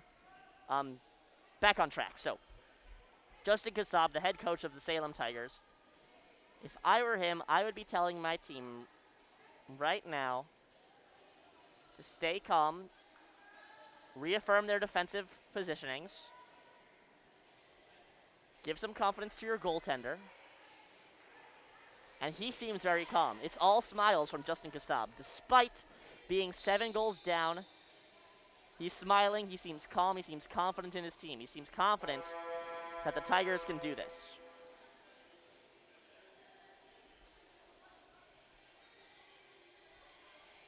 Salem Tigers pushing forward. They get the ball after the timeout. Even strength action. Philippa Piper pushing out forward. She's on the offensive half. She'll pass forward to number 3. Number 3 is Emma Hale. Struggling against number 6, Ara Gurin. And out in front is the 2-meter man, number 7. And that's going to be a power play for Salem. Another chance to score. Last time it didn't end in a goal. This time it may. Ball's at the point, kicked out towards the right side. They have 2 players in the centerman position. Left flat, over to the left corner. Back out to Mays at the left flat. 15 seconds. Shot attempt slammed down with authority. A strong block from Paula Dominguez. She saw the shot coming, and she knocked it down. Made sure there was no chance that was getting towards the pool. Stopped all forward momentum of that shot. And the power play ends. 3 minutes left in the third quarter. LIU leading the Salem Tigers 11-4. Garcia passes it out towards Dominguez. Dominguez 4 meters away from the left sideline, 2 meters away from the goal line. Has the ball, is fouled, passes back out to the point. Henriks, a long shot off the crossbar. Henriks shot from about 8 meters in front of the goal from the point position. Almost went bar down, but it got just enough of the front-facing part of the bar. Unlike in hockey, or perhaps basketball, the goal has made up of square posts, and unlike in soccer. So it's very hard to get the ball to go bar down, because if it hits the front of the crossbar before the bottom of the crossbar, it's a flat wall. It's going to bounce back out away from the goal. You really got to aim for that corner. Got to make sure the corner is the first part touching. Salem with a long shot. That's saved by Zabak. Salem got a couple of good passes, able to get the ball to number 6, Heather Locke with the shot from the right side. Zabak able to get her hands on it and deflect it away.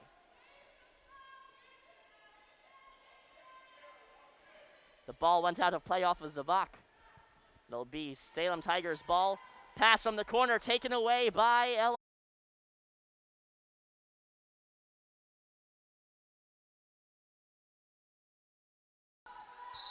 LIU is fouled. There'll be a power play as number 7, Chloe Woodbine, is taken out. Exclusion called against her. Dominguez at the right flat position. Pushing in closer to the goal. Shot off the post and in. Dominguez, another goal to her tally. Paula Dominguez, her 6th goal of the day. She has scored half of the Long Island Sharks' goals.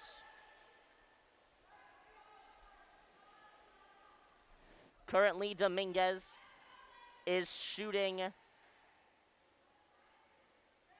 just under 50%, 6 goals on 13 shots.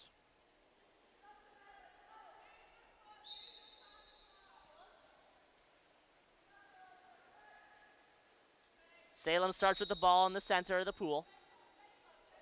Strong defense attempted by Alejandra Aranguren.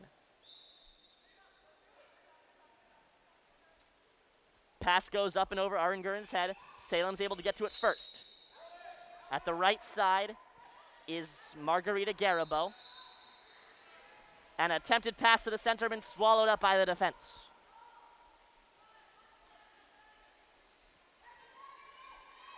Number 14 for LIU with speed all alone against the goaltender. Shot saved by Philippa Piper. Camarena went down the right side with speed. Not able to be caught by the defender, Morgan Riordan, trailing her. Riordan from Chicago, Illinois, the sophomore. LIU still has the ball, though, after the rebound. And all over front of the goaltender is number 5, Jessica Dean. She shoots high and scores. Dean shoots from 2 meters in front of the goal, just in front of the right post. Gets it up over Philippa Piper. LIU up 13-4.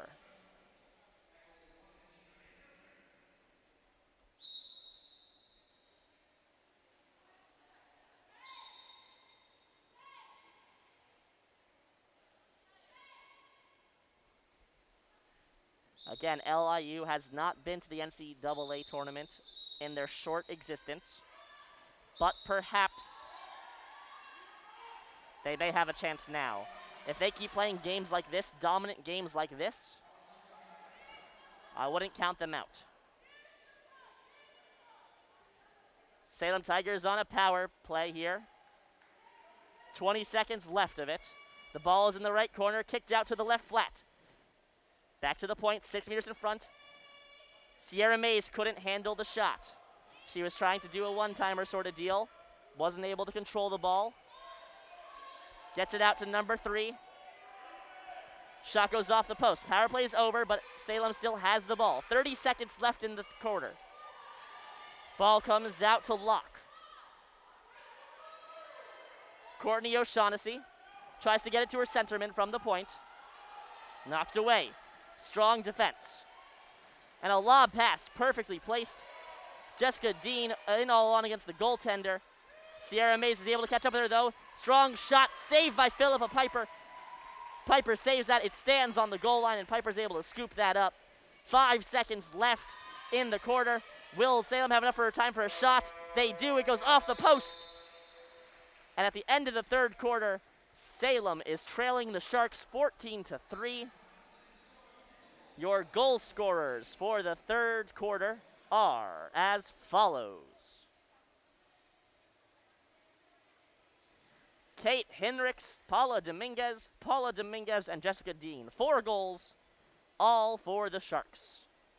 My name is Joshua Tenzer. We'll be with you in about a minute and a half for the preview of the fourth quarter and the thrilling conclusion of LIU Sharks versus the Salem Tigers.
We are back for fourth quarter action between the Salem Tigers and the LIU Sharks. The LIU Sharks are currently ahead of the Tigers 13-4 with 8 minutes left to play in the game. Sharks win their third of 4 neutral tosses. With the ball at the point is Thurlow. Thurlow 8 meters away from the goal, down the center line. Passes out to the right corner. Back to Thurlow, 10 seconds left in the shot clock. Thurlow passes out for Kate Fisher. Fisher scores, sneaks it in left side. LIU now up 14-4 over the Tigers. And just like the game UCLA versus, pardon me, my mind is blanking. Just like UCLA versus Indiana, a game that was close at one point, one team has ran away with it, specifically the team in blue.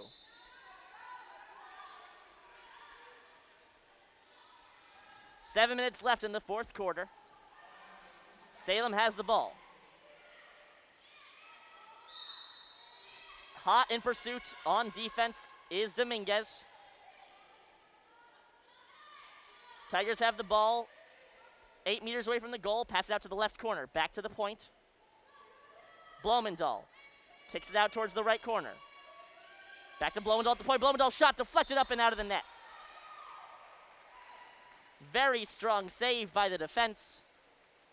Kate Henricks, a defensive-minded player, despite being listed as an attacker on the score sheet. Henricks with the ball, passes out for Dominguez. Dominguez on the right side. We'll see if she breaks towards the goal. A foul called on LIU. An offensive opportunity squandered. Philippa Piper. Passed out towards the right side. Erin Zappia. Zappia with a pass. Taken away by LIU. Strong defense. And a fast break opportunity. Dominguez in all alone against the goaltender. Can the defense catch up with her? The answer is yes. It's a bit of an odd configuration we're seeing. A lot of players still back in defense for LIU, while about 3 players go to attack. A penalty shot. This penalty shot taken by Henricks. 5 meters in front of the goal. Henricks versus Piper. Henricks with a shot. That goes off the crossbar. The rebound's loose. Still loose. Piper's going to get to it first, though. Philippa Piper able to make this rebound catch. Timeout called by Salem. We'll see the body language of Coach Justin Kassab now. Last time he called a timeout, he was calm. He was joking. We'll see his demeanor now that his team is down by 10.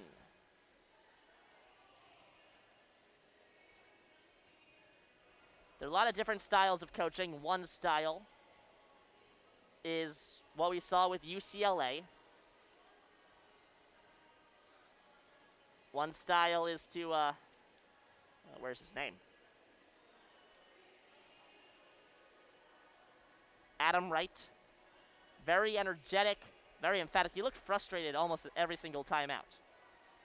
But again, Justin Kassab, a very different coach. Calm, collected.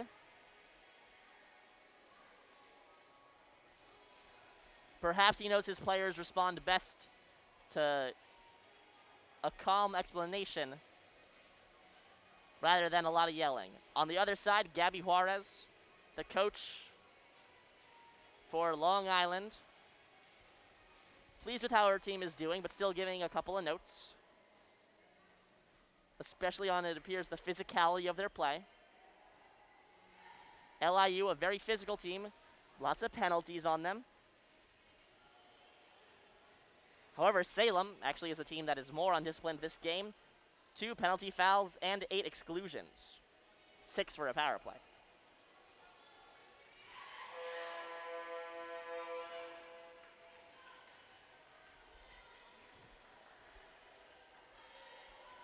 Salem also hasn't scored any of their goals on the man advantage. The timeout ends. Salem with the ball. 6 minutes remain in the fourth quarter here in the Canham Natatorium. This game between the Salem Tigers and the LIU Sharks. Piper at the center line. Will go back to her goal instead of being extra attacker. Lob pass from number 24, Shemaya Ross. The ball is pinned to the left corner.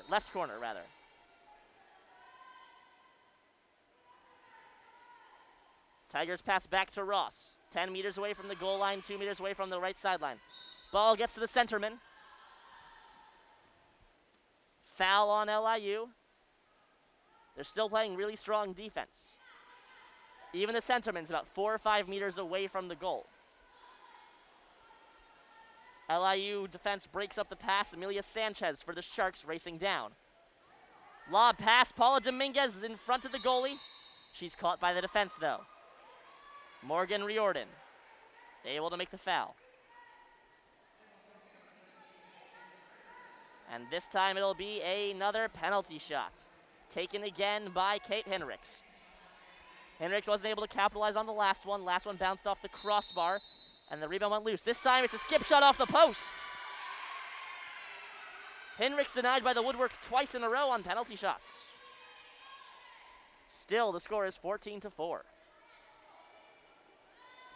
Philippa Piper. Passing forwards. Meets a player at the center line.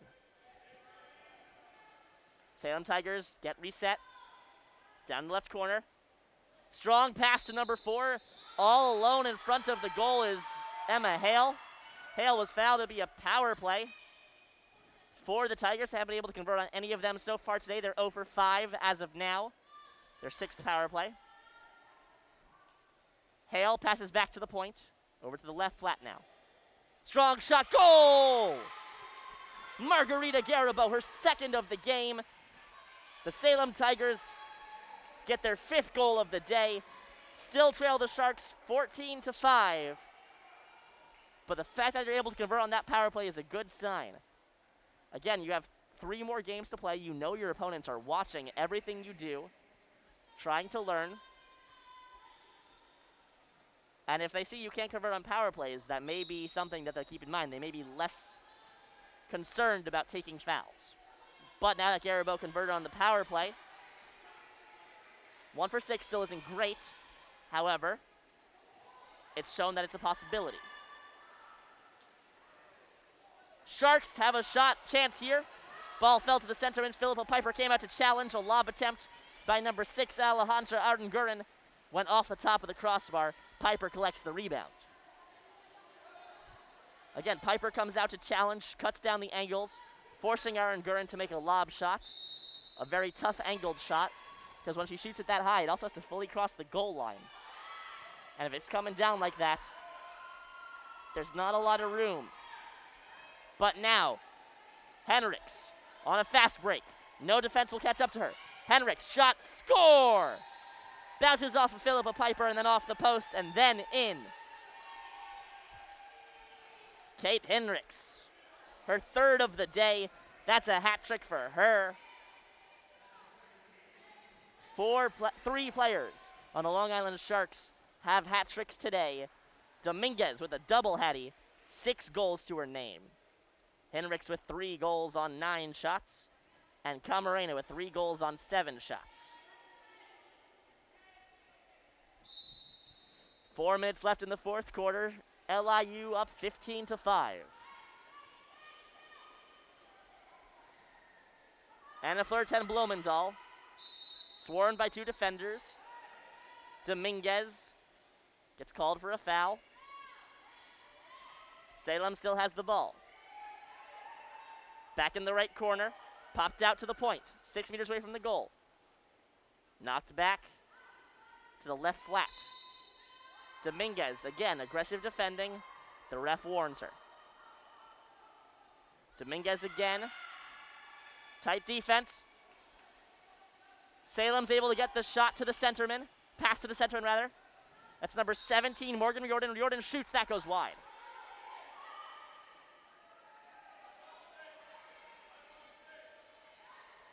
Zabak being chased by a defender. And a timeout called. Substitutions will be made. It appears to be a full timeout. LIU calling the timeout. Smart move there by Gabby Juarez, the head coach of LIU. Her goalie was in trouble, being chased down by a defender. In the 4 games today so far, we haven't seen a goalie be chased down by a defender quite like that. We've seen it twice, though. This game, Salem being aggressive defensively. Zabak having to swim away, and LIU makes a goaltending change, it appears. We'll see. Zabak warming up Hallie Lopper. Lopper, the freshman from St. George, Utah. This will be her first collegiate action if she stays. Zabak taking shots all around the goal. We'll see if that is indeed a goalie change. 3 minutes remain in the 4th quarter between the Sharks and the Tigers. Also, I did some digging through the history books. We will not, during the Michigan Invitational, be seeing any rematches of the 2021 NCAA Water Polo Championships, but Michigan versus UCLA is a rematch of a second round matchup in the 2019 NCAA Water Polo Championships. UCLA won that game. Again, UCLA has never lost to Michigan in 28 meetings. LIU has the ball on the offensive side, kicked out to the corner. Back to the point. Ref blows the whistle. Power play for the Sharks. Loomis has the ball at the left side. Rachel Loomis hasn't had much game action today. She's a threat. Strong shot saved, knocked down by Philippa Piper. And yes, LIU did make the goalie change. Rebecca Ansel is the goalie. Coming in for Zabak. Rebecca Ansel, a junior from East London, South Africa. It's quite a long trek to Brooklyn. 2.5 minutes remain. Over on the right pool, appears Marist and Hawaii warming up. Both teams lost their games earlier today. Marist lost to Stanford 22-5, a domination, and Indiana lost to UCLA. Also, a dominant victory by UCLA, but not entirely like what we've seen before. So we'll see now. The bench reacting to a Philippa Piper save. 2 minutes left. In on a fast break is number 21 in green, Corral.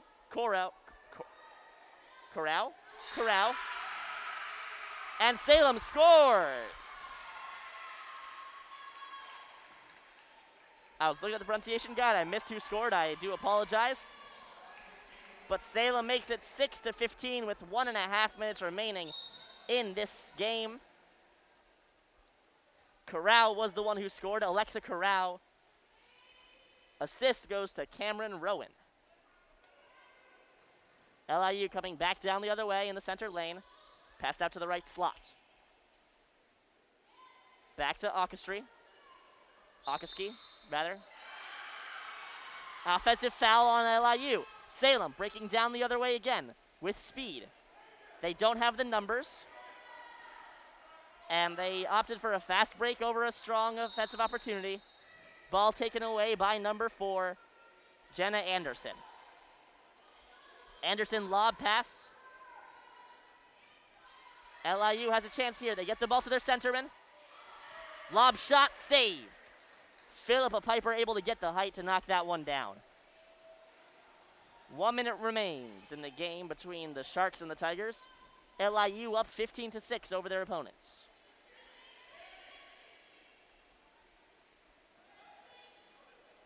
Long pass from Piper connects with Cameron Rowan.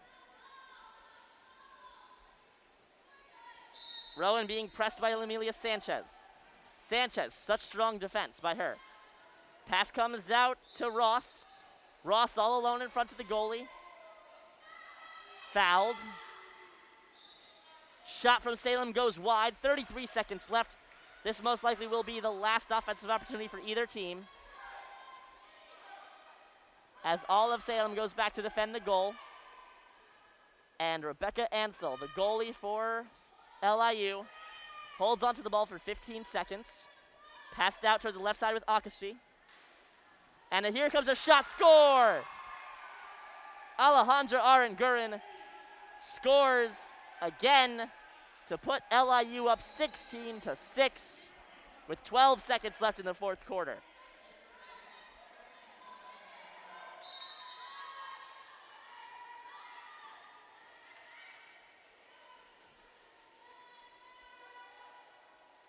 Breaking news from around the sports world. Tom Brady is retiring from football after 22 seasons. This coming from Adam Schefter of ESPN. MSU beat Michigan in basketball as well, breaking news. And the final buzzer sounds, LIU defeats Salem 16-10. Sorry, my mind is still reeling from that Tom Brady news. I'm sure that when William Gregory joins me for Game 6 between Michigan and Marist, we'll have plenty to discuss about. Michigan versus Stanford, rather. Here's the story of the game. Here's the story of the game. LIU and Salem kept it close through the first quarter. At the end of the first quarter, it was 3-2. Then 3 unanswered goals by LIU made a 6-2 lead. Chloe Woodbine answered back for the Tigers, but then 3 more unanswered goals from LIU and 1 more from Salem made it a 9-4 game at the end of the half. The second half was all LIU. 4 goals, all from the Sharks in the third quarter, and the fourth quarter was 3 for the Sharks and 2 for the Tigers. LIU defeats Salem 16-6. Salem got 25 shots off. LIU got 35 shots off for shooting percentages of .240 for Salem and .457 for LIU. LIU converted on 2 power plays. Salem on 1. And LIU also converted on 1 penalty shot. Salem had 10 penalties called on them. LIU only 6. So, at the end of the first round of games, UMich beat Hawaii, Stanford beat Marist, UCLA beat Indiana, and LIU beat Salem. Coming up at the afternoon slate, starting at 3 p.m., Hawaii versus Marist, UMich versus Stanford, Indiana versus LIU, and Salem versus UCLA. Those games are every 90 minutes, so stay tuned. 3 p.m. will bring you Hawaii versus Marist.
My name is Joshua Tenzer, and I welcome you to the 5th game of the Michigan Invitational Tournament in water polo. It is the first game of the second round. The way the tournament works is that you have 4 games all scheduled from the beginning, and you just try to go 4-0. Your next game does not matter about the result of your last game, etc.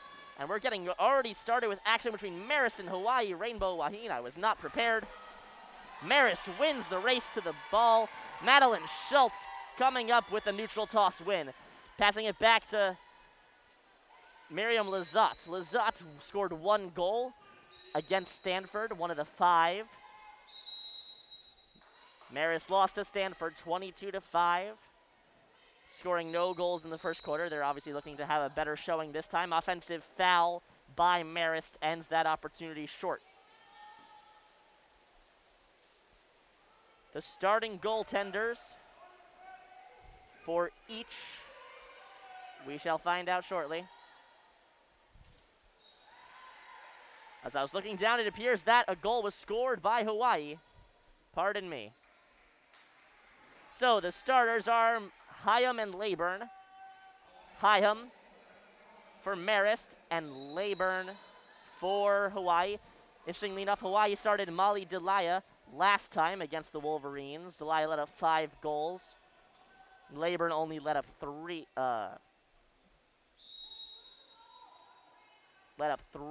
No. Regardless, back to the game action. Marist has the ball in the offensive zone. Fallon Burnworth pinned to the corner. Deep in the left side. A foul called on number 9, Lot Sturterfeld. Sturterfeld tallied an assist last game. It'll be power play opportunity for Marist. Marist has the ball at the point. Collapsing in around the goal. Kicked out to the left corner. Couple of fake shots. And a one-time action going from left to right. Shot taken by by Sawyer Alter, saved by Leyburn. Hawaii racing down the left side. Currently with the ball, Olivia Kistler. Kistler, one of the goal scorers against the Wolverines. A foul called on number 13 for Marist. Now a power play opportunity for Hawaii. They're answering right back. Hawaii has the ball in the right flat, passed over towards the point. Back to the right flat, 4 meters away from the goal, shot saved. Blocked down by the defense. A teamwork block between Miriam Lizotte and Fallon Burnworth. Marist coming back down the left side. In control of the ball is Schultz. Madeline Schultz tallied an assist against Stanford, an impressive achievement.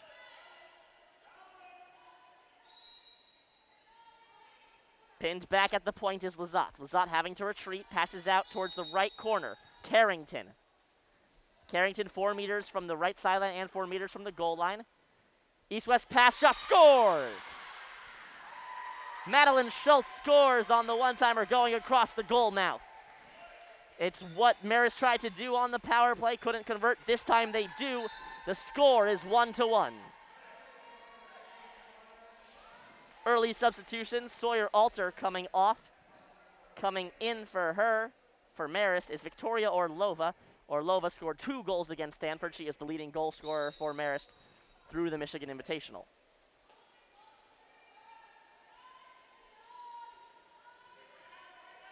Hawaii starts back with the ball. Passed over towards the left flat.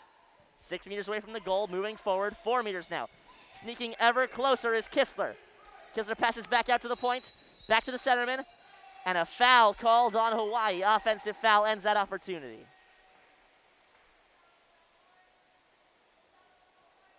Hyam passes forward. Hawaii back and forth, east to west, at the center of the pool. Hawaii having to collapse in defense. A power play for Marist. Marist passes out towards the right corner.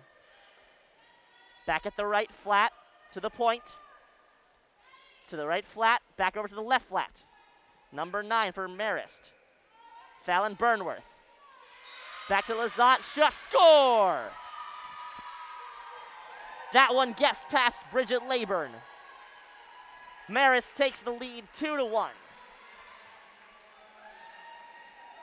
Madeline Schultz was the goal scorer there.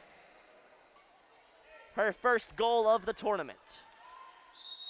Pardon me, her second goal of the game and the tournament. She scored both for Marist this game, and both on the power play. Again, if you're just joining us, you're not tuned into sports right now.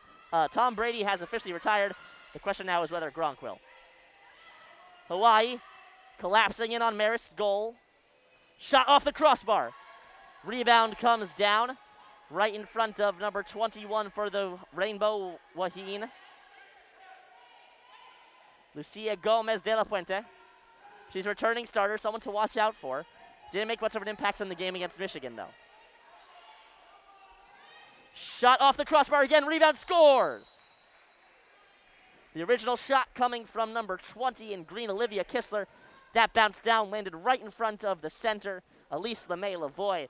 Lavoie put that one in. The score is 2-2. 4 minutes remain in the first quarter.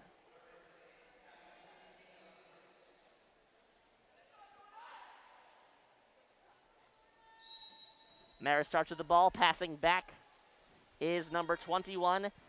Lizotte has the ball.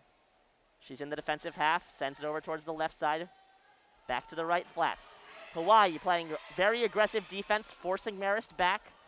They have to go back and forth, east to west, unable to go forward. Lizotte finds space in the right corner. Shot saved. Bridget Leyburn able to knock that one down. Leyburn passes forward, out to the right corner. East-west passing, almost a one-time opportunity. After a couple fake shots, Victoria Padilla shoots and scores. That bounced off of Marina Hyam. The score is 3-2. Hawaii has taken the lead back. Lots of quick goals, just 4 minutes into this first quarter.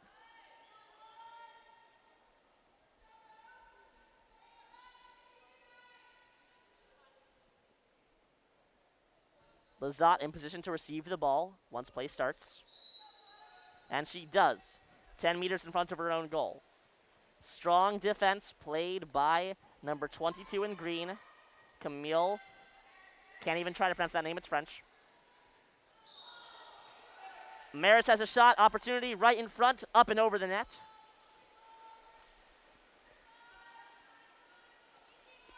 Radosavljevic, I think maybe how that's pronounced.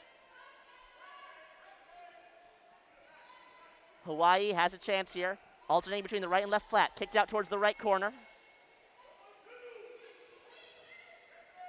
Cross the goal mouth. Unable to control the pass was Libby Go. Go passes back to the right shot. As the shot clock expired, Hawaii took a shot, bounced off the crossbar.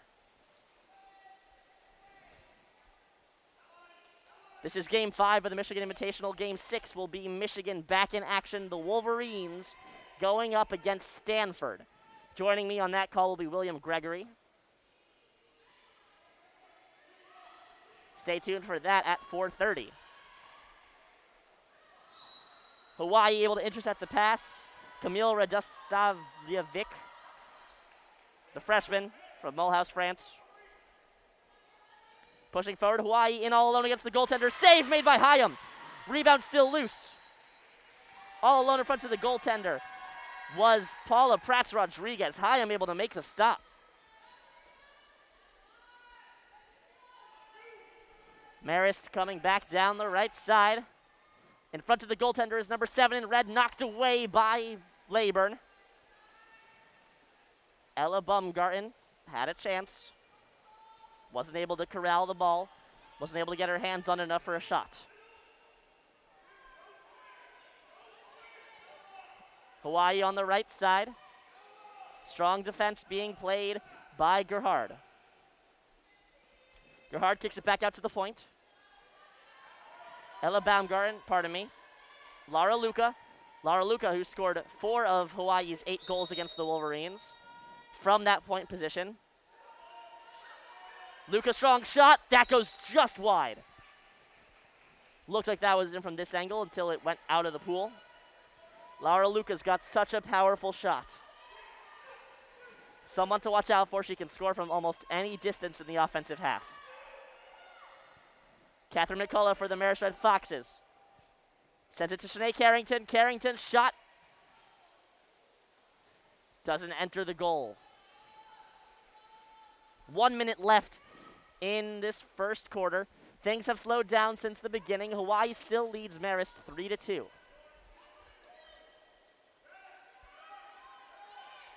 Hawaii tries to get a pass to their centerman. Unsuccessful. Hyam with the ball. Receives it from a defender. Marina Hyam. Long pass to the center line. Marist still in their defensive zone. Lazat has to pass over the defender forward. The ball's in empty space. 18 seconds left on the shot clock. Marist has the ball at the point. Sent over towards Orlova at the right side. Able to make the save and bat the ball up into the air and then down again is Leyburn. Bridget Leyburn doing much better this half than she did against Michigan. And with 10 seconds left, Hawaii will have, 9 seconds left, Hawaii will have a power play. They'll have to act fast. The ball's gotten to Laura Luke. 4 seconds left. Couple of fake shots passed out. Luke can't take the shot. Luke does not have the time to take the shot in time. Regardless, Hyam made the save. Lara Luca was always the target there, and Marist made sure to defend her well. They knew who the ball was going to go to. So at the end of one, Marist trails Hawaii 2-3.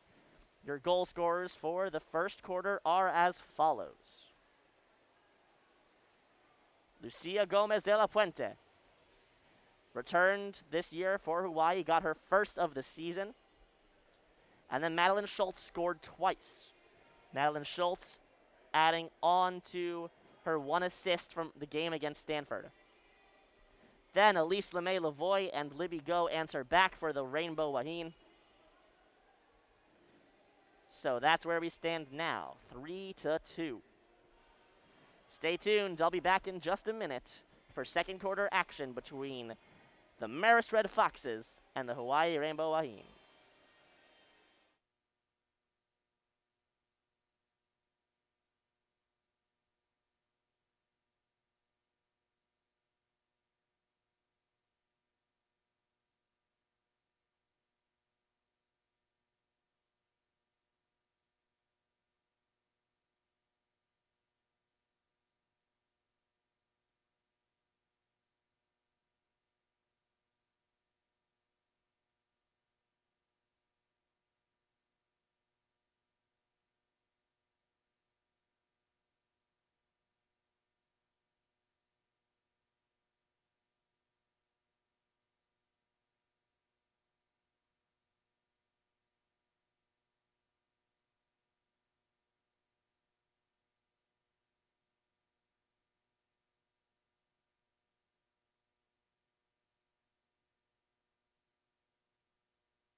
Welcome to our ongoing coverage of the Michigan Invitational. This is Game 5 of a 16-game tournament with 8 of the best teams from across the collegiate water polo world coming down and descending upon the Canham Natatorium.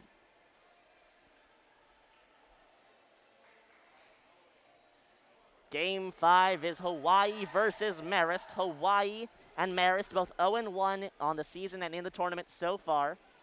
Hawaii leads Marist 3-2.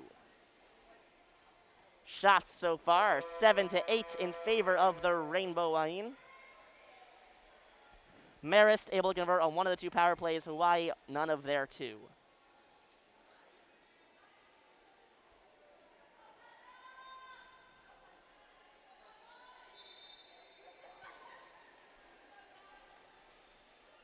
We're getting ready for the neutral toss to start the second period.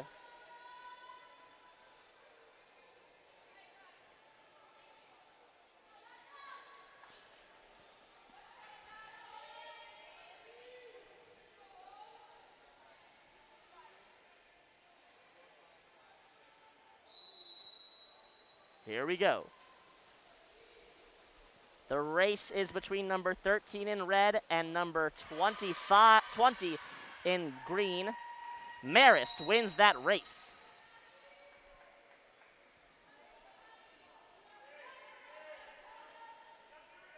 Number 13 in red was Madeline Schultz. She is so fast in the pool. And as a weak swimmer myself, I am in awe at every time that these players are able to go the length of the pool that quickly.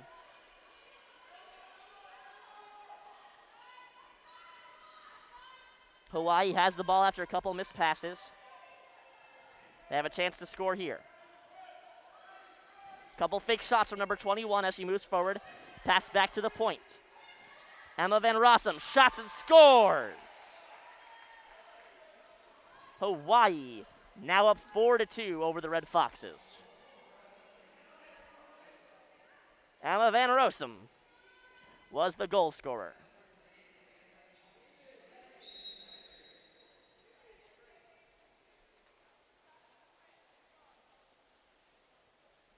Marist starts the ball on the left side, passing out toward the right flat. The ball is still at the center line horizontally, moving ever closer to the right sideline.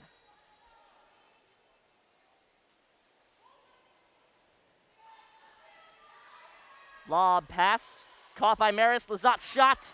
Ball is loose, rebound. No rebound opportunity. The ball is taken away by Bridget Leyburn. She expertly swims the ball towards the sideline, away from any attackers. And she makes it a fantastic pass, looking for Lucia Gomez de la Puente. One goal already scored for today. She gets the pass out towards the centerman. Shot, score! Elise LeMay-Lavoie, her second of the game. She'll net another one. Hawaii now up 5-2. Marist needs to answer here.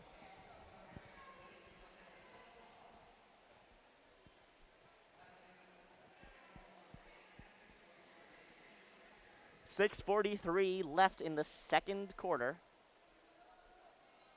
We'll see how Marist answers. Assist on LeMay-Lavoie's goal goes to Lucia Gomez de la Puente.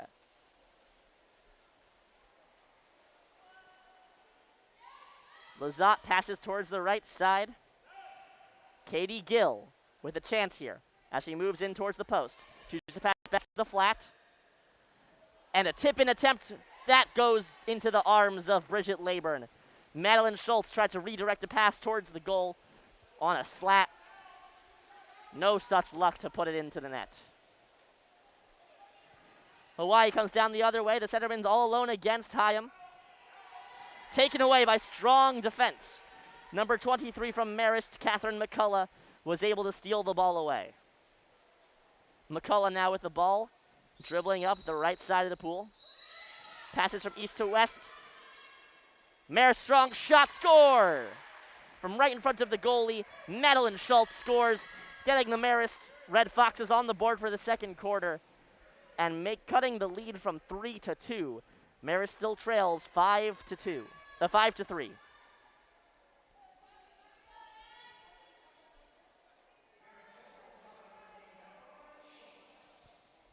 Madeline Schultz scores her third of the game, a natural hat trick for her. 3 in a row is what a natural hat trick is. Hawaii at the right side. Pass back to the right flat. Back to the right corner. closing in on the goal. Shot blocked, number 23, Catherine McCullough. Another strong defensive play from the senior from Pasadena. Now Marist coming back in on the left side. Pass over towards the right, flat. Katie Gill. Another attempt at the same tip-in. Pass from Gill towards Lazat, slapped in. But a power play for Marist is happening now after a penalty. Marist will have another chance after their tip-in attempt goes wrong. Lots of circular passing, 25 seconds left. They're closing in. And that power play comes to an end as they try the same tip-in play. This time, the pass was intercepted by Lara Luca. Hawaii on a fast break. Down the right side. Number 15 in green, Libby Go, all alone in front. Passed out towards the corner, shot scores, gets past Hyam. That goal was scored by number 22. Yeah, even the announcer said the name, I still can't get it. But number 22 for Hawaii, Camille Radosavljevic, scored the goal.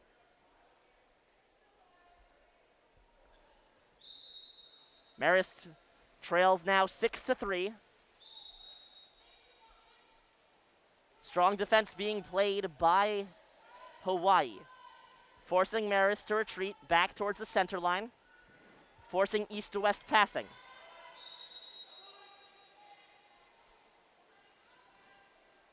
Marist has the ball deep into the left corner rather. Pass back to the point for Kaylee Brard. Brard gets it to Alter, into the centerman. There's a struggle for the ball. Bit of thrashing. India Alter loses the ball. Able to be collected by Bridget Leyburn. Leyburn passes forward.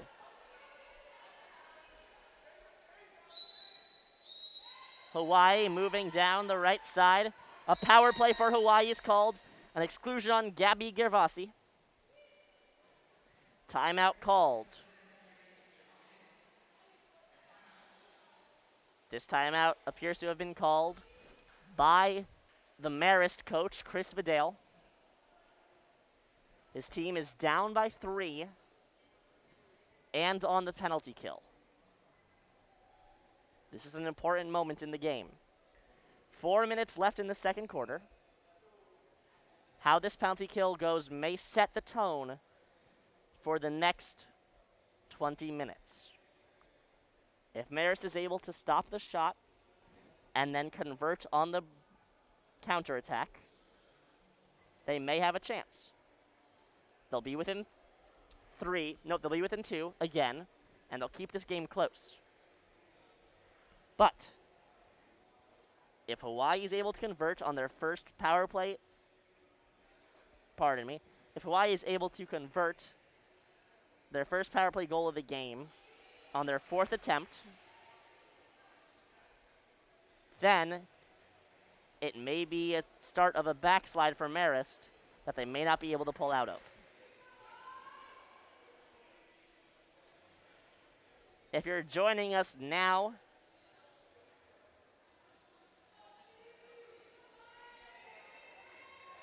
it's 3:30 p.m., 6.5 hours since the games began this morning in the Michigan Invitational.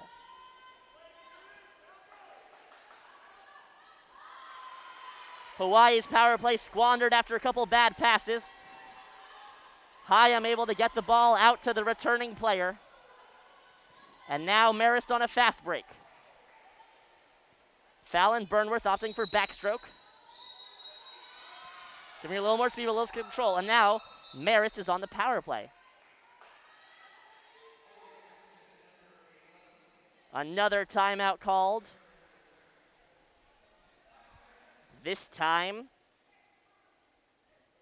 it is by the Hawaii coach.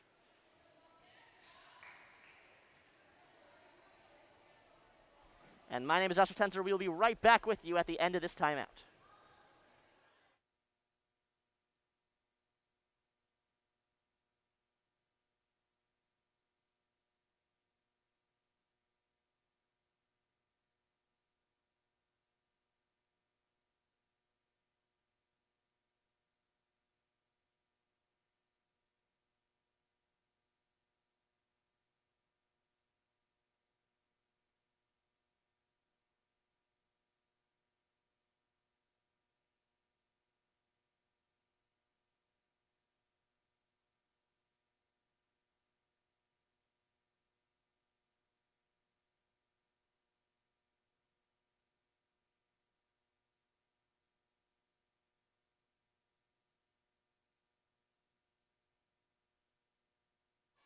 Marist returns on the power play. They have the ball in the left corner. 25 seconds left of the power play. They're slowly closing in on the goal. Alter passes, kicks it out towards the right side, and an offensive foul ends the power play opportunity. I'm sure that's not what the coach dreamed up during the timeout. Fast break by Lara Luca. She's playing the left corner position. And now Hawaii returns on the power play. They've been a lot of power plays this game.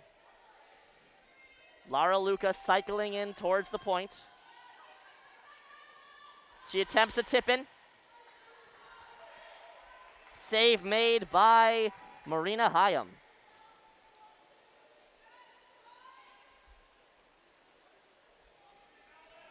Hayam gets the pass out forwards for Rachel Dean. Dean from the right side pushes in towards the center of the pool before passing out to the right flat. Ball now ends up at the point in the hands of Kaylee Brard. Back over to the left. 7 seconds remaining on the shot clock. That shot attempt knocked down by the defense. Strong defensive play from number 20 in green, Olivia Kistler. She'll pass back to her goalie and move forward. Her goalie gives it back to her. Olivia Kistler at the center line. Pass forward, shot, score! Lot Stederfeld knocks one on into the net for Hawaii. The score is 7-3.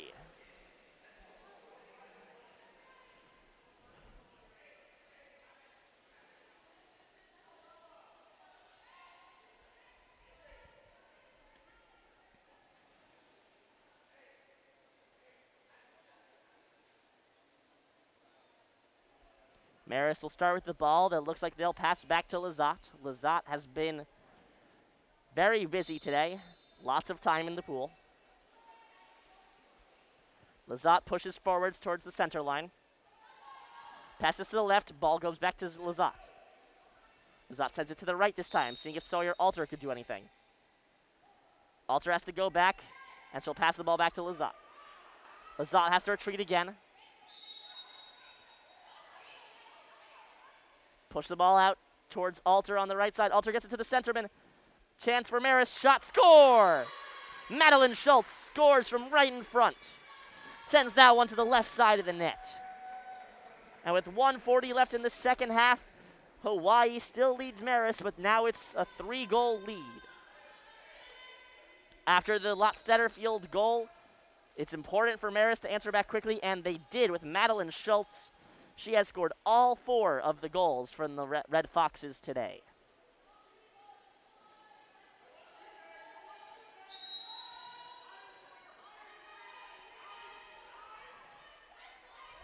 Marist tries to enter the offensive zone. They do. They have the ball at the point. Inouye passes out towards the right side. Ball's at the right flat, back to the right corner. Couple shot attempts. This one goes in. After a few fakes, Paula Prats-Rodriguez is able to get one past Laura Hayam. Marina Hayam, rather. And now it is 8-4 for the Rainbow Wahine. Lizotte will start with the ball again. 2 or 3 meters behind the center line. Pressed in attack by Claudia Lee. The ball will pass over Lee towards the right flat. Waiting for it is Carrington. Carrington gets the ball out towards the right corner, but pinned to the sideline is Sawyer Alter. Alter has to pass all the way across the horizontal width of the pool. And Hawaii is able to get to it first.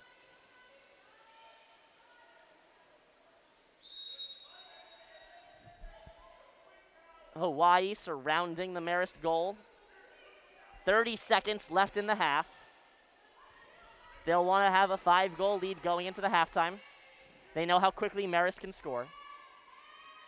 Ball's at the point, passed out towards the right flat. Shot attempt after an offensive foul, though. It went high anyways, but still it wouldn't have counted even if it had gone in. And with 12 seconds left, Marist racing down this pool. Passed out to the centerman. Lizotte strong shot saved by Bridget Leyburn. The goalie from Auckland, Australia, long shot up over the Marist goal. And 8-4 is the score heading into the halftime.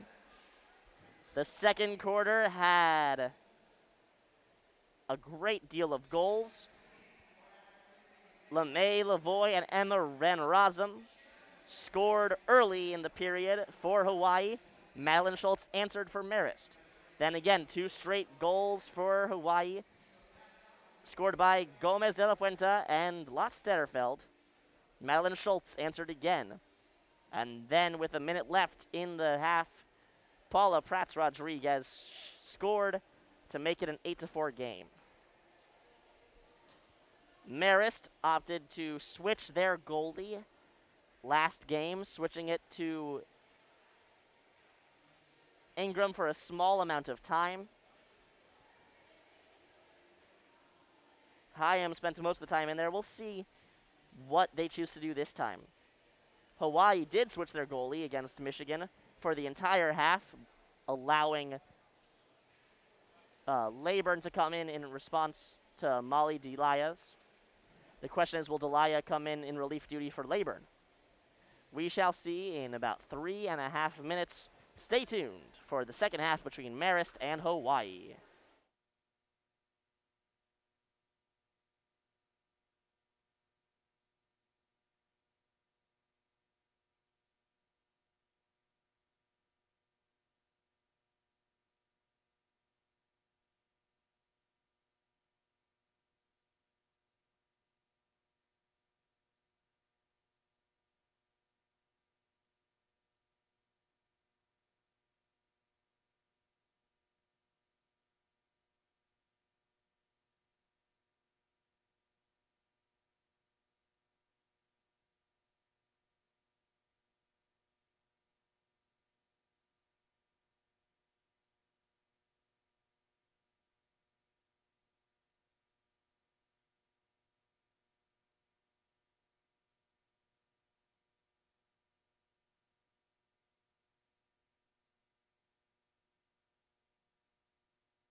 Welcome to the second half between the Marist Red Foxes and the Hawaii Rainbow Wahine. The answers to our goalie questions have been given. Marina Hyam still in net for the Red Foxes, but Mala Delaya takes Bridget Layburn's spot in net for the Rainbow Wahine. Against Michigan, Delaya had a worse save percentage than Layburn. We'll see if Marist can take advantage of that. See if they can score goals against her where they could not against Layburn.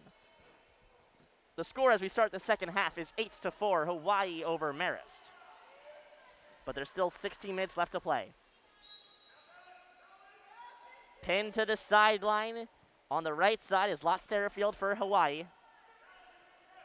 Playing tight defense is Fallon Burnworth. 7 seconds remain on the shot clock. Hawaii has to act fast. They get the ball out to their center. Marist with strong defense. And a penalty called on Marist. It'll be a power play opportunity for Hawaii. They have it at the right flat, passed out to the point. Towards the right flat, back to the point. Couple fake shots. Out to the centerman, shot, score! Coming high out of the water was Laura Luca, and she was able to spike the ball down into the net.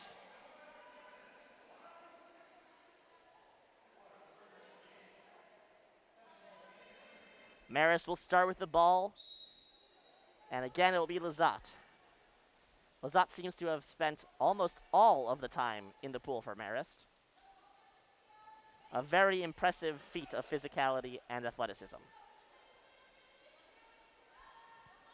Lazat passes towards the left side. Now back to the right. Alter with the ball. 6 meters from the goal, 2 meters from the right sideline. She'll swim towards the net. Getting closer to the right post. Pass open over everybody towards the left corner. Kicked out to the left flat with Lazat. Burnworth at the point. Marist on the power play. Shot goes just wide. Looks like it may have skimmed the woodwork. That shot taken from the left side by Madeline Schultz. Marist escapes that one. Still up 9-4.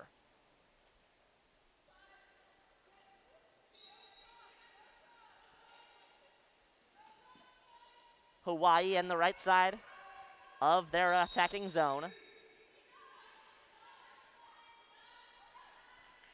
Bonamusa Boy, couple of fake shots and then a real shot and scores. Alba Bonamusa Boy nets one for the Rainbow Wahine, and they go up 10-4 over Marist.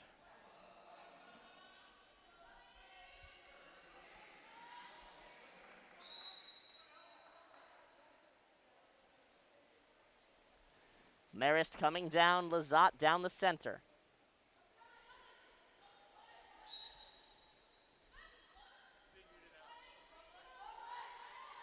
Lazat kicks it out towards the center.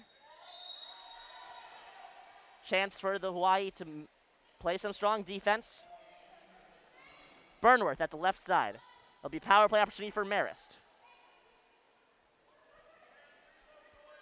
Out at the point, Madeline Schultz.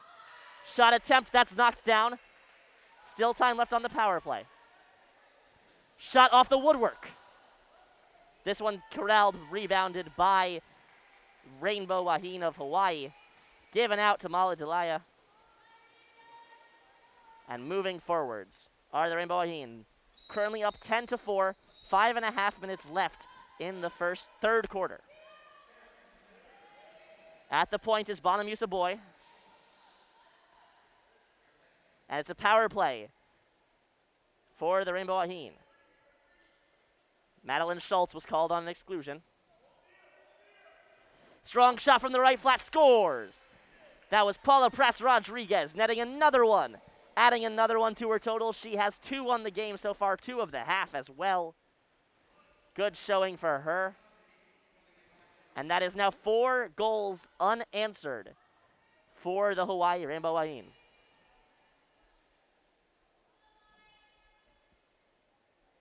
Substitution made by Marist. Coming out of the pool is Sawyer Alter. She's been ever present on the offensive side, but hasn't been able to convert on much of anything yet today. Marist coming down.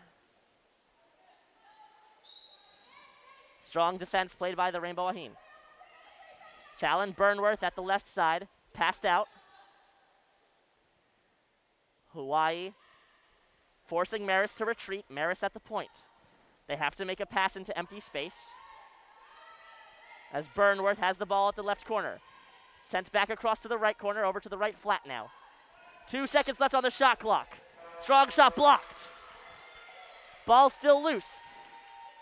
Coach Vidal telling his team to get to it first, and they do. Marist keeping up the offensive pressure even after the possession ended. Also joining us here today in the stands is the Michigan Stormtrooper. He showed up after the basketball game, I assume. Must have watched a tough loss between Michigan and Michigan State. And soon we will be joined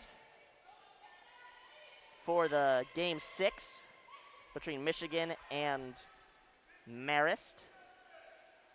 Pardon me, Michigan and Stanford. That is the game after this one. Stanford destroyed Marist 22-5. They never took their foot off the gas. Michigan beat Hawaii, a team that is beating Marist now, as we're seeing these rankings slowly fall into place at the end of day one. Hawaii with the ball at the right point. They'll be on the power play. Exclusion called on Catherine McCullough. Ball sent out towards the left corner. Hawaii positioning 2 men in the center position. Sent out towards the right side. Back to the center. Left flat shot, scores! That shot coming from the left flat, scored by Olivia Kistler. She's had herself quite a day. Kistler, this game, has scored just 1 goal. But last game as well gave herself 1 too. So Olivia Kistler with 2 goals on the day, and the Rainbow Wahine go up against Marist 12-4 with 3.5 minutes remaining in the third quarter. Marist is currently in timeout. We'll be with you when it ends.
That buzzer means we are back from a timeout.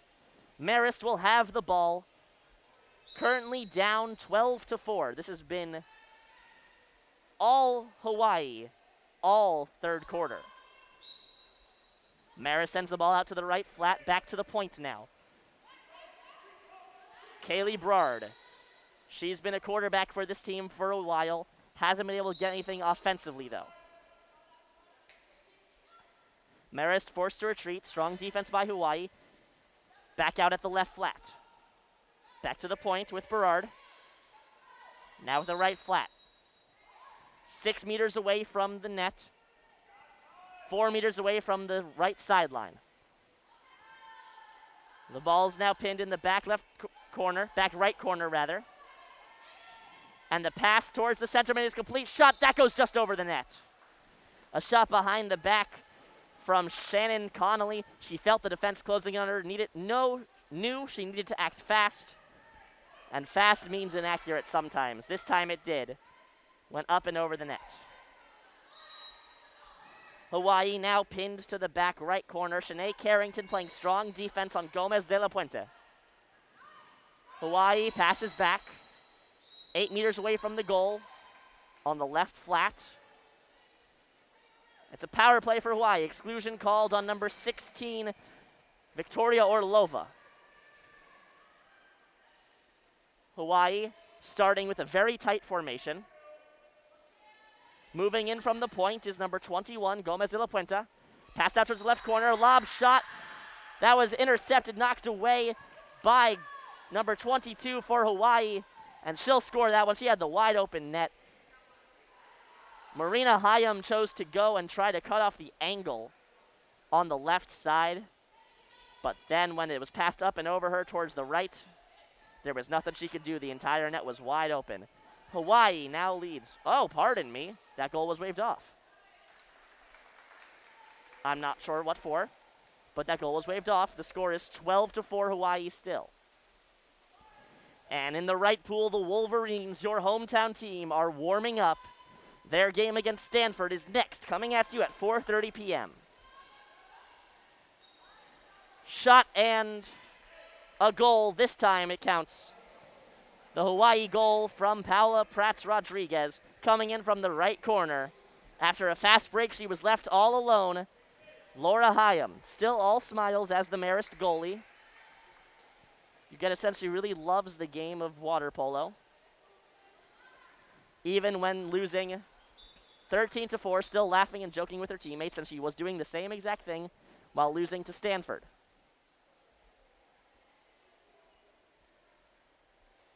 Lizotte taking a small break out of the pool. Kaylee Berard is going to be the one to take the ball after the game resumes. Passed out towards the left slot, now to the left corner, battle for the ball. Marist comes up with it. Emily Gerhard sends it back across. And a penalty called against Marist. An offensive opportunity wasted due to more undisciplined behavior. Oh, I am so very wrong. Again, I am still learning the referee's whistles. Pardon me, it's a penalty shot for Marist. This one off the crossbar. Chance for the rebound. Hawaii gets the ball first. Again, thank you very much for your patience as Hawaii scores another goal to keep the tally climbing. Nope. Yes, 14-3. Again, thank you for your patience. This has been A, a long day, and B, I'm still learning the referee's whistle signals for NCAA water polo. Marist trying to push the ball forward. Errant pass intercepted by number 8 in green, Paula Prats-Rodriguez. Rodriguez chooses to forego a fast break, attempt to slow down, get her team into position. She still has the ball moving up the right side, pass towards the centerman, back to Rodriguez. Paula Prats-Rodriguez out towards the point. De La Puente kicks it out towards Bonamiu Saboy. Bonamiu Saboy at the left flat. Couple fake shots, back out towards the right side. From the right flat, a couple fake shots. Strong battle for the ball. That shot goes across the goal mouth and wide. The shot coming from number 7, Laura Luca.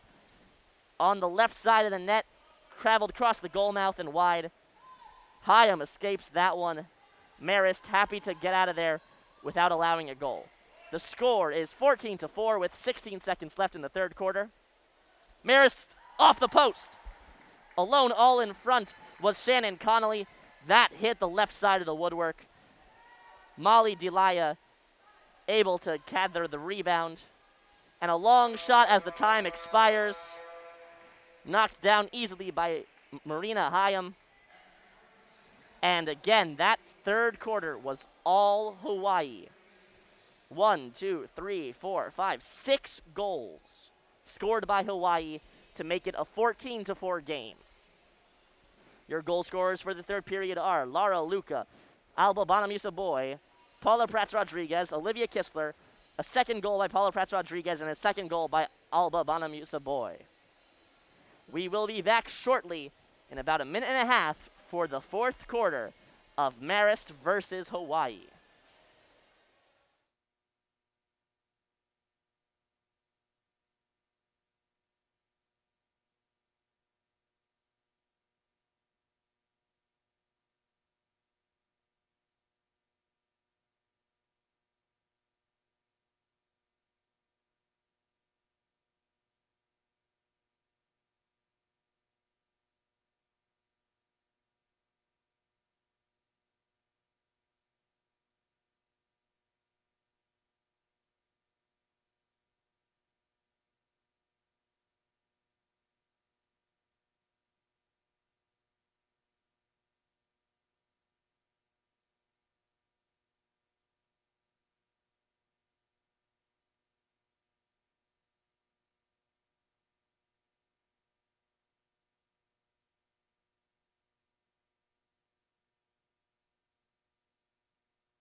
We are back with fourth quarter action between Marist and Hawaii. The Red Foxes currently trail the Rainbow Wahine 14-4.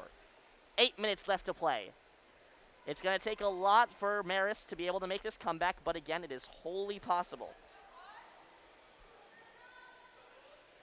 They just need to convert on almost all of their offensive opportunities.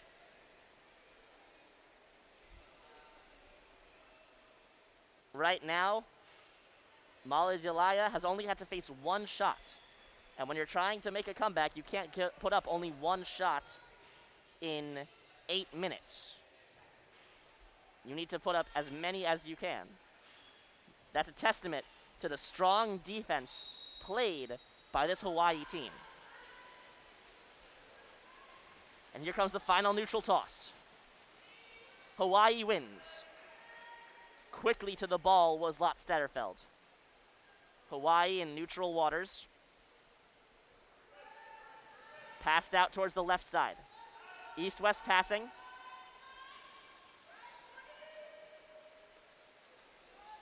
Elise Lemay-Lavoie still in the center role. 15 seconds left on the shot clock. Back out to the point. Couple fake shots over to the right side. 6 seconds left on the shot clock. Deflected away by the defense of Marist. Knocked down by Fallon Burnworth. And then the new goalie for Marist, Jessica Ingram, makes the save. Marist comes back the other way. Tough angle shot, bounces off the crossbar. That shot taken by number 13 in red, Madeline Schultz. Hawaii comes back down the right side. Stederfeld, 4 meters away from the right post, 2 meters away from the goal line. Lob pass goes into waters controlled by no one. Hawaii races to the ball first. Rainbow Wahine, happy to kill plenty of time. 5 seconds left on the shot clock, up and tapped in by Elise LeMay-Lavoie. Hawaii's 15th goal of the game, an 11-goal lead for the Rainbow Wahine.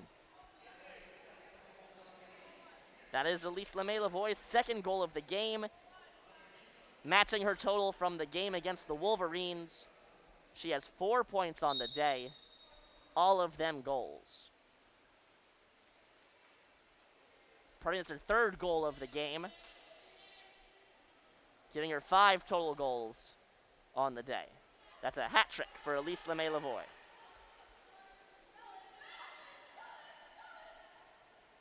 Marist working quickly now. 6 minutes left of the game, trailing by 11. 6 seconds left on the shot clock. They'll have to do something quickly here. They take the shot. That's off the crossbar. Sails out of play.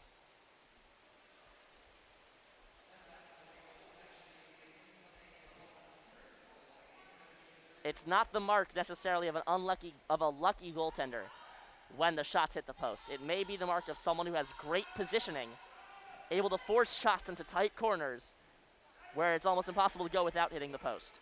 And I think that's what's happening today with Molly Delaya. Hawaii down on the other side. Strong shot. And they will be on the power play. An exclusion called on Sawyer Alter. And a timeout taken by the Marist coach, Chris Vidal. We'll see his body language. Again, one of the best things to do when someone takes a timeout is to watch a coach's body language. Because there are different coaching styles. We saw this with the UCLA Bruins coach being a very energetic, perhaps frustrated coach, even with his team winning. And then on the other hand, the LIU coach was very, very calm at all times. And it looks like Chris Vidal is one of the calmer coaches, still applauding his team's effort, even while down 15-4.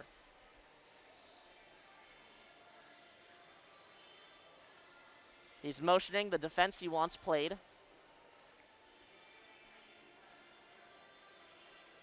It appears he may be telling them to watch out for the cycle.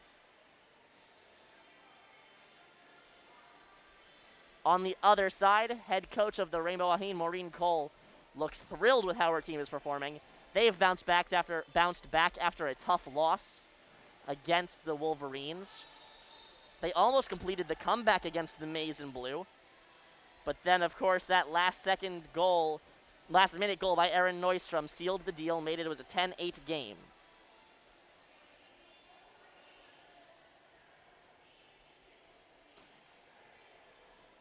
The Rainbow Wahine will start with the ball on the power play. 35 seconds of power play time.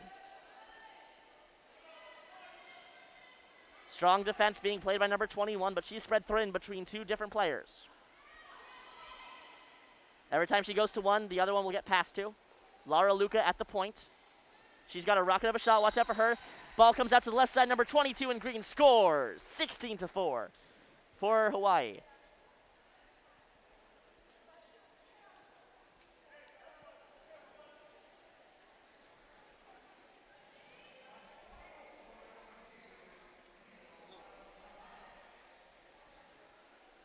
Marist makes almost a full team substitution. 5 minutes left in the game.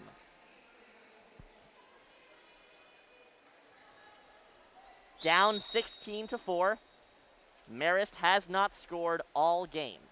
All quarter, half. Yeah, half. There we go.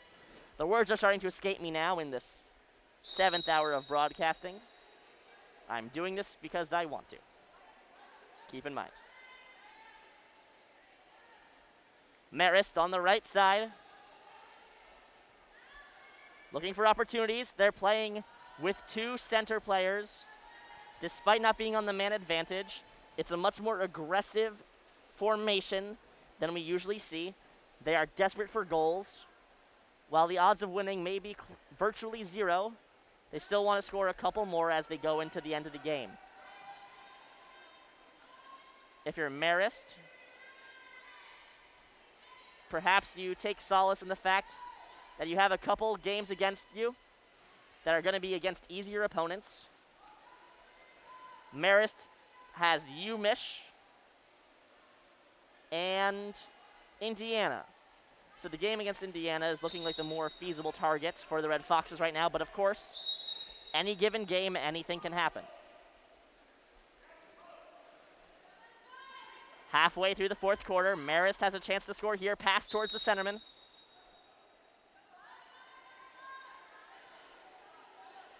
And an errant pass after a penalty makes it so that Hawaii has the ball coming down the right side. Number 21 in green, Gomez de la Puente. Pinned to the corner, 2 meters away from the goal line, 2 meters from the sideline. Passes out to her man in front, Lara Luca. Lara Luca shoots and scores. Gets it past another goalie for Marist. Marist has Jessica Ingram in net.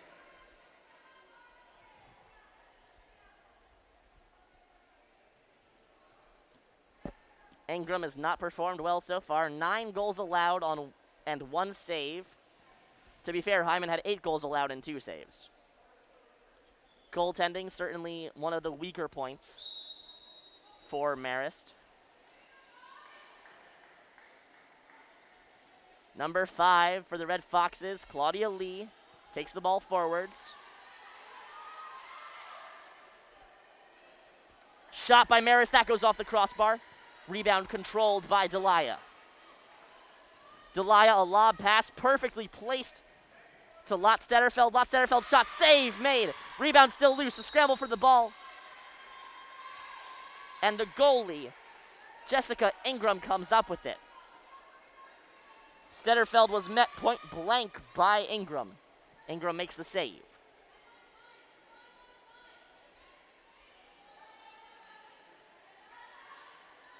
Number 16 in red sends it back out for Lee. Lee at the point. Back across to Orlova. Orlova from British Columbia, Canada. Pass lands at the defense of Hawaii. And here comes a fast break for number 5. Shot and score. Hawaii gets it up and over Jessica Ingram. Another fast break allowed by the Miami Red Foxes. Marist Red Foxes. 3 substitutions being made by Chris Vidal. We're looking for Miriam Lazat. She is not one of the players put back in. Gabby Gervasi put in for Claudia Lee. Nope, rather, Claudia Lee will stay in. Gervasi coming back out. Incorrect substitution made by Gervasi coming in. Her coach tells her to get back out. Lee pushes forward down the center line of the pool. Passes out towards the right point, right flat. Crossover towards the left corner. Collecting the ball is Gerhard. Gerhard passes back to the center.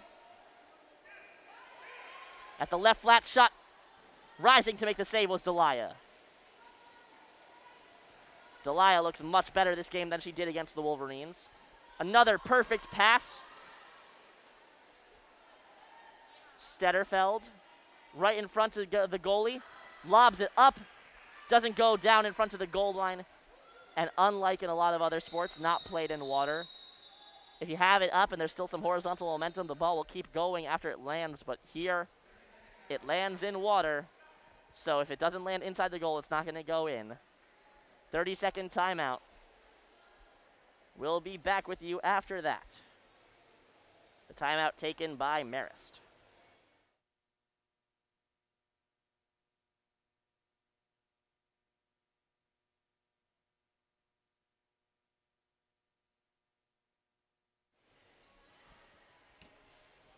Marist will start with the ball in the offensive half after a pass from their goaltender Ingram to start things off. Passes out towards the right flat. Padilla sends it in towards the right corner. Back to Padilla at the flat. Little give and go action. Padilla still controls. 6 meters away from the net. More give and go action. Padilla makes an offensive foul. Hawaii will give the ball back to their goalie, Delia. 1:35 left in the fourth quarter. Hawaii up 18-4 over Marist. Marist has fallen silent offensively ever since the ending of the first quarter. Shot and another one goes in past Jessica Ingram. With 1:22 left, that goal was scored by Libby Go. That's her second of the game. She also had one against Michigan for a tournament total of 3 so far. Claudia Lee moving forward, passes it out. Back to Lee. Lee at the point. Moves it towards the right corner position. 4 meters away from the goal line. Back to Lee, 6 meters away. Shot. That goes off the post after a skip shot. Another offensive opportunity sums up to nothing for Marist. And a perfectly placed pass to Inui. Up and over into the goal. It's 20-4. Hawaii is only 2 goals away from tying Stanford for goals against Marist and most goals in a game this tournament so far. It seems unlikely. They've only got 47 seconds left. We'll see what they do. Lee pushes forwards, 8 meters away from the goal. 7 meters away from the goal. Passes towards the right side, ball's now in the right corner. Back to the right flat with Padilla. Lee at the point. Shot falls down. She was blocked pretty handily on the shot. Again, water polo, a very physical sport for something played in water.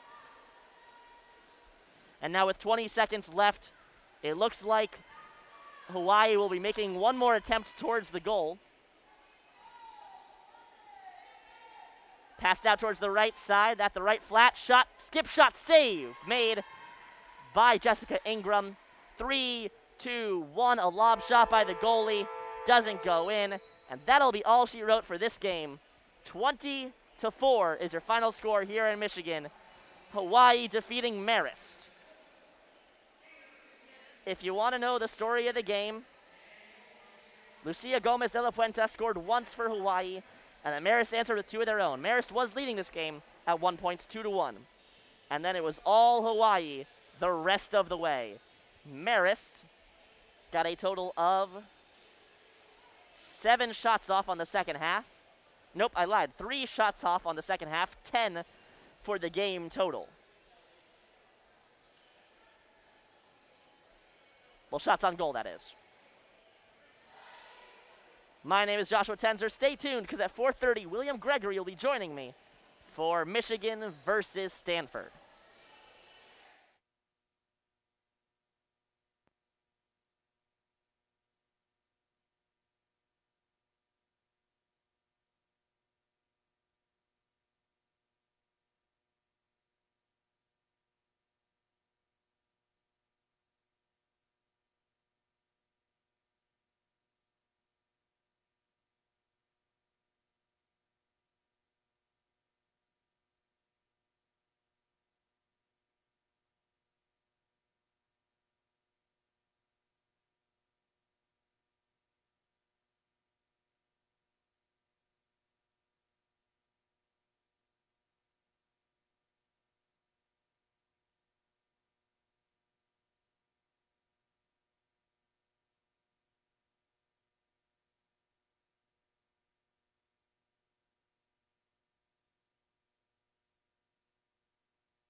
Again, thank you for joining us. We'll be moving over towards WCBN 1's YouTube channel.